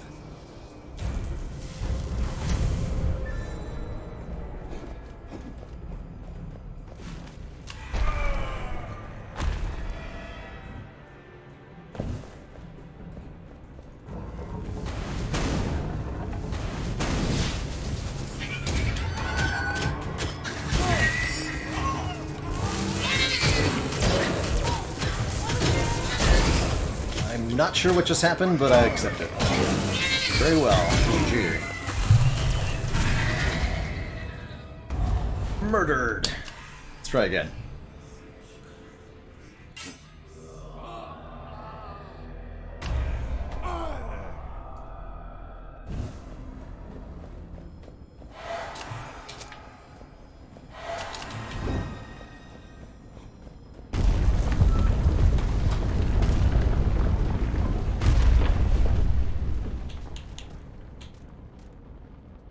One path option? I don't want one path option.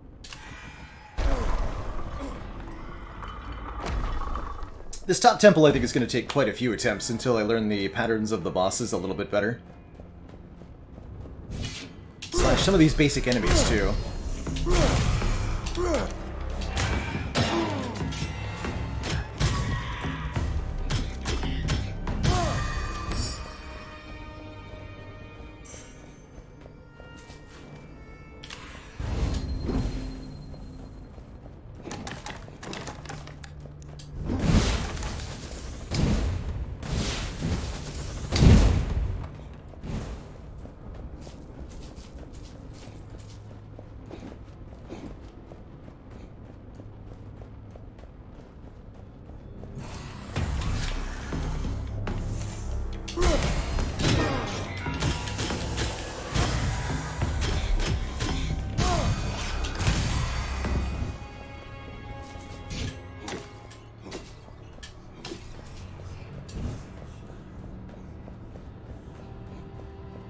That's right, Baronfell, you can only take something from one of the tables. They're essentially options for your starting gear.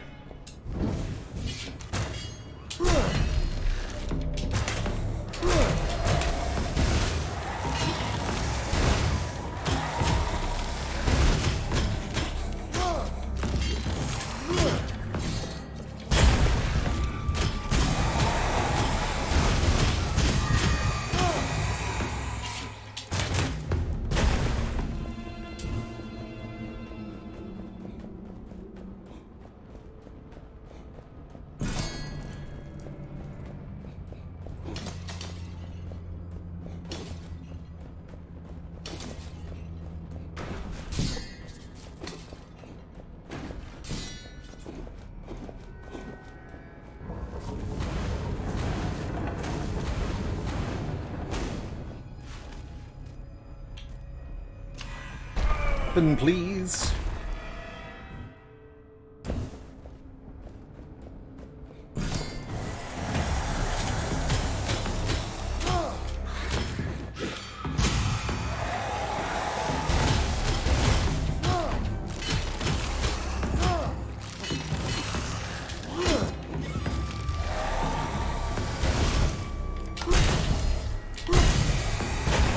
Oh, I reset my greed counter? Dang it.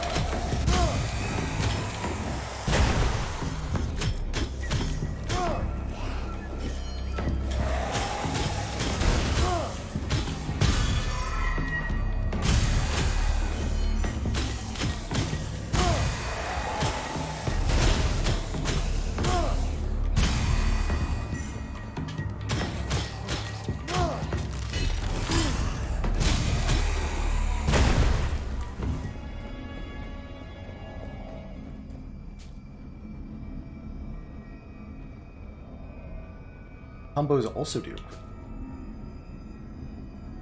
Stamina. Combo. Blah, blah, blah. Let's reroll.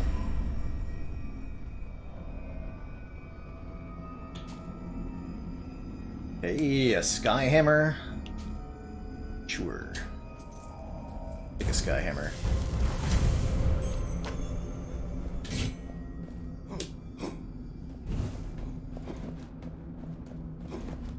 Second stab of the dagger combo. That one. Yep, that makes sense. Little intricacies to learn with the movesets of each and every weapon, it seems. I'm gonna go double champion. Well, that would be foolish. Yeah, Skyhammer's great. It's got big, slow, powerful attacks that stun lock enemies so you can combo out safely. Means no bow anymore, though.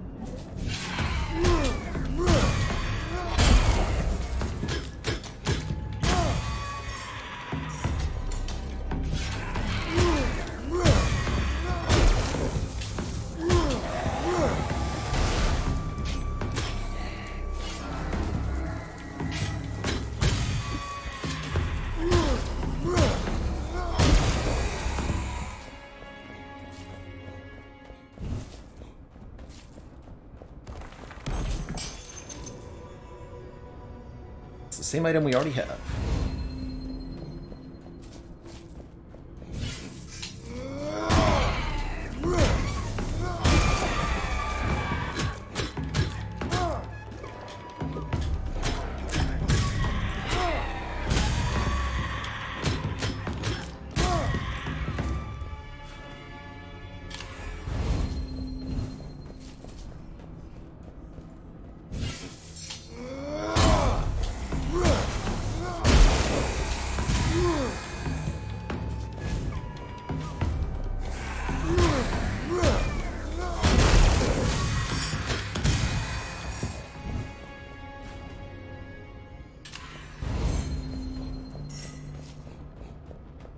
And yes, we can also use the hammer to break breakable walls, which can get us access to more treasure.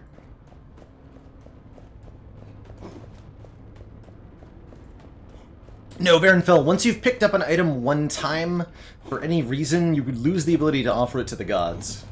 Gods do not want hand-me-downs, they take only freshly dropped loot. Only. Sorry, was this a loot chamber? Feels like it was, right?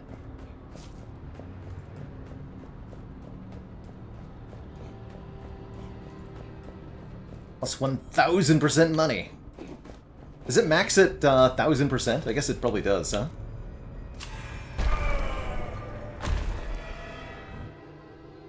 Pretty cool. Deadly Obsession. Max stamina reduced by 1, but killing enemies gives us 2 points of stamina. It's definitely going to be a bit of an obstacle for us.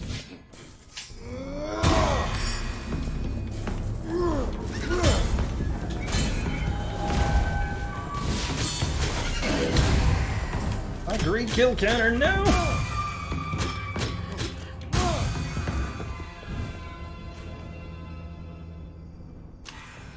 Offerings remove corruption. You can also use the hammer to break traps, which is pretty nice. For example, these fireball shooting boys.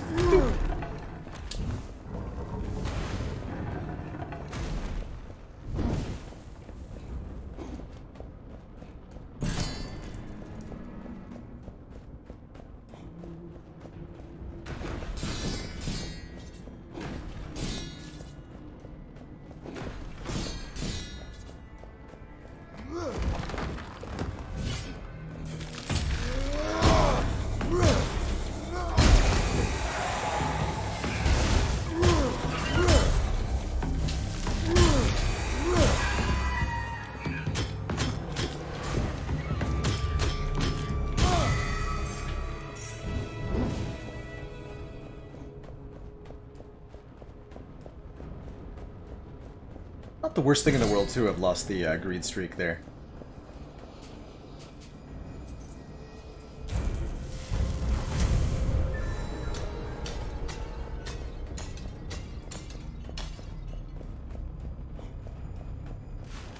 Take that, you stinky bots!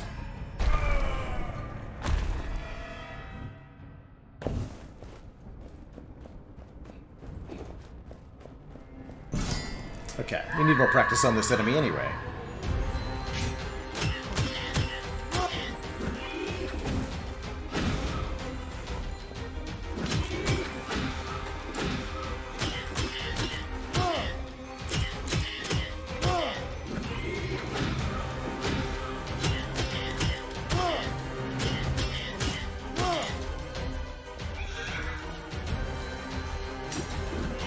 I can just break those.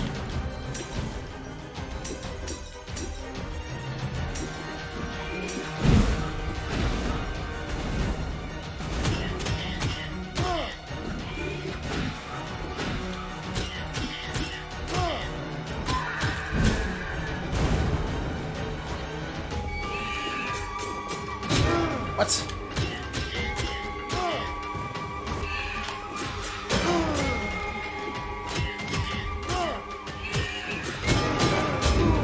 What is the intended dodging strategy here? Hello?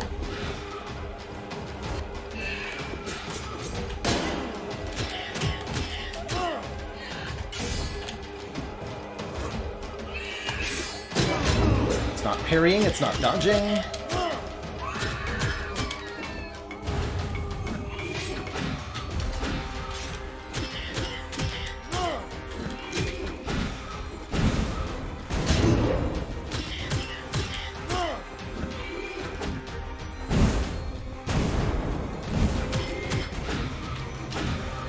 The whip attacks are really easy to dodge now that I've practiced a little bit.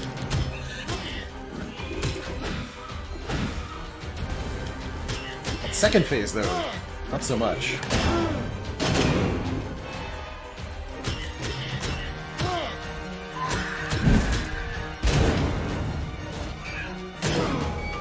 Yeah, we're gonna reset this run. Want to practice more of this dodge.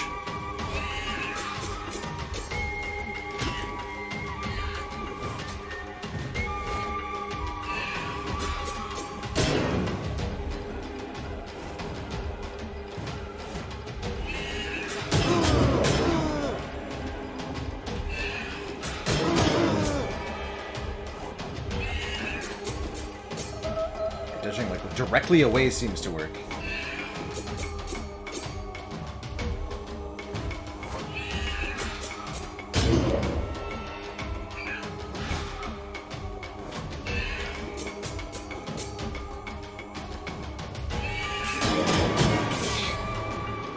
These two.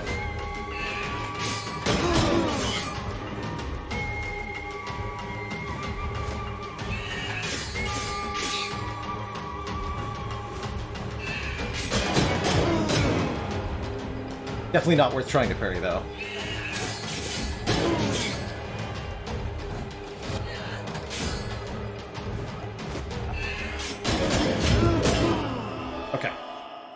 I'm gonna be more confident in that fight next time. But yeah, super punishing on a missed parry. Tons of damage, tons of stun lock, and a lot of curse charge. So I would never try to parry that. Just not worth it.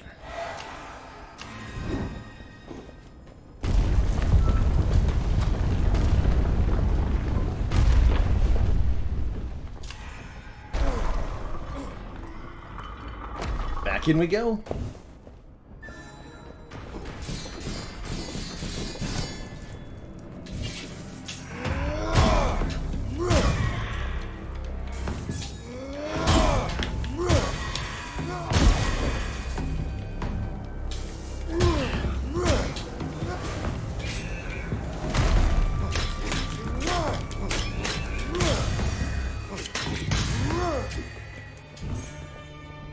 Here. Dagger and throwing knives? Why?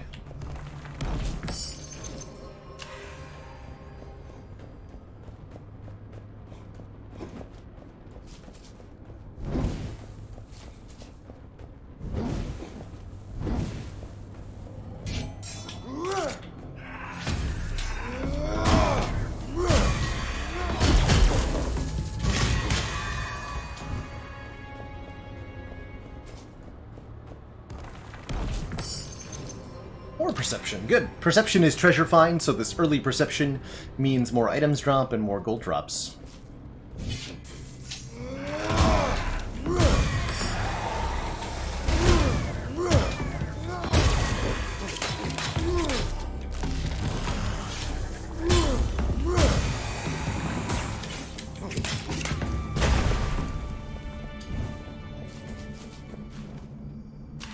On for some max health is pretty good too. I'll take it. Got both chests. Onwards and outwards.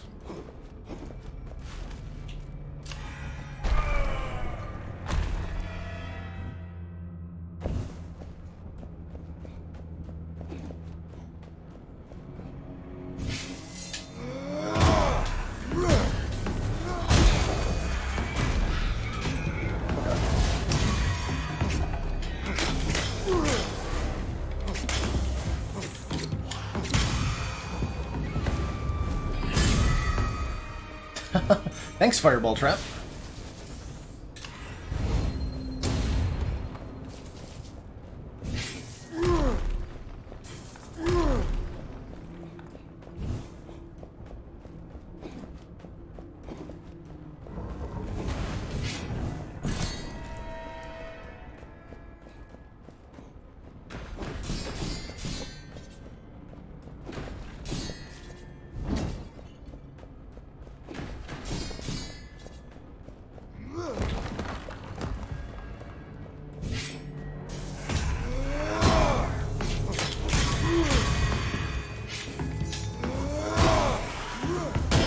Oh, that spin though.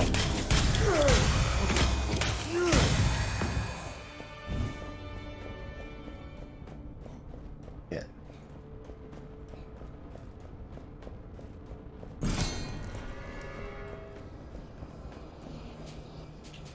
Pressure.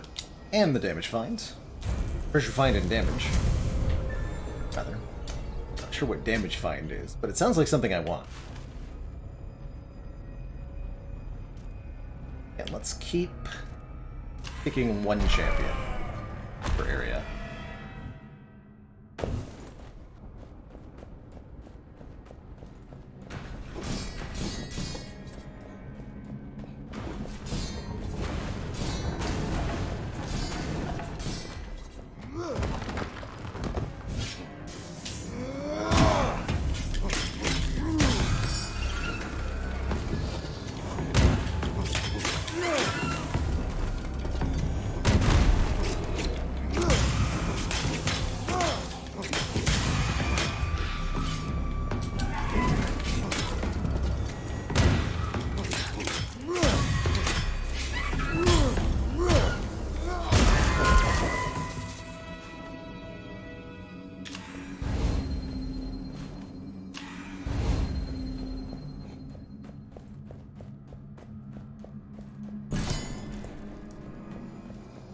More treasure find and damage.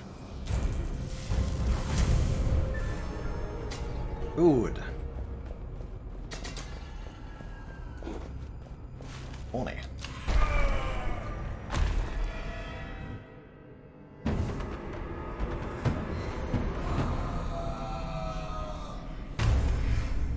Urns no longer contain gold, but are filled with blood, which heals us but inflicts corruption. Hooray.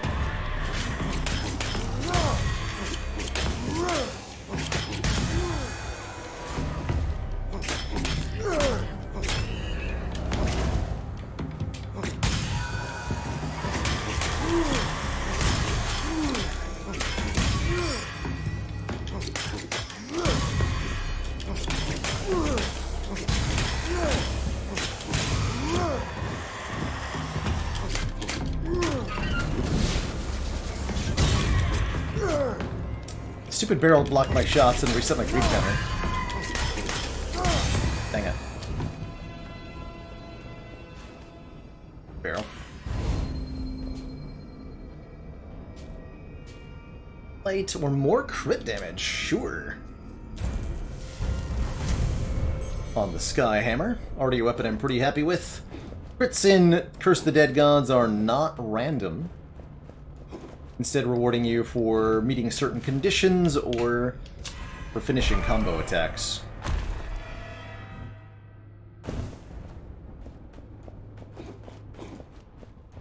Again, it is you again. Alright, should be easier with the,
those will be better.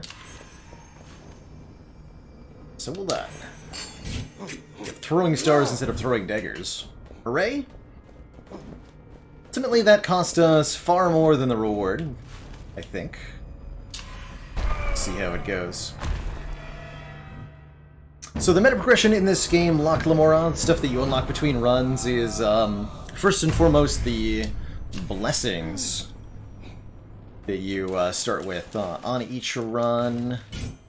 Here. You're able to select 3 starting blessings, and the more you play, the more of these you can unlock. You'll also be able to unlock new types of weapons and new sets of starting gear, but overall there's not a huge amount of meta progression or unlocks to progress with here. It's definitely more about improving your skill at the actual combat.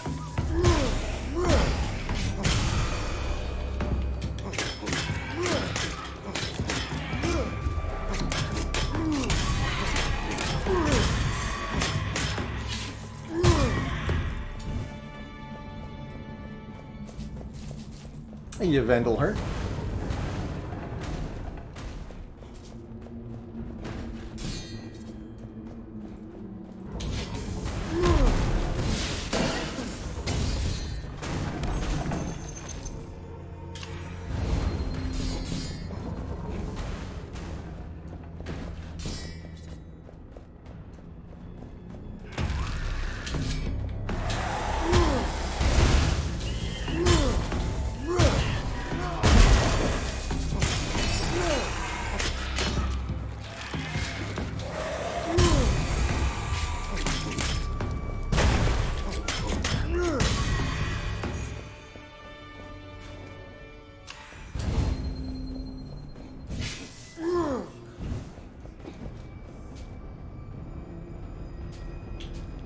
Con, damage taken as gold. 150% of damage taken as gold. Or perception. Sure.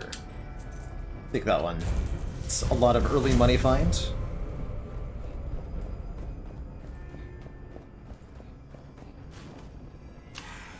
Or max health, also pretty good.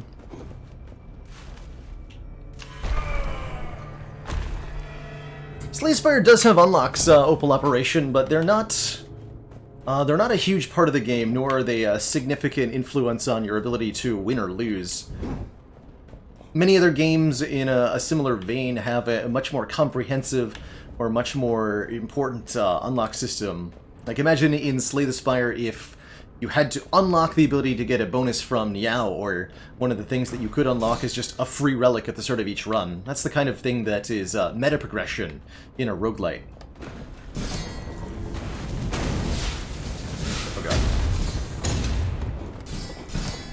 How did I not take damage during that? Sweet. Got me.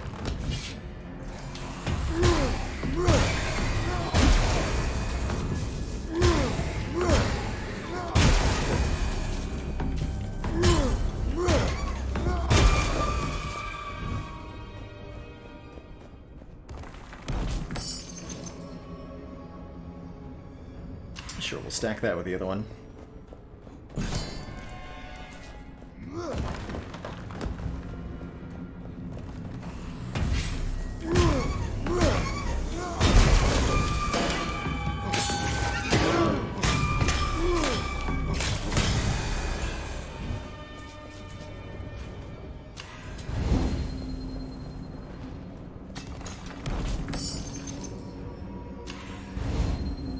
Actually quite liking this Bloodlust Curse. We're getting a lot less money, but the passive healing it provides might just be what we need to keep going through this run.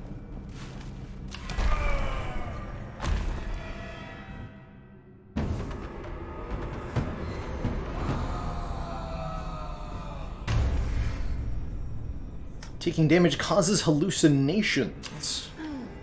During those hallucinations, we can dodge for no stamina cost. Oh hey, it's this guy. I remember you. Gotta learn more about this enemy, too.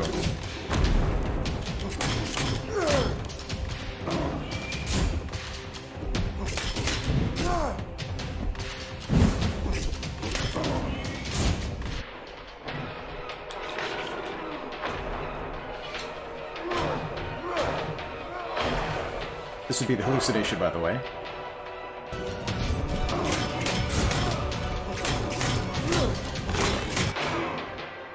Wow, that hurt a lot.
200! Hey, they give me 900 gold, though.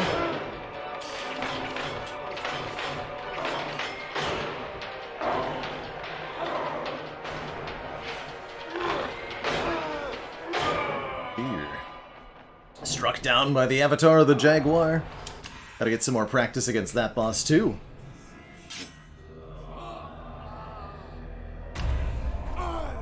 Very much surprised by how much of a step up in difficulty this final temple is.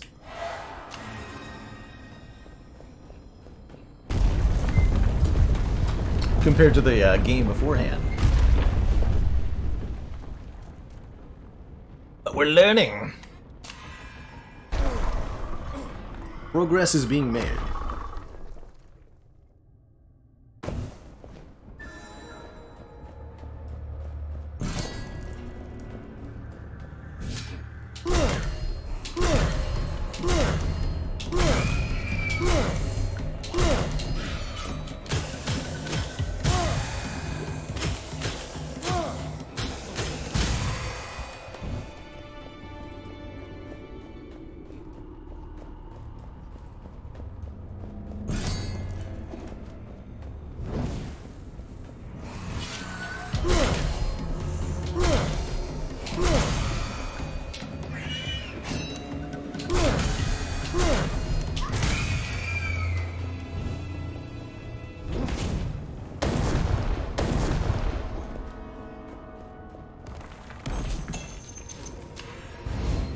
Really don't like spears.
Purposes.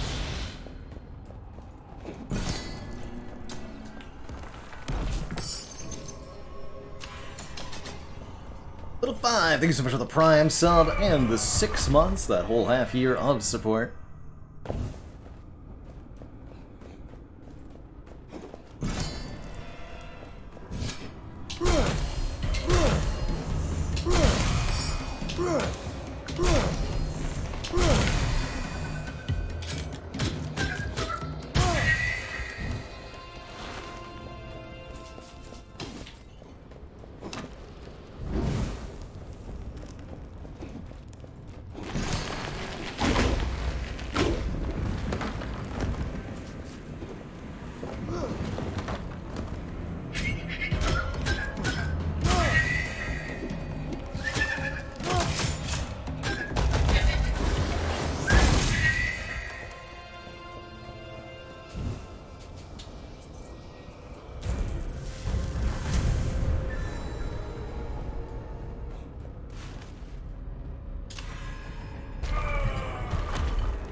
The heck was that?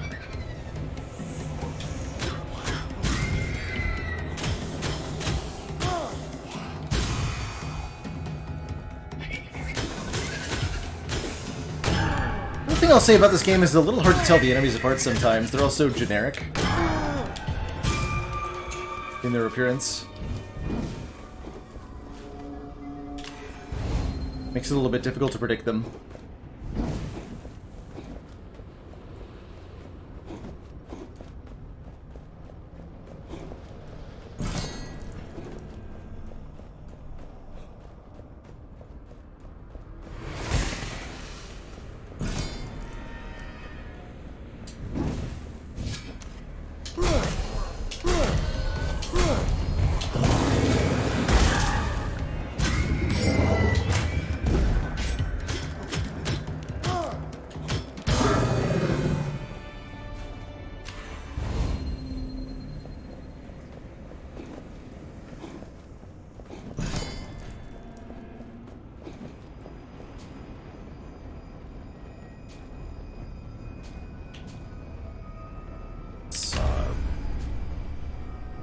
Weak kills remove 2 corruption.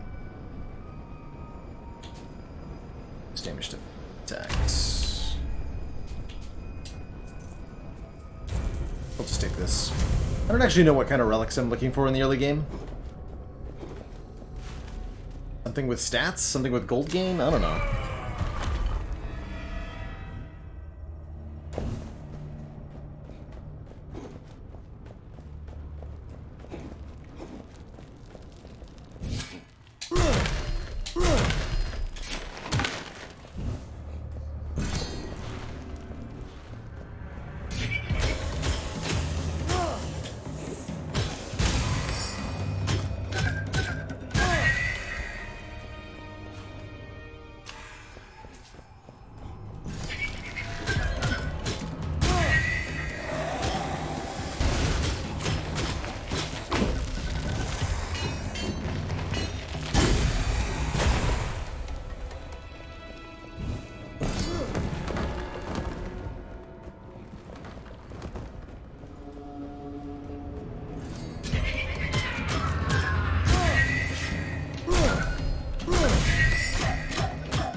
Can't break walls with those? Good to know.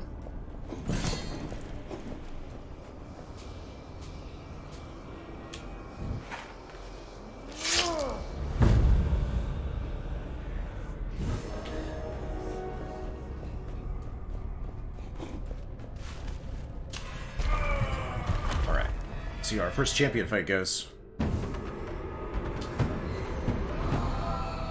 Oh, we got Bloodlust again. Good. Although I'm gonna lose it right away, so not good, actually. Oh, it's you again. Good.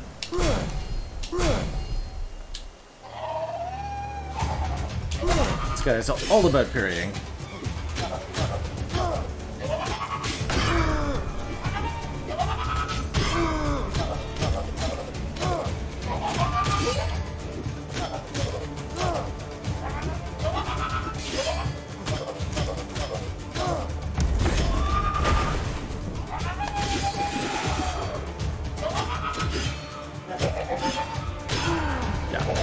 Much better to parry.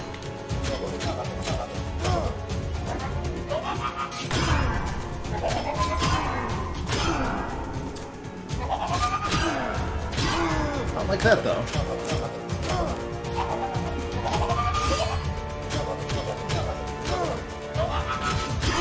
It's parrying too really consistently here. Interesting. That is last time we fought.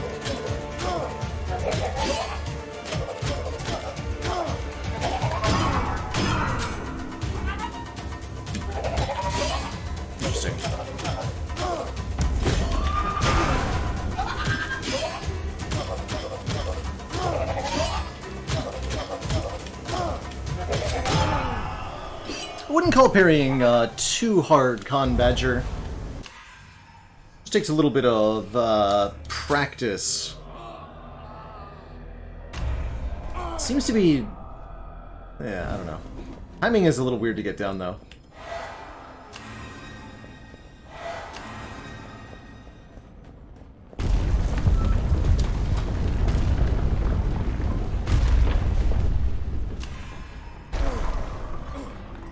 Trying. I want to at least get to the second main boss on one of these runs today.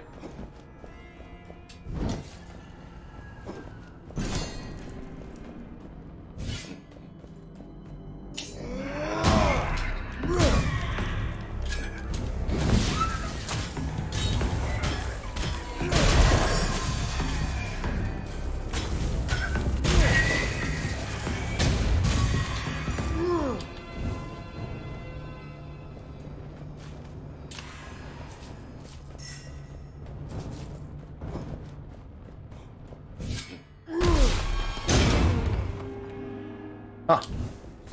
Don't hit exploding barrels, apparently. Good to know.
Ooh, Warmonger Claws with poison damage. Those I will happily take. Warmonger Claws scale with your con, so if you just increase your hit point stat. Turn into a really kind of powerful brute force.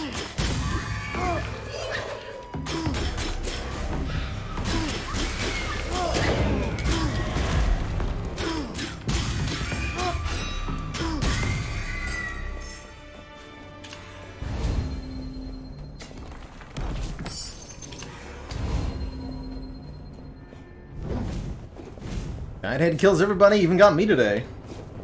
Although technically Reptomancer took the credit for that kill, but it was Giant Head's fault.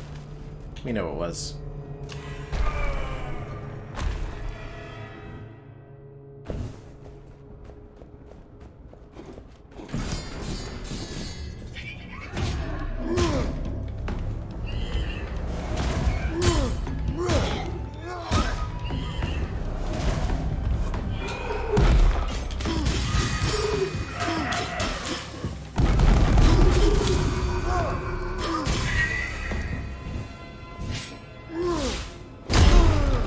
Don't hit those with the hammer. They detonate instantly. Noted.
More constitution. Its claws stronger.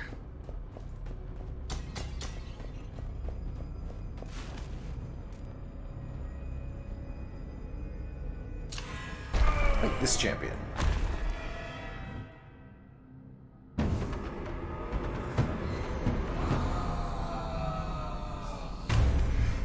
He's killed while burning explode. Neat. Oh, this guy. I remember you. Didn't be bad.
easier than the previous ones we fought. Still lost a decent chunk of health.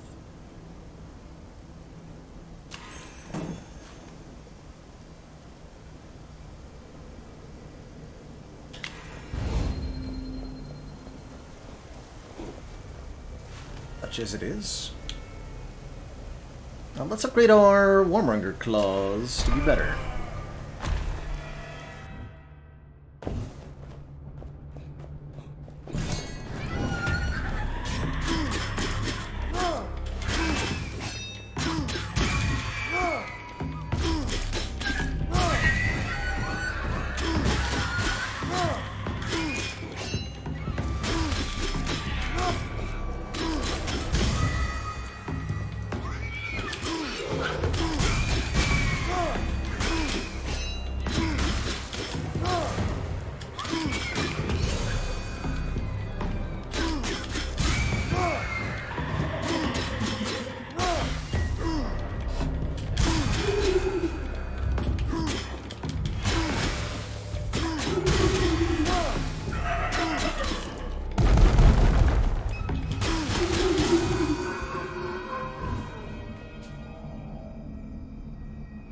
Remove 1 corruption for each enemy killed? Okay, that's pretty good to have on our main weapon. Yeah, not even per greed kill, just per enemy killed. Cool. So that'll help avoid future curses. Over the course of this run, we'll add up to quite a bit of minus corruption. That's good. Go, weapon. And then gold. So greed kills are essentially combo kills, or where the more kills we can get without taking damage, or without letting the timer expire, the more money we'll get per enemy we kill.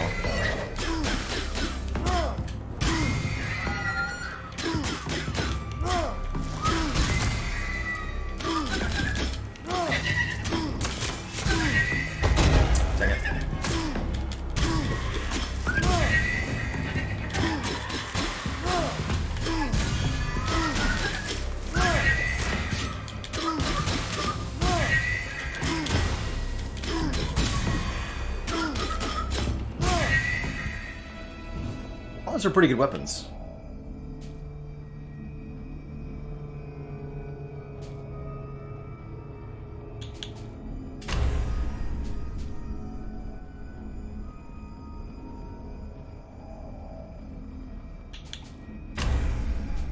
Couple of shots. Charge range attacks always trigger perfect shots.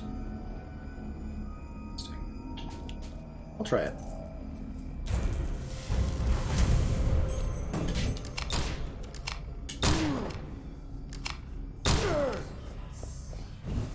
See what a perfect shot is, because fully charged and perfect, what's the difference? Never noticed a perfect shot mechanic in this game, although maybe the bows and the pistols don't have the... whatever. Didn't matter.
Seems really important to find an access to something that heals you in your run.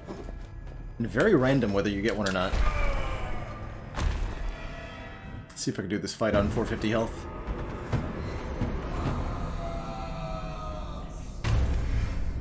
Deal more damage in the darkness.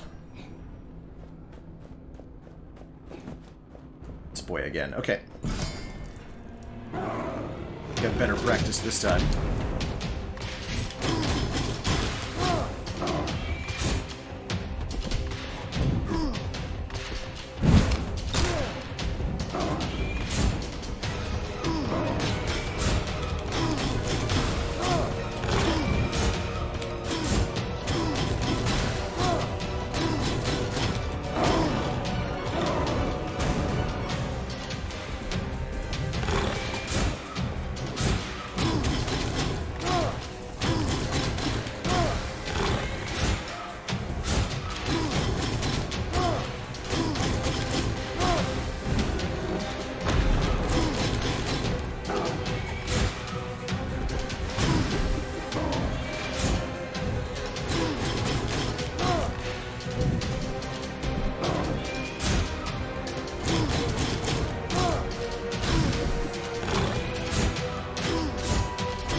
Dodged the wrong direction on the first roll and that got me hit.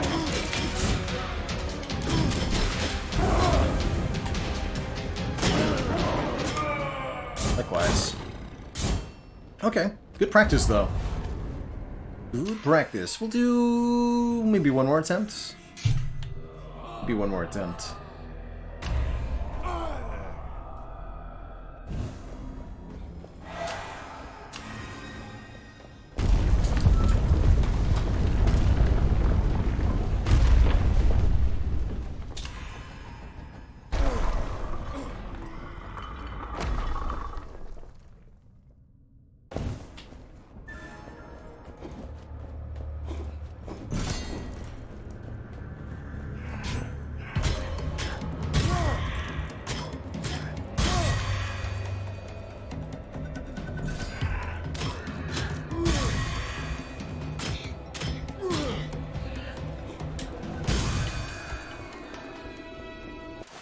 Special property of this.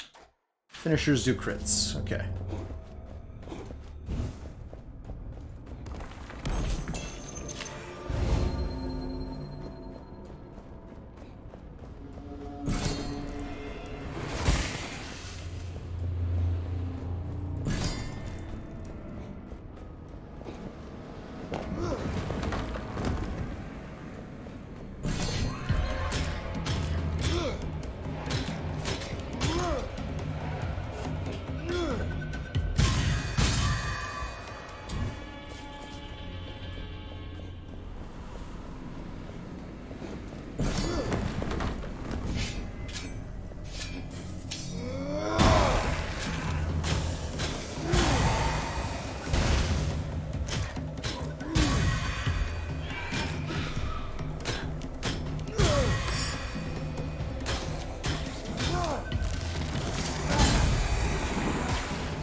We take plus critical damage with this guaranteed crits mace that we have.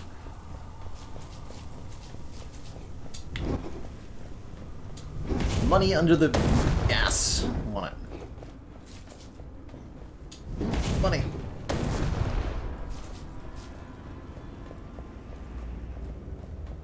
Which way is progress?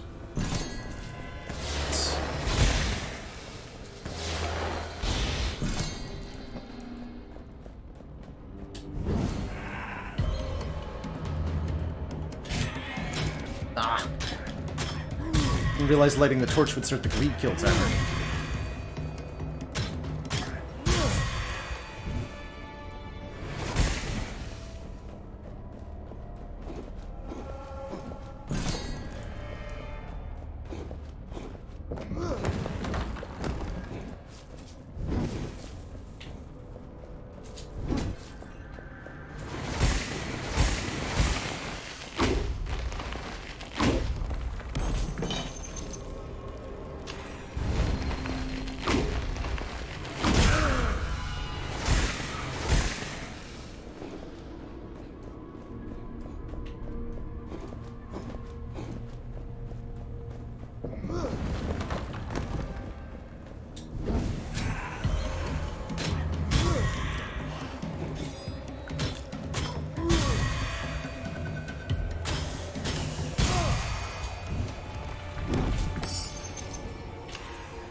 Saw the skull, I didn't want it. I don't have any use for unlocks anymore anyway. As far as I can tell.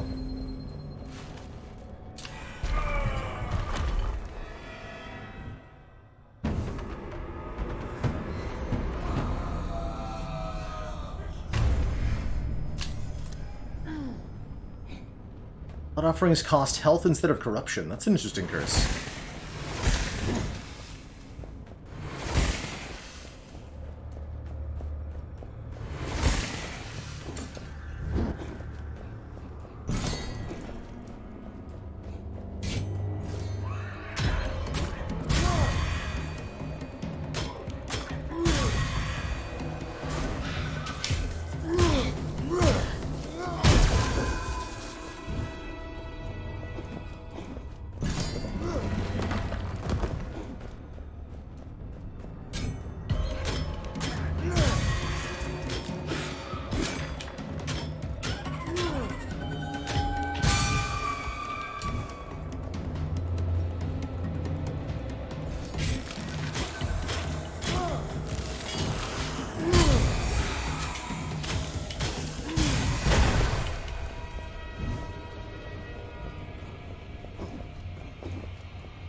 Maybe you actually wanted to pay the health there? No, we need healing first, right? So is that what I'm supposed to be doing, is getting to a, like, relic space? And forcing a heal relic? Maybe that's what I'm supposed to be doing.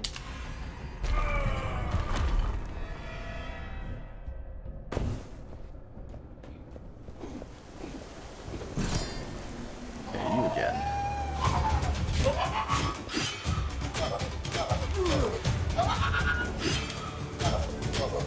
dodging you.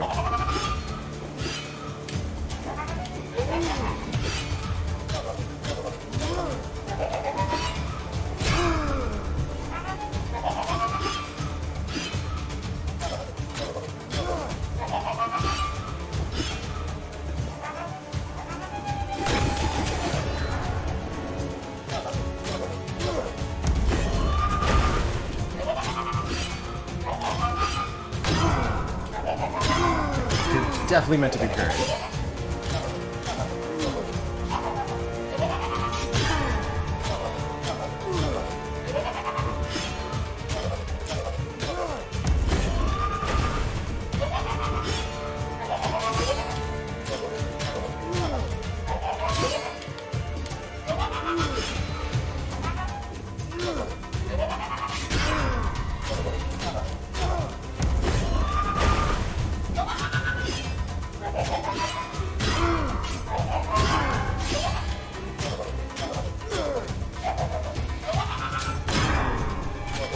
Got two very nearly identical looking stabs with different parry timings. It's kind of annoying.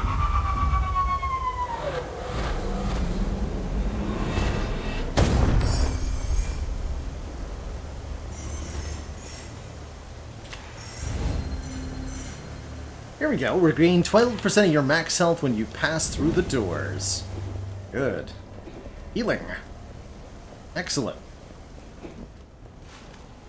Have it.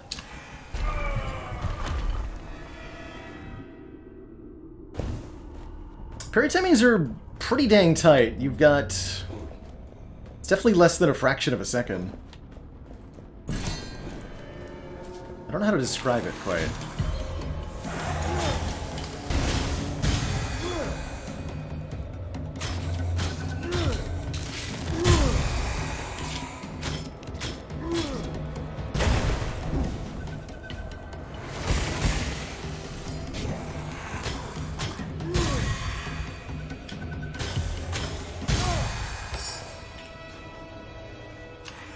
Greed kill time limit will help a lot.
Anything with plus healing on it, please.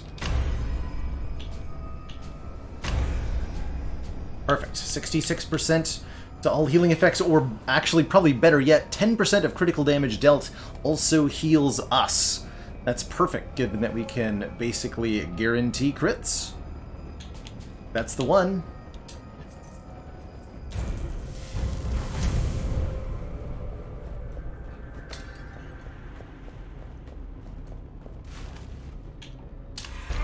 To upgrade our weapon before we fight our boss as well. Death Throw Echoes. Destroying an enemy has a chance to trigger an earthquake? Yikes. What do you mean trigger an earthquake?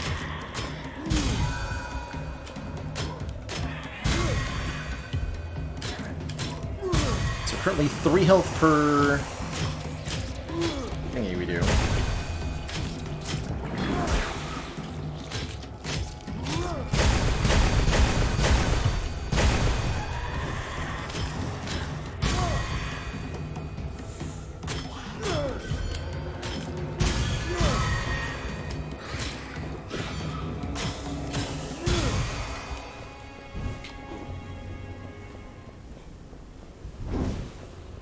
Casual times 30 greed kills, pretty good.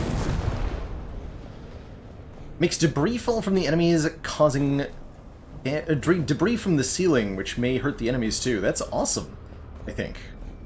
Maybe. Bonus damage of secondary weapon is a shield, which it is. That's a great upgrade. Yeah, great upgrade.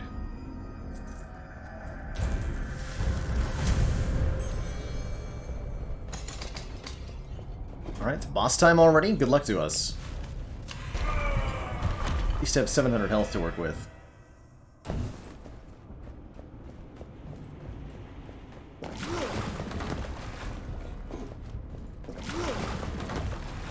Oh good, it's this guy. I feel like I can beat this guy.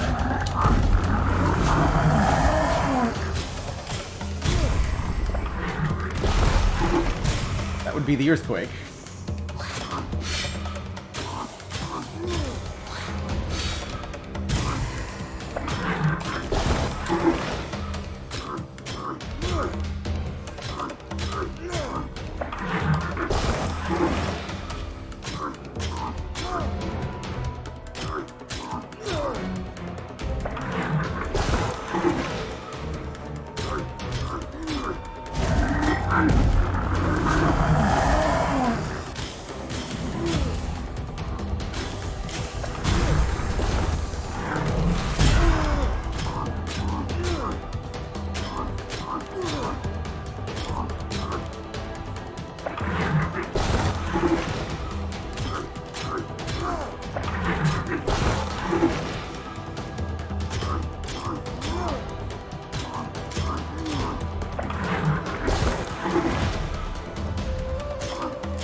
Much easier than the other bosses.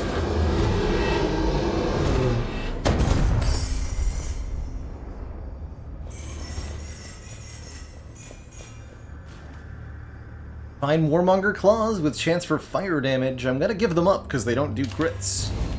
I do need.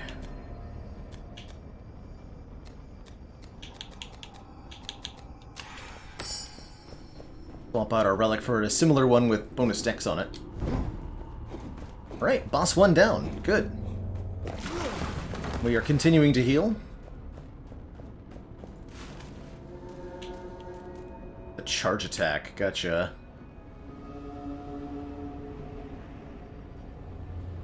Yoka.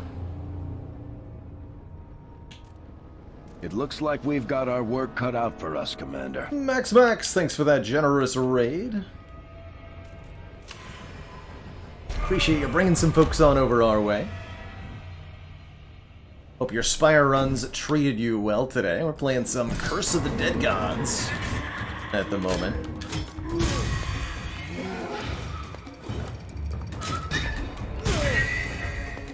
Which has been a pretty good time so far.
So I got 2 points of favor.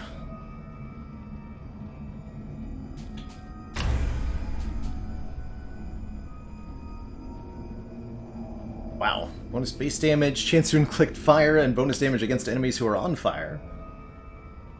Critical damage against burning enemies, bonus crit damage. Ooh.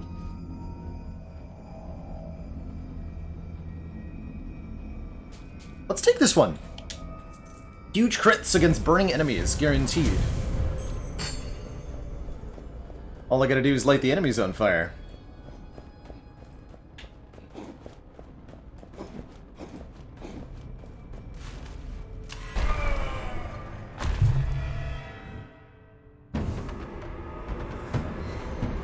And no problem, Papa. Always happy to spread some love around in the Spire community.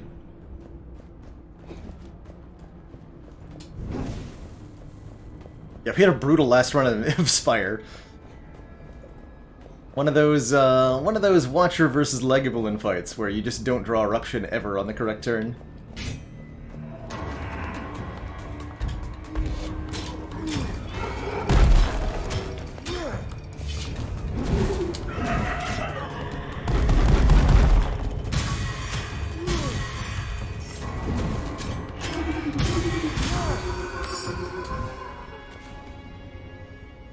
Base damage for shields and 2 con. I do have a shield equipped. I do want more constitution, because it means we heal for more. Alright, we'll swap that out. We're at about maybe 25 hours in this one, El Zilcho. Not too many. Still getting our feet under us.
Bonus damage per gold carried.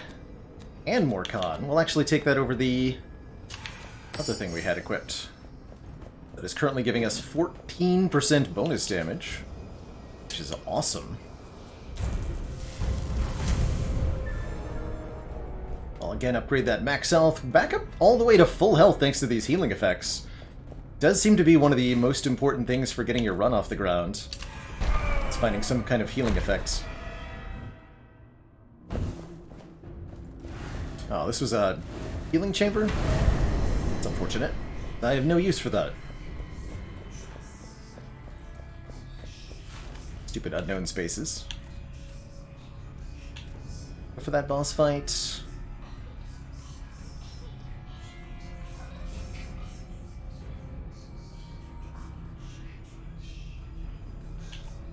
this way.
better version of our current weapon. Our current shield, anyway. Not that I'm using the shield much.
Some enemies don't like to stay on fire. Noted.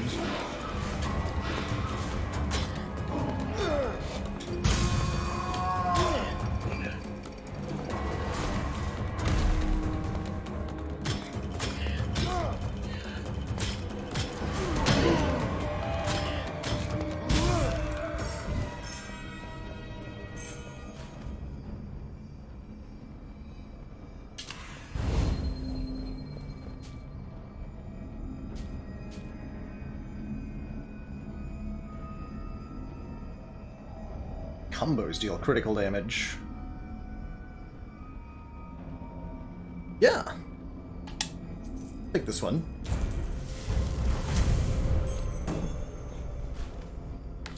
Since we have a... Again, heal off the crits, anything with a guaranteed critical effect of any kind is going to be something that I'm interested in.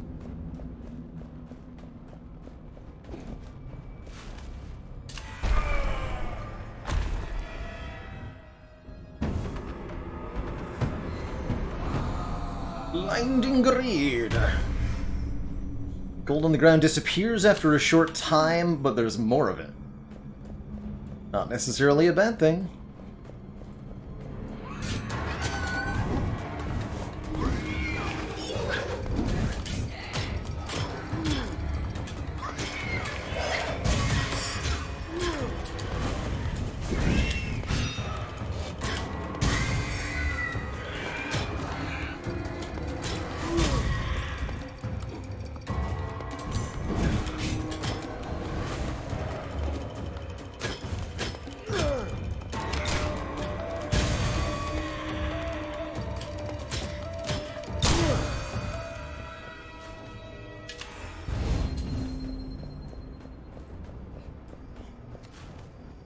Bonus damage against a weakened.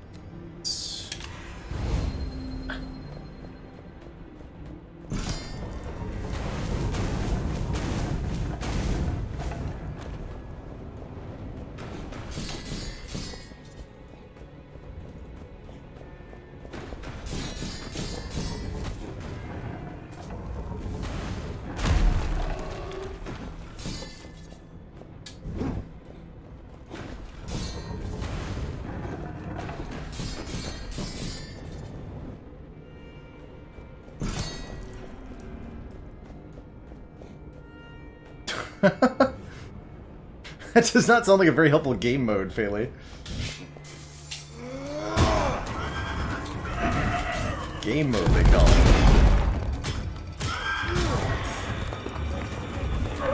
Sticky things.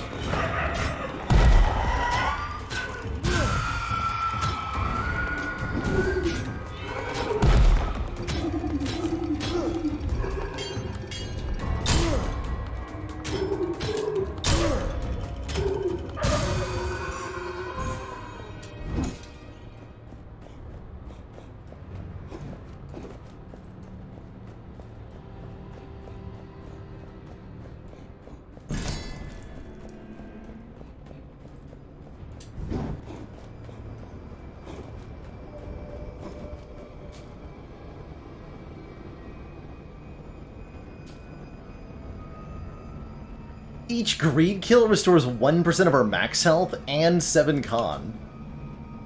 And then the good old Crown of the Cursed King, bonus to all stats when under the final curse. That's cool. Let's take these Herbs of Rejuvenation, though. These are awesome.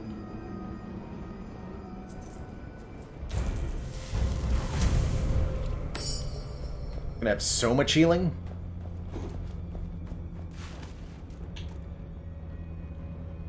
And what the hell, I'll take some more attributes.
Grape Shot Revolver. I think we do, yes, more damage from behind with one of the weapons on this build, at least.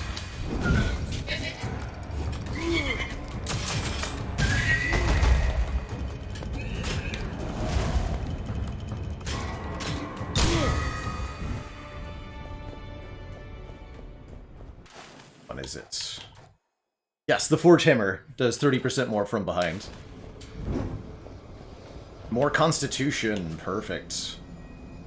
I take the bonus treasure find? I think we're far enough in, I'll just take the max HP.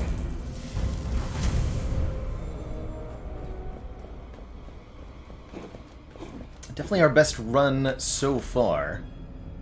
We're at the second boss now? Luck to me.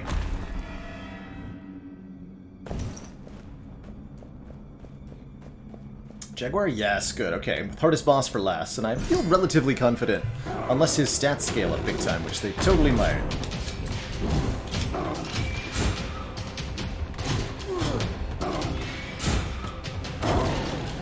Oh no. Okay, that went fine, that went fine.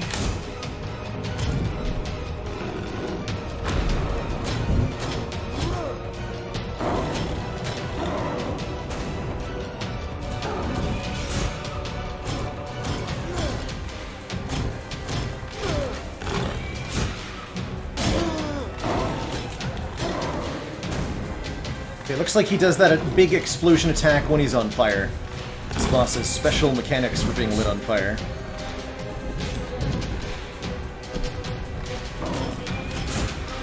But also I need the bonus damage, so, you know. Oh!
Those fireballs are hilariously slow.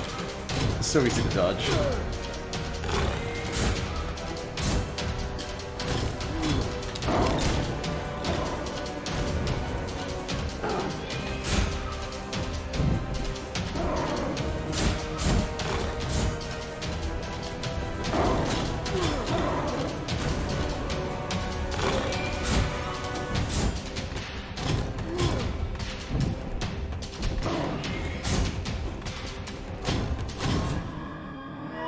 Much better.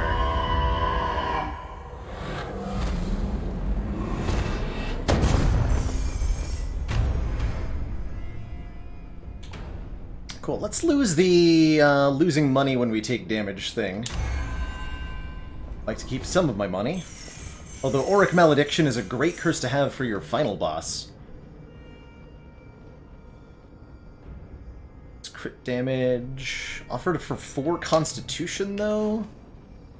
And minus 18 corruption on these, heck yeah. Offer both of those.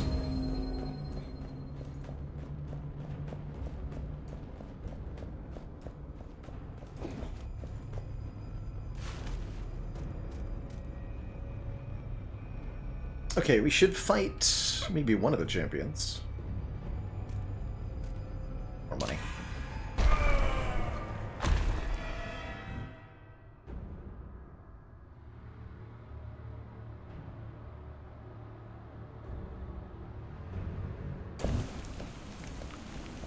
But I'm happy that we managed to get past the second boss on one of these attempts.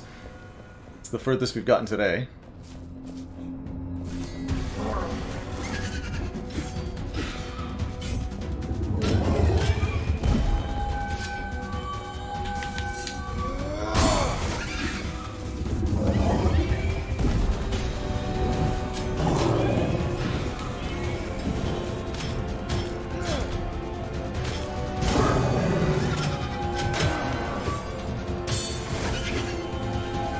Stance they have? Interesting.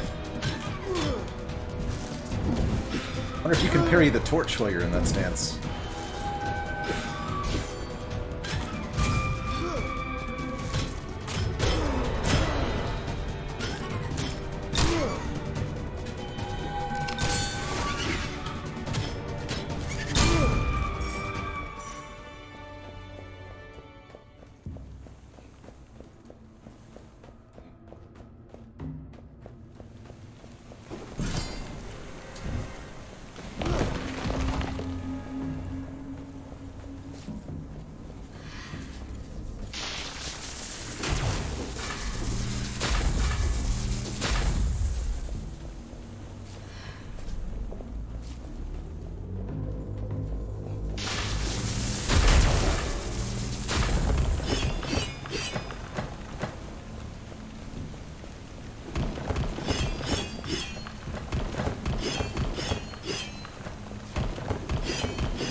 Oh, they can hit each other? I didn't realize that.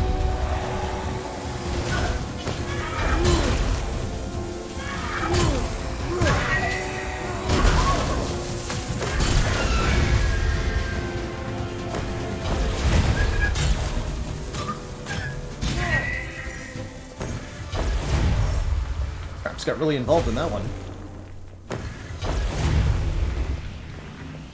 If I were to put 4,000 hours into a game other than Slay the Spire, I've put, I think I put about 2,000 hours into Path of Exile. A very, very great action RPG I've had a lot of fun with over the years. Have to be that or maybe some kind of MMO, maybe. Those would be the most likely candidates. We should have picked that up. Or like... It made me seem up myself putting a similar time total into a different roguelite, too.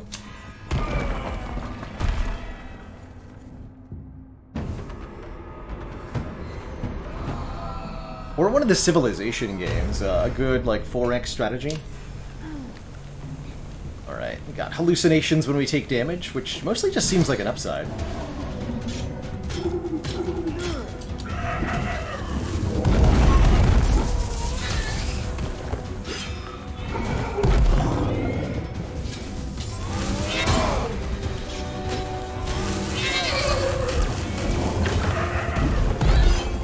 These guys. Take a break much?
Flammable? Disappointing. These are flammable. Burn. Hey, Mr. Spokes. We might be about to succeed at our challenge here. Oh man, that's a really powerful hammer. Or Heartseekers, the Teeth of Death. Range and pierce through enemies. Bonus damage per cursed relic carried, minus damage against uninjured enemy. Let's... That's much better.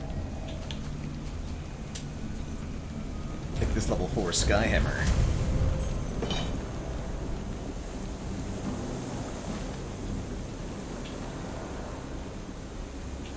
Let's go money, weapon upgrade, champion.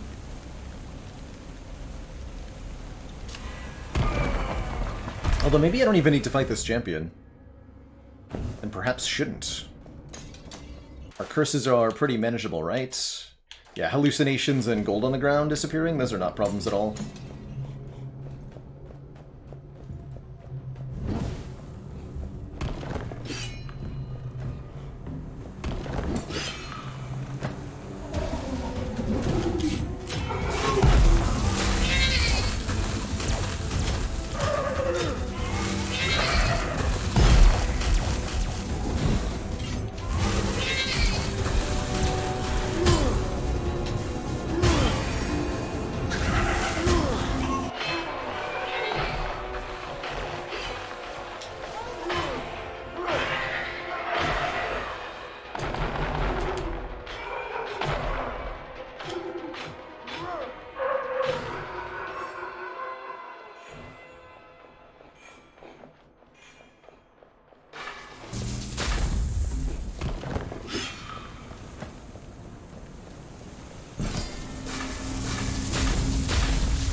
Excuse you.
The black and white mode is the curse called Visions of Madness. Taking damage causes hallucinations. When the screen is black and white, we can dodge without using stamina.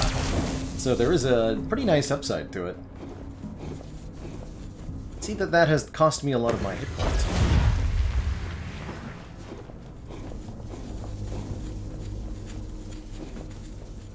Fortunate.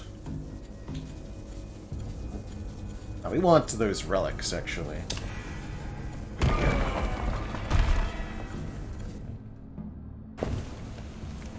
Fight that mini-boss. Just not worth it.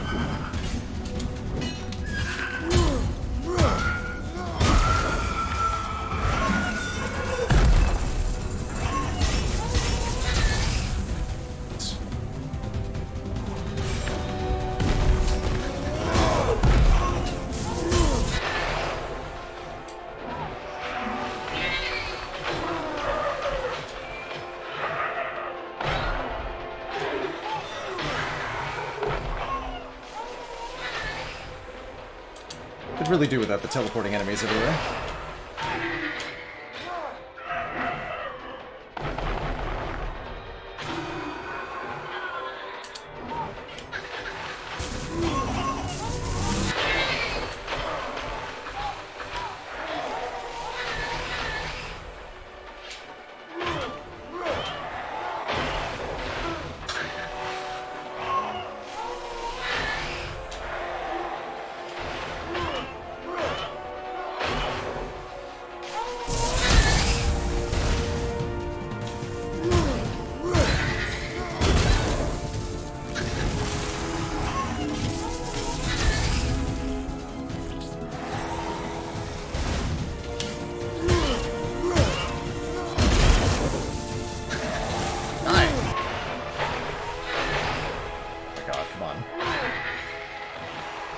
Sky Temple, man.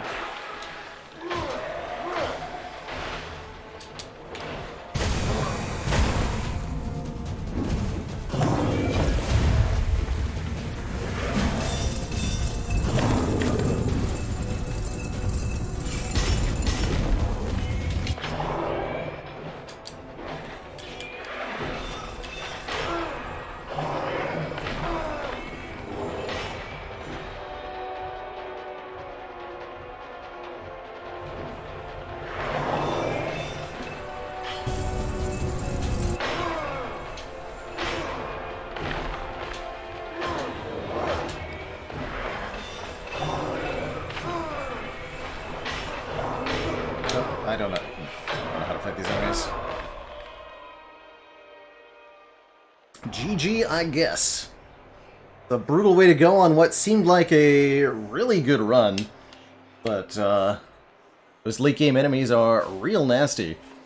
GG. GG. Still, I'm happy to have made it past the second boss, so that we could get a preview of what awaits for us next time we return to Curse of the Dead Gods. It'll be on another day. I'm a rough day of it, so I think I'm going to end stream a little bit early here.